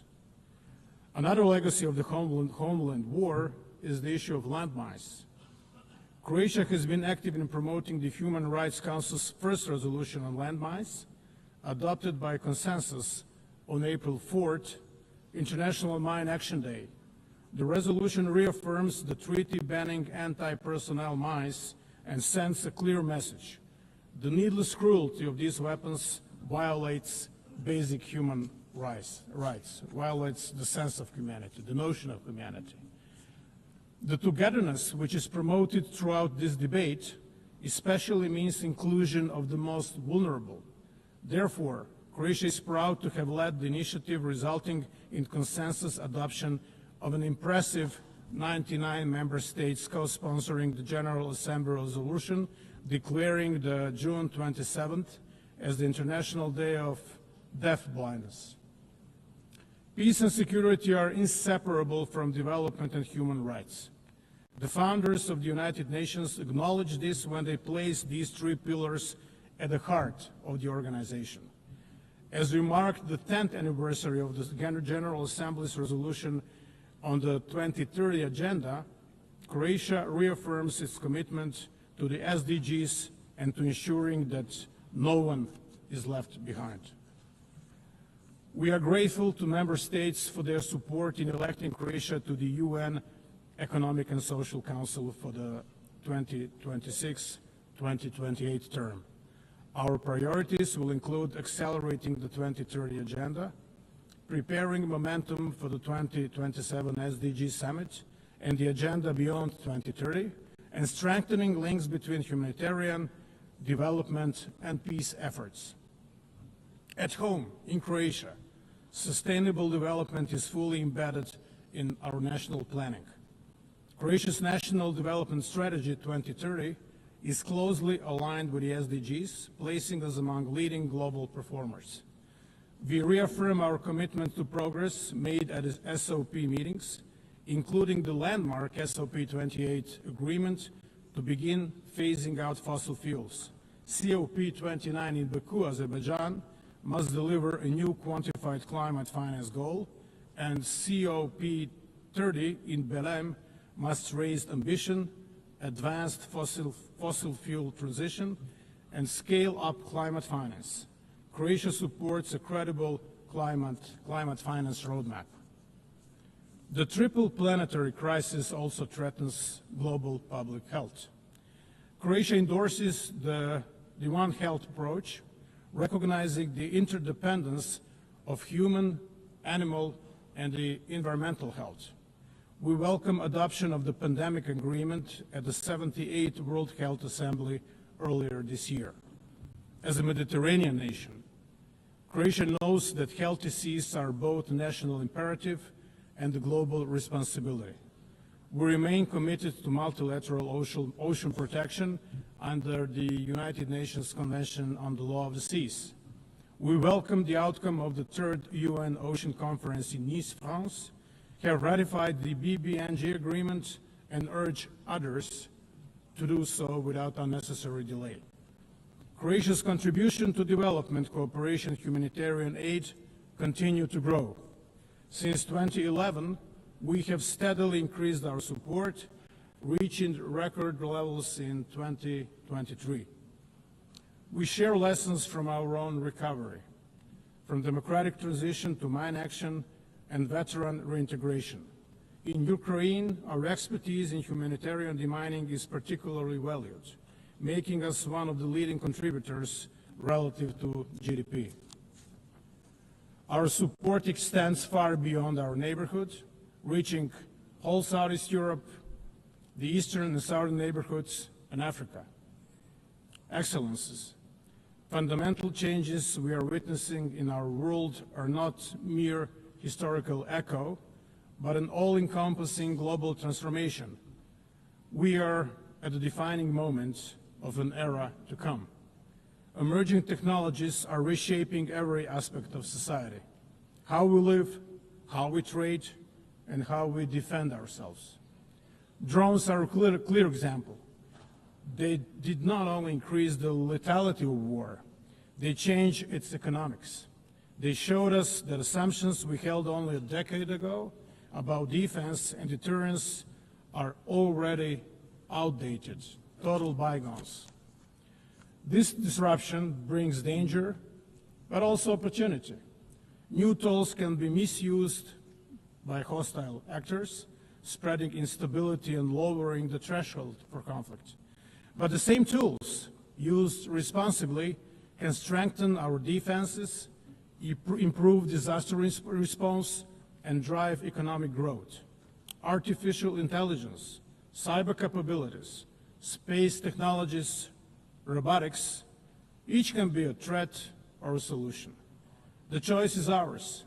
We need to rethink security, not only nationally but globally. Rules, safeguards, and cooperation must keep pace with innovation. If they do not, we risk instability and peril. But if they do, these technologies can become engines of resilience and stability. The task is urgent. The world must act with clarity, not hesitation. Emerging technologies are not tomorrow's challenge. They are today's reality. And how we choose to guide them will define not just the future of defense, but the future of peace. Reforming the United Nations is an existential necessity. At 80, the UN must adapt to stay relevant and effective. We welcome the Secretary General's UN 80 initiative as an opportunity not only to celebrate achievements, but also to reform and revitalize the organization. Security Council remains essential. Its reform is at the fundamental. The Council must become more inclusive, effective, transparent, and accountable. Croatia supports comprehensive reform, including enlargement in both categories of membership and stronger representation of unrepresented regions, in particular Africa. The financial stability of the UN is also vital. All member states must pay their due, their contributions, in full, on time, and without conditions. Without predictable financing, mandates fail and trust weakens. The upcoming peace-building architecture review offers another chance to turn commitments into action. Croatia will contribute actively, emphasizing prevention, coherence, and strong links between peace, development, and human rights. We welcome the decision to provide assessed contributions for the Peace-Building Fund from 2025, but needs still outpace resources. Mr. Vice President, Your Excellencies, ladies and gentlemen, the UN does not exist for itself, but to serve humanity, to save and improve lives, protect dignity and freedoms, and advance peace, security, and sustainable development. On its 80th anniversary, we have a duty to leave to future generations a UN system that is stronger, not weaker. Croatia will continue to defend the principles of the Charter and international law, not rules-based order, to support multilateral solutions, and to build partnerships rooted in respect and responsibility. The world is not short of strategies and grand ideas, reports or debates. What it lacks is political courage and determination. Let us find that courage together and prove that multilateralism can meet this moment and rise to the challenges of our times. Thank you so much.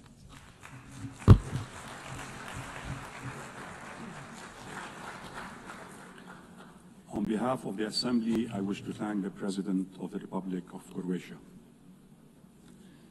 The Assembly will hear an address by His Excellency Nikos Christodoulidis, President of the Republic of Cyprus. I request protocol to escort His Excellency and invite him to address the Assembly.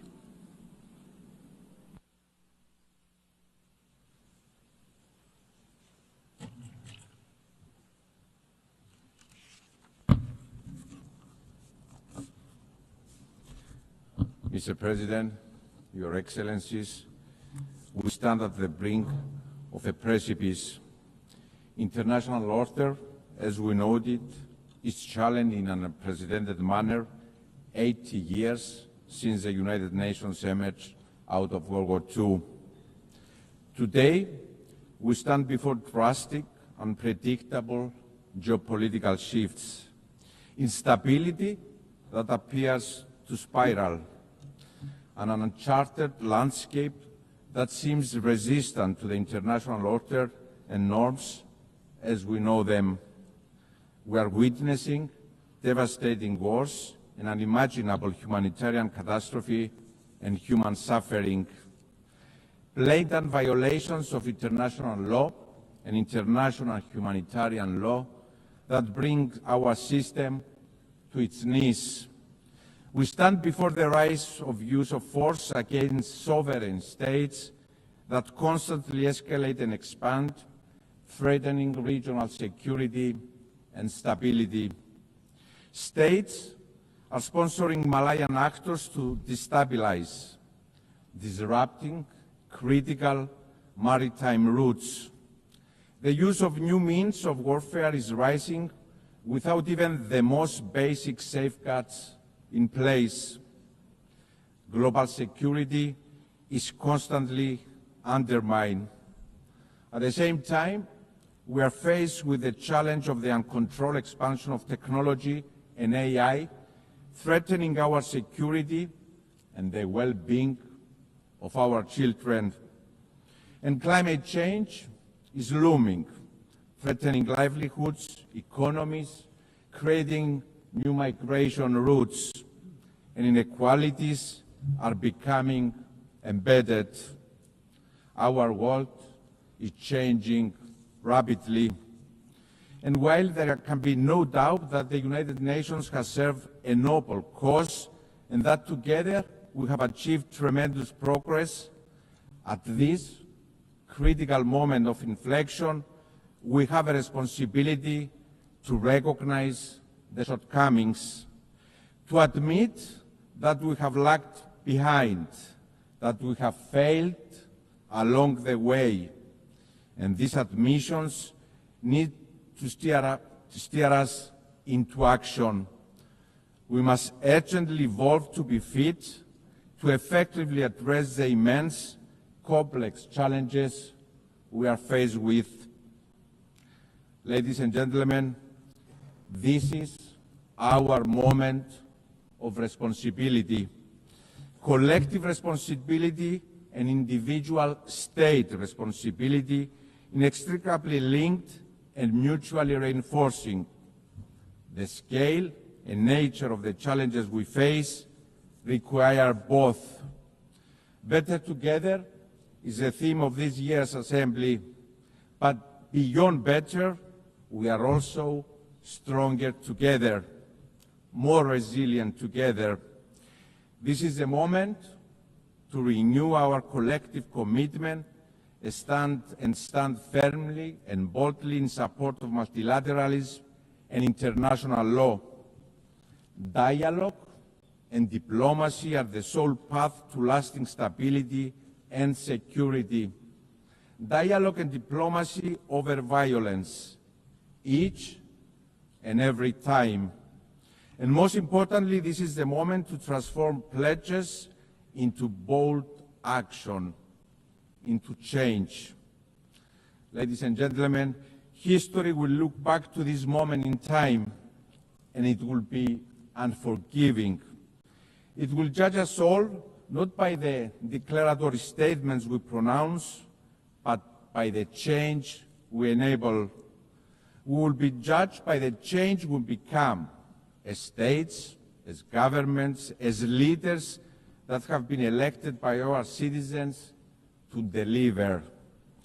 Your Excellencies, my country, Cyprus, walks this path of responsibility, and it stands ready to step up further, to assume even more its role as an enabler of security and stability in the Eastern Mediterranean and the greater Middle East, as a driver of cooperation underpinned by a vision of strength through partnership with like-minded countries and a safe harbor in turbulent waters, determined to transform our geography in a complex region into a blessing by building on our long-standing historical ties with our neighbors that are anchored on trust, mutual respect, and cooperation, always part of the solution to the region's challenges as a credible, reliable, responsible partner. We have proven this time and time again. Cyprus will always be a stable, trustworthy, safe harbor. And let me be clear, this is not theoretical.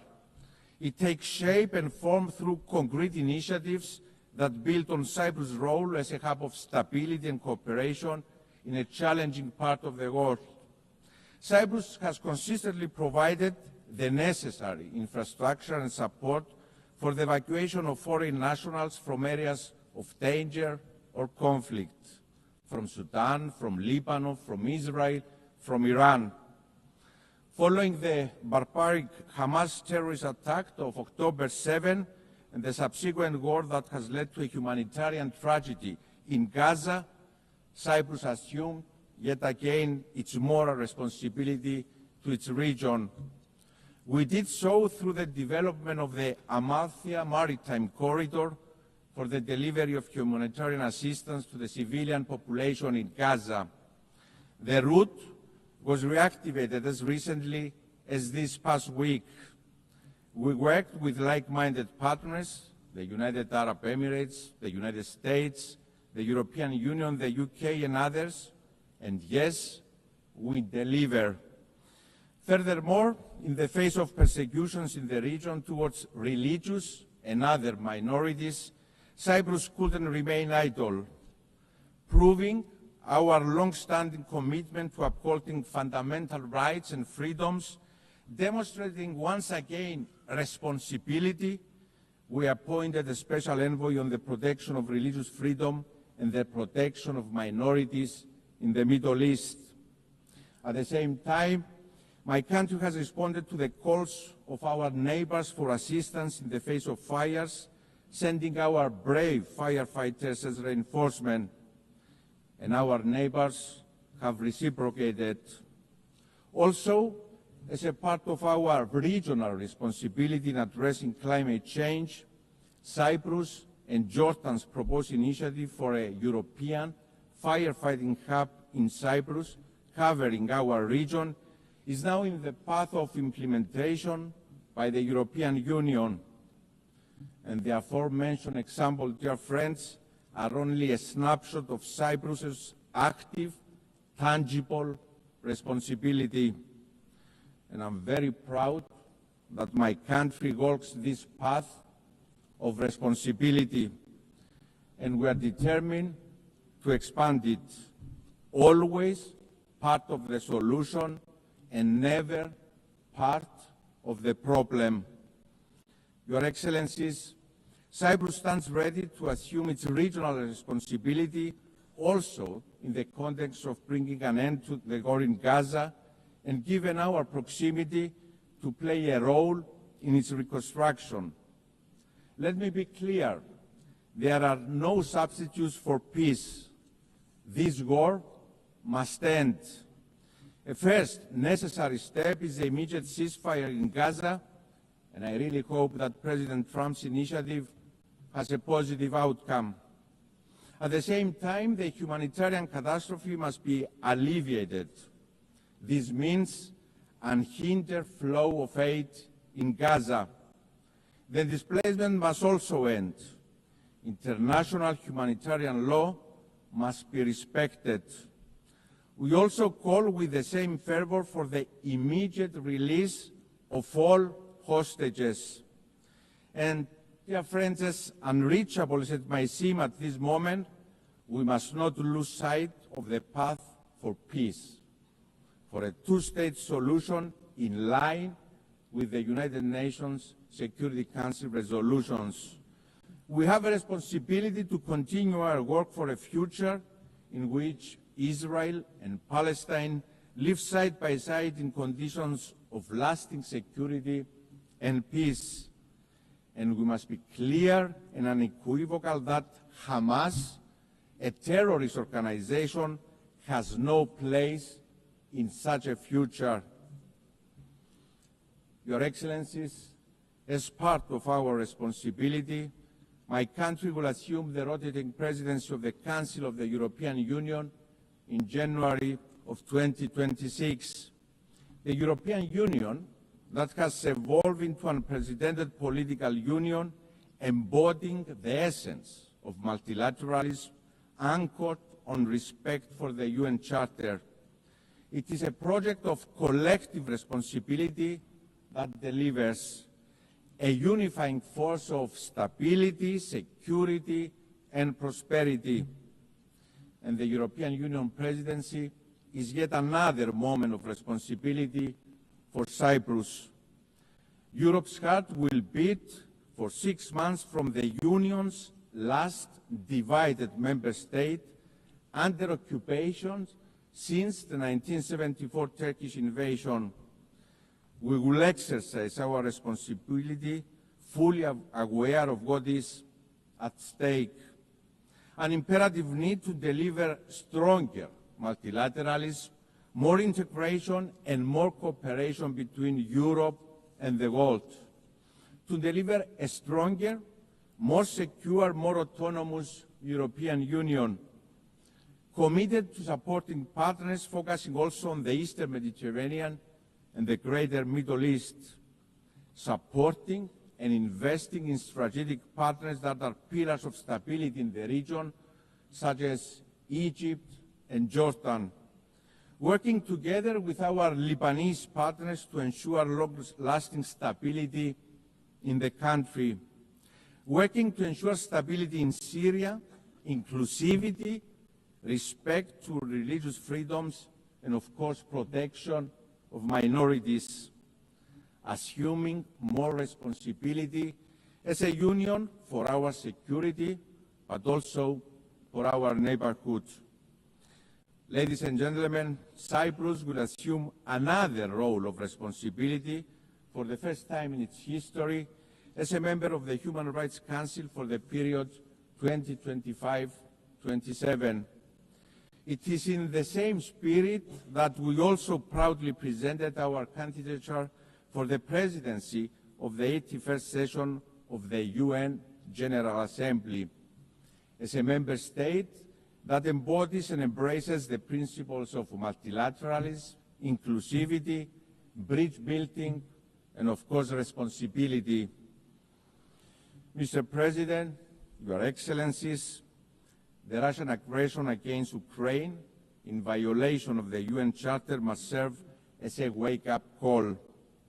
As we condemn the use of force against a sovereign nation, the killing of civilians, the forced disappearance of children, the destruction and displacement, we have an obligation to remember.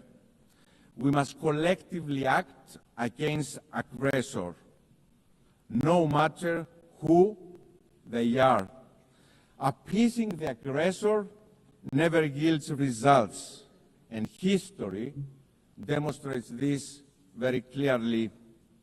Each time we turn a blind eye to violation of territorial integrity and sovereignty of states anywhere in the world, we create space and opportunity for the next aggressor. And this time, it can be bordering your country. In 2022, Russia invaded a sovereign nation, Ukraine, violating the UN Charter. In 1974, Turkey invaded a sovereign nation, Cyprus, violating the UN Charter. The violation is equal: the suffering, the invasion, and the occupation. My country, Cyprus, is under Turkish occupation for 51 years. Tens of thousands displaced, women raped, destruction of cultural and religious heritage, the fenced town of Varosha held hostage by Turkey, awaiting for its lawful inhabitants to return, as the relevant UN Security Council resolutions have prescribed for Turkey to allow. A policy of illegal settlements to change the demographic character of the country. Families, 51 years later, waiting for the fate of their loved ones. As a young boy in those early years after the invasion, the images of mothers and children weeping for their loved ones have been engraved in my memory. Dear friends, the playbook of occupiers is always the same. Your Excellencies, from this very podium yesterday, Mr. Erdogan preached the word on peace and accountability.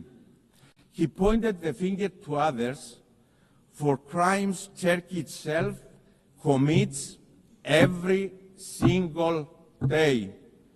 That is selective sensitivity and hypocrisy of the highest form.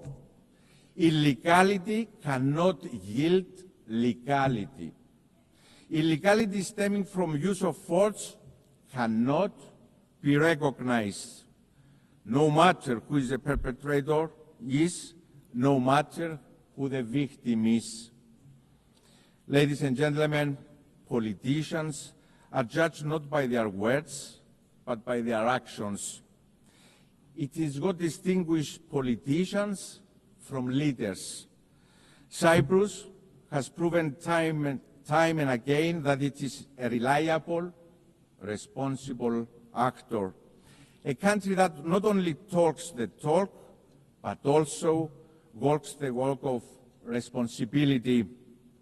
And my call to Mr. Erdogan is to join that path of responsibility, to end the occupation through negotiations for a comprehensive settlement that will reunify Cyprus in a bizonal, bicommunal federation with political equality, always in line with UN Security Council resolutions, European Union law, values and principles. This is the only way. Therefore, let me repeat, the call for responsibility is the loudest for my own country. I'm ready for this moment of responsibility, ready to deliver on the call of history to reunify Cyprus, to reunify my people, Greek Cypriots, Turkish Cypriots, Maronites, Armenians and Latins. Mr. President, Your Excellencies, we stand at the brink of a precipice. And while the impulse may be to shrink away from the immense responsibility we inherited from the visionaries who stood here 80 years ago, now is the moment for us to assume our responsibility collectively and individually as states. Rest assured that my country, Cyprus, will continue to do its part by being responsible, by being advocates for responsibility, for the good of humanity, for our peoples. Thank you very much.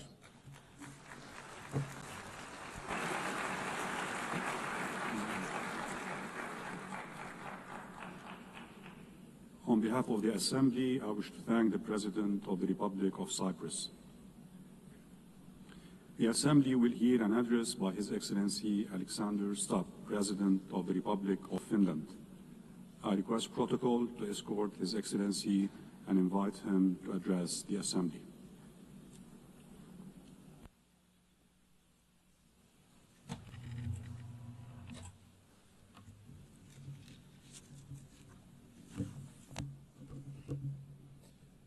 Mr. President, Excellencies, ladies and gentlemen, in its simplest form, foreign policy is really about three things: about values, interests, and power.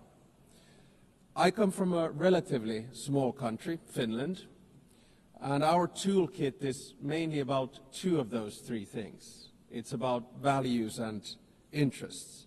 Power, hard or soft, is usually the luxury of bigger players. The power of a smaller country arises from its capacity to cooperate with others. Smart diplomacy gives smaller player at least relative influence. The UN is, of course, case in point. Big players have power through their permanent membership in the UN Security Council. But we, the smaller players, can influence the ebb and flow of international relations by being active in the corridors of diplomacy. Now, most of the speeches that we've heard here today have highlighted the fact that the world order, balance, and dynamics are changing, much like they did after World War II when the UN was founded. I actually think that the post-Cold War order is over, but we don't know what the new order is going to look like. It will take at least 5 to 10 years for things to settle. And my message to this Assembly today is that regardless of the size, each and every member state of the United Nations has agency, a say in how the new world order will look like. It is important that we all use this power wisely and responsibly. Now, I fully appreciate that our interests differ, depending on our geographical location, history, state of development, or culture. But fundamental values are something we should all share. We have commonly defined some of the most essential of them in the UN Charter. Today, I want to do two things. First, analyze where we are, and second, give my proposals on what we might want to do together. To understand what's currently happening in the world, I'd like to raise three different but yet related developments. First, it seems to me that there's a growing tension between multilateralism, in other words, an order based on the rule of law, and those that speak the language of multipolarity or transactionalism. So difference between multilateralism and multipolarity. Now, I can understand the temptation and the rationale of the proponents of multipolarity and transactionalism. But can they solve the world's biggest challenges, such as climate change or sustainable development? Today, I see many states, both big and small, pursuing transactional or multivectoral foreign policies. In essence, their aim is to diversify their relations with multiple actors rather than aligning with any one particular bloc. Now, this can be opportunistic, but it may also be justified and reasonable. This depends on political choices. A transactional or multivectoral foreign policy is dominated by interests. Interests drive practical choices of states, and this is entirely legitimate. This kind of foreign policy is based on a realistic understanding of power. Power defines the limits of what is possible for each state. However, values should actually underpin everything we do. Even transactional or multivectoral foreign policy should rest on a score of fundamental values. Without them, foreign policy will ultimately run into a wall. If you set aside values for unhindered pursuit of power and interests, you will eventually find before you the very same problems you wanted to overlook. Second, the balance of power in the New World Order is shifting towards the South and the East. Many countries, especially in Africa, Asia, Latin America, are becoming or have become key players in determining the direction of the New World Order. To put it simply, they have both agency and power. They are not only an expanding economic force, but their demographic growth is inexorable. This will also turn them into a political and cultural force.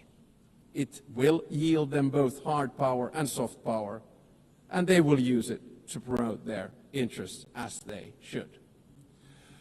The 193 members of the United Nations do not have to agree on every minute detail of values, but we have to have a common understanding of fundamentals. They include the sovereignty and territorial integrity of states. They include the prohibition of the use of force and the respect for human rights and fundamental freedoms. These values are the building blocks of who we are and what we stand for as the United Nations. The broad international community has overwhelmingly an interest to uphold them. Let me be clear. Russia has no right to continue its aggression on Ukraine. Israel has no right to violate international law in Palestine. States have no right to use Sudanese or Congolese territories to fight proxy wars for their economic or strategic self-interests. I urge us all to heed this message of the international community and act accordingly. War is always a failure of humanity. It is a collective failure of our fundamental values. It is a failure of us as human beings. Thirdly, I would like to say a few words about the state of the United Nations, the institution where we are. The UN was created to maintain and promote peace, stability, development, and friendly relations among nations. In order to achieve this, the balance between the three elements was required. The power at the highest level was represented by the UN Security Council. The interests of the wider membership were reconciled here in the General Assembly, and the values were enshrined in the Charter and consolidated as rules of international law. Now, unfortunately today, the UN is struggling to fulfill its central promise of delivering peace and stability. We can always blame each other, but at the end of the day, it's a collective decision. Countries have increasingly taken the liberty to break the rules of international law and to use force against other people's territories and suppress other nations. The United Nations of today does not sufficiently reflect the realities of the balance of power. All too often it fails to serve as a forum for the coordination of interests, and the values at its core are too often not respected in good faith. We all want to have the freedom to make choices and a possibility to influence the world around us. Today, many countries are seeking answers in multipolarity or transactionalism. If the UN fails to deliver, this trend will accelerate. So, let me sum up in the terms of the three pillars: values, interests, and power. Our values can divide us. Fundamentally, however, they should unite us around the basic principles of humanity, the rule of law, and the prohibition of aggression. Our interests differ, and it's only right that we promote them. However, our choices have consequences. Opportunism will eventually be forced to confront the problems it tried to ignore. Power will constantly seek a new balance. We must adapt to change. Nevertheless, we should not allow the rise of hard power to blind us. The power of legitimacy, integrity, and rules will remain strong. So let me get to my second part, from the situation to possible solutions or things that we could do together. Never before in history has humankind had such means of innovations at its disposal to solve the world's most pressing problems. However, the current direction is wrong in so many ways. There are more wars than at any time since World War II. The world is becoming increasingly divided. And so are our societies, and the measures to deal with climate change and sustainable development are lagging behind. In different parts of the world, we're witnessing immense civilian suffering and blatant disrespect for humanitarian principles. For me as a Finn, Russia's war of aggression in Ukraine not only reminds me of our past, but is directly linked to the security of the part of the world where I live. On the other hand, there is aggression and total disregard for civilian life, and an attempt to undermine the fundamental principles on which the international order is based. On the other hand, there's a bastion of freedom that is defending its right to exist and to make its own choices. The battle for what consequences we will draw from this aggression is not yet over. Recently, there's been serious attempts at diplomatic solutions of the war on the initiative of the United States. There are no perfect solutions to wars. At the same time, we know that any decision made in these matters will have far-reaching consequences in Ukraine and beyond. There can hardly be a stronger unifying interest among the UN's broad membership than our opposition to the wars of conquest. Aggression must not be rewarded. Accountability for the most serious international crimes must be pursued.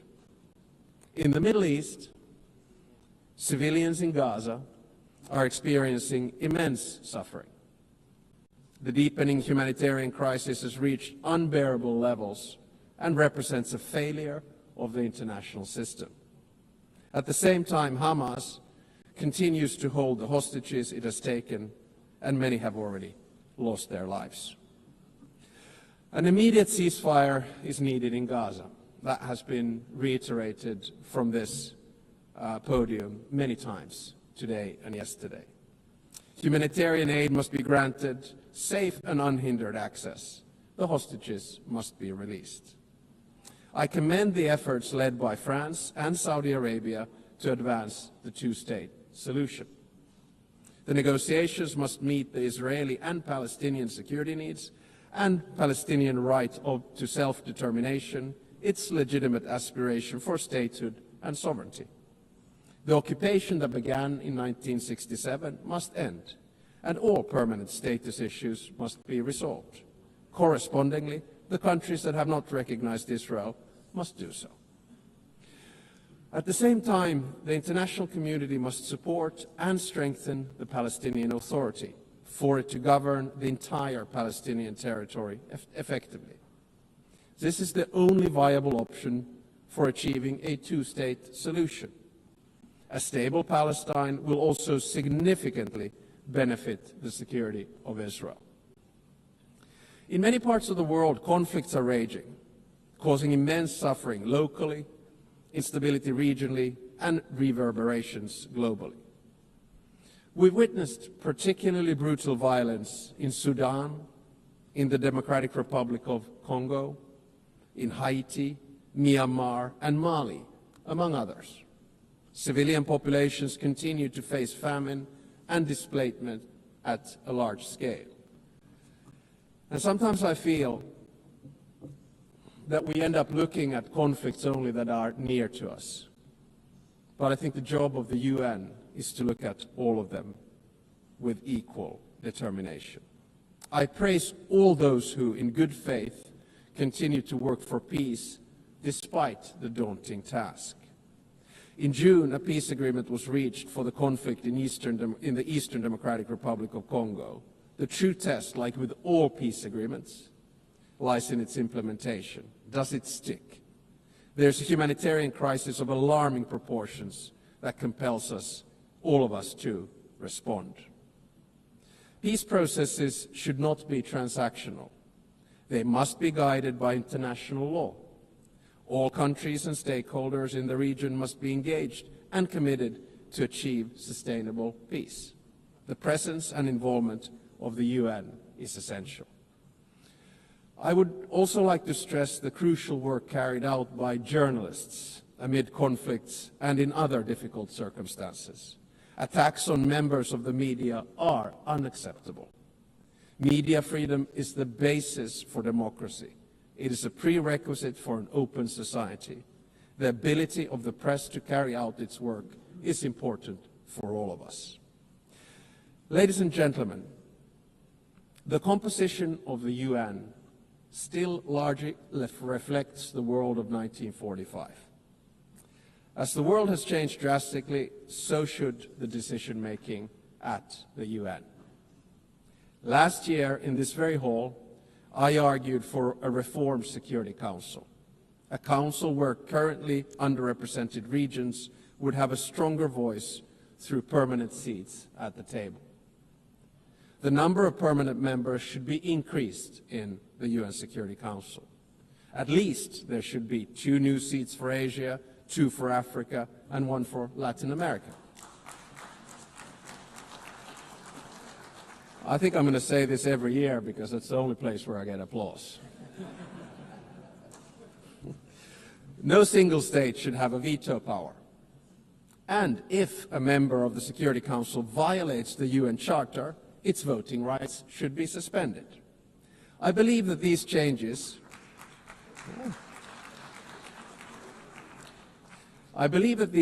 at the top of the UN are necessary in order to maintain the UN's central role in international relations. At the same time, a more comprehensive reform of the UN is needed. I commend the Secretary General for his UN 80 initiative, and I encourage him to take bold and ambitious action. So Finland strongly supports the UN and wants it to succeed. Therefore, we stress the need for true reform to enhance the organization's credibility, relevance, and efficiency. This will ensure that the UN can act. The UN needs to focus its efforts on its most important goals: ending and preventing wars, protecting human rights, and acting as a catalyst for sustainable development. And also, we need to get the UN back into peace mediation. I would argue that one of the reasons that we have so many wars right now is that the UN is absent from peace mediation. No other organization can offer the legitimacy comparable to that of the UN. If the UN is absent, conflicts are not resolved without it, which is not in our common interests. The UN is needed as a mediator, and the member states should support it at this endeavor. Finally, Finland is strongly engaged in the work of the UN and will remain so. Therefore, we're also standing for election to the Security Council for the term of 2029 to 2030. Should we be elected, Finland pledges to be a principled and pragmatic partner for peace. We are principled in our commitment to international law with the Charter at its core. We are pragmatic in seeking solutions that truly advance international peace and security, recognizing that progress is often incremental. At the outset of my speech, I said that each and every one of us has agency, a say how the new world order will look like. We want to be able to make our own choices and have an impact on the world around us. Nelson Mandela saw truth and reconciliation as the only hope for nations that are bitterly divided. The same applies to relations between states. We should learn from history, but always look to the future, bearing in mind that our decisions will shape it. Thank you very much.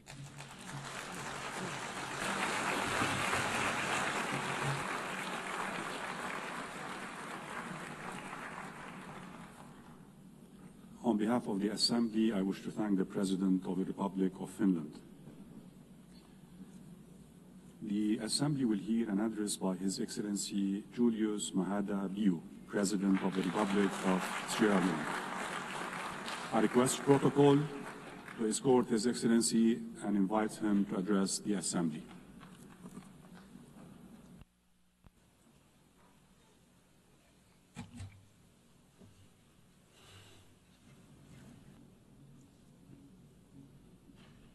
President of the General Assembly, the Secretary General, Excellencies, distinguished ladies and gentlemen, I congratulate Her Excellency Annalena Baerbock on her election as President of the General Assembly to lead this historic 80th session of the General Assembly. I thank her predecessor, His Excellency Philemon Yang, for his distinguished leadership during the 79th session. I commend the Secretary General, Antonio Guterres, for his steadfast commitment to the ideas of the United Nations during these increasingly turbulent times. Madam President, it's both an honor and a solemn responsibility to address this Assembly on the 80th anniversary of the United Nations. This Assembly is not just ceremonial. It is a call for the world's conscience to act with unity, determination, and vision. Our theme, Better Together, 80 years and more for peace, development, and human rights, both celebrates and summons. It reminds us that cooperation delivers progress. It also demands that we reimagine multilateralism so that peace, dignity, and equality are not promises on paper, but realities in the lives of people. This anniversary is not a time for complacency, but for courageous renewal. Today, we face deepening inequalities, climate crises, geopolitical fragmentation, technological disruptions, and entrenched conflict. No nation can meet these challenges alone. We need bold multilateralism and a united nations that is not only reformed, but reinvigorated. The UN must be more than a meeting place. It must be a working place for people, for peace, and for our planet. Madam President, Sierra Leone is a small state that has relied heavily on the United Nations Charter and our helps to uphold it. We speak with independence and conviction because we have lived the cost of its absence. I also serve as chair of ECOWAS Authority of Heads of State and Government and coordinator of the African Union Committee of 10 Heads of State and Government on Security Council Reform, C10. For both myself and the people of Sierra Leone, these roles are not just titles, they are responsibilities. They reflect Sierra Leone's conviction that principled multilateralism is the surest defense of law, equity, and peace. Since 1945, the Charter's promise of sovereign equality, non-aggression, and human dignity have been the bedrock of small states like ours. In 1961, when Sierra Leone first addressed this assembly, our founding Prime Minister, Samiti Magai, pledged that our voice would be independent and principled, guided not by bitterness, but by conviction. That pledge remains our compass. We stand for justice and equality. We uphold the rights of all people to self-determination. We speak truth. We speak truth to power and act in defense of humanity and the rule of law. Small states are not inherently small. Our sovereignty is equal and our responsibilities are the same. Leadership is not the loudest voice in the room. It is the clearest voice for justice. Madam President, our current term on the UN Security Council has deepened these convictions. Guided by the Charter, we have championed peace through dialogue, upheld international law, and promoted prevention as the first duty of collective security. We have supported efforts to stabilize Eastern Democratic Republic of Congo, de-escalated tensions in the Middle East, and supported political transition in Lebanon and Syria for peace and stability.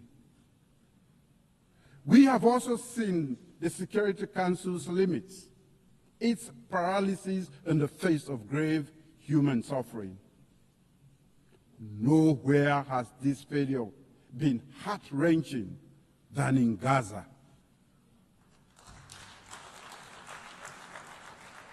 A preventable genocide was not prevented.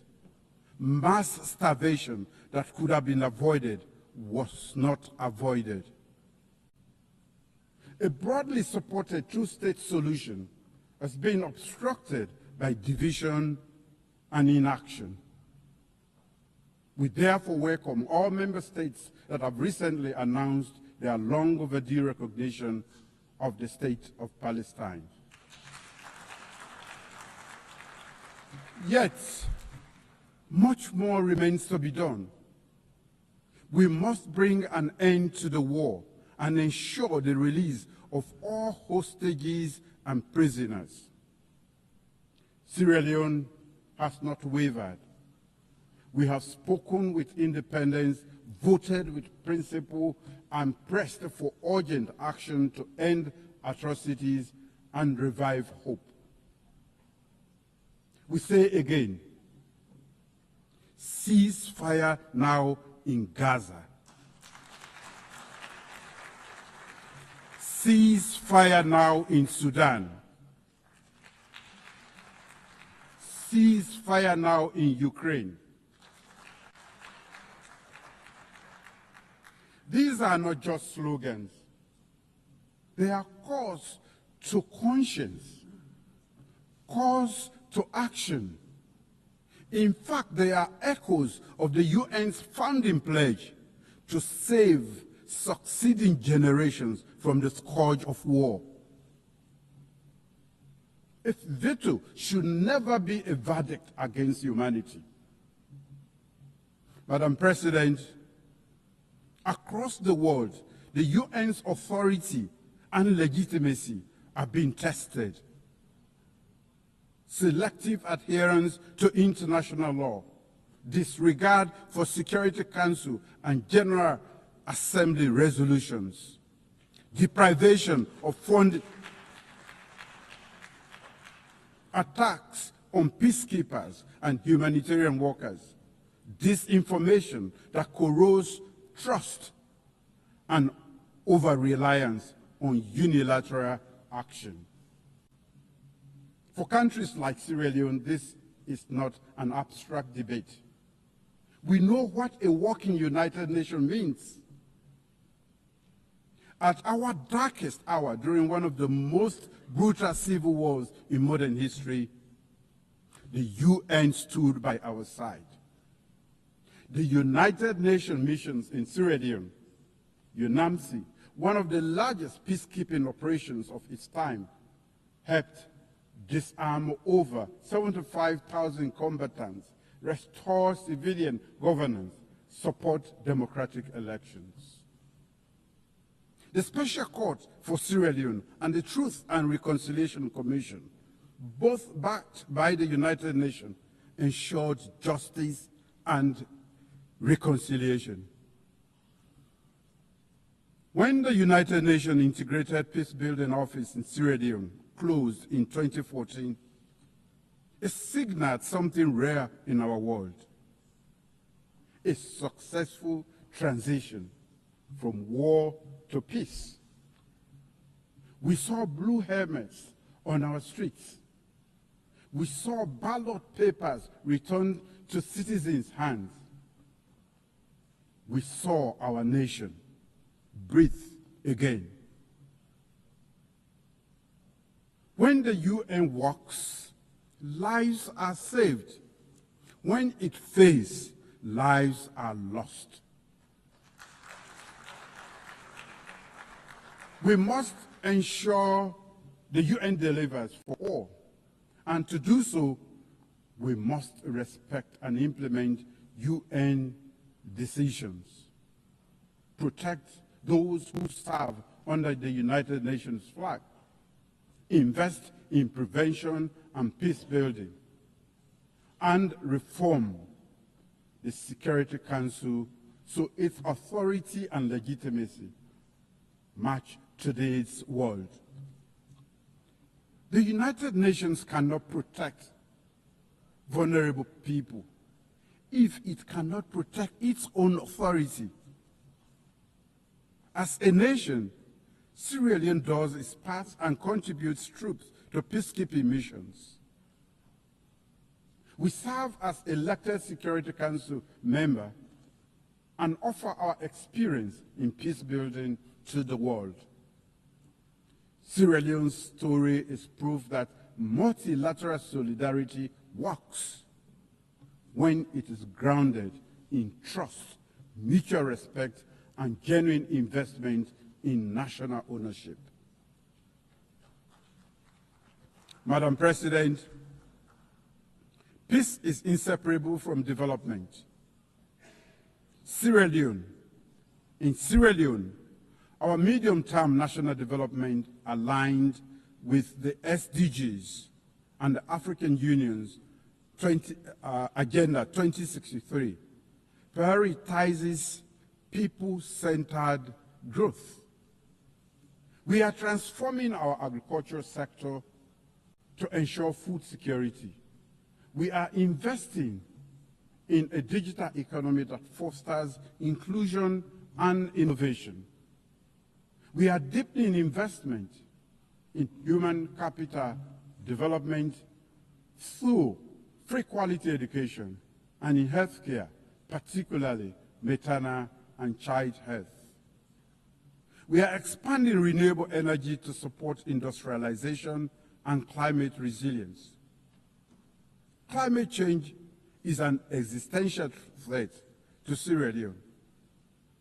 Our greenhouse gas emissions are negligible, yet our people and our wide coast bears the cost through erosion, flooding, and pressure on food systems and fisheries. We have mainstreamed climate adaptation and strengthened disaster preparedness. In fulfillment of the commitment made at the Third United Nations Oceans Conference, Sierra Leone has ratified the Biodiversity Beyond National Jurisdiction Treaty, BBNG, as the 60th state to deposit its instrument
Africa is not a problem to be solved.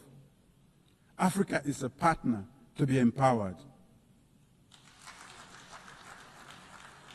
Madam President, during Sierra Leone's tenure as elected member of the Security Council 2024-2025, we have highlighted the urgent security challenges in West Africa and the Sahel, where terrorism and violent extremism transcends borders and destabilize the entire region. However, Africa's lack of permanent representation continue to hinder the Council's ability to act decisively and contextually. We have advocated for a comprehensive approach to counterterrorism in the Sahel, linking security with development, governance reforms and regional cooperation, and strengthening the UN-AU-ECOWAS partnership. Too often, however, the Council's response has been hindered by narrow geopolitical interests, delaying action that could have saved lives. Our experience confirms a clear truth. Lasting peace requires inclusivity, ownership, and legitimacy. The Council's structural imbalance undermines its credibility and must be addressed to ensure the safeguarding of collective security. Madam President, in my capacity as coordinator of the African Union Committee of 10 on Security Council reforms, I speak on behalf of a continent still excluded from the permanent representation on the Council. Africa, home to 1.4 billion people and the largest regional bloc in the United Nations, still has no permanent seat. This is unjust and untenable.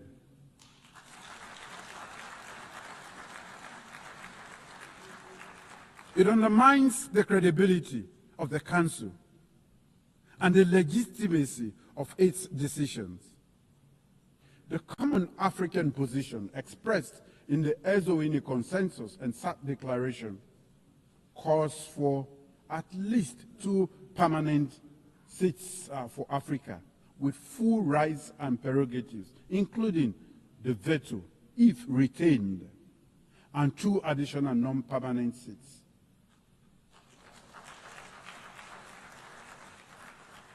This is not a request. It is a demand for equity.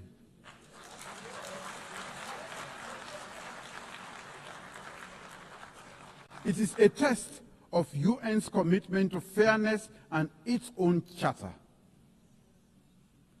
During our Security Council presidency in August last year, we gave this issue unprecedented prominence. As we mark the 80th anniversary of the United Nations and the 20th anniversary of the Ezowini Consensus and SAT Declaration, let this be the moment that the international community answers Africa's call.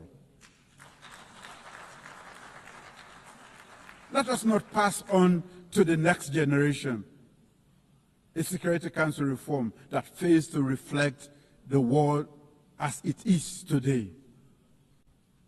Madam President, the United Nations at 80 must look forward.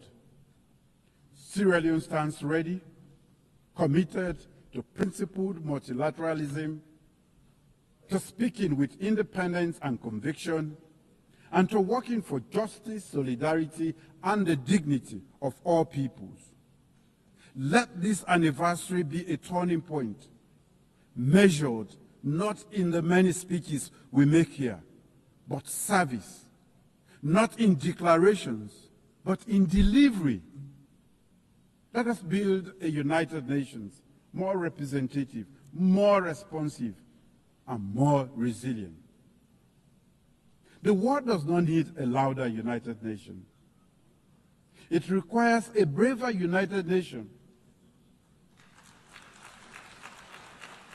Now is the time to make the United Nations work for all.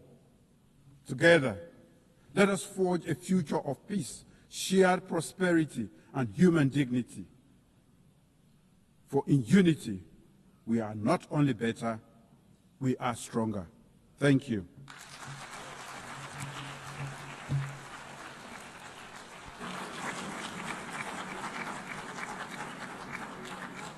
On behalf of the Assembly, I wish to thank the President of the Republic of Sierra Leone.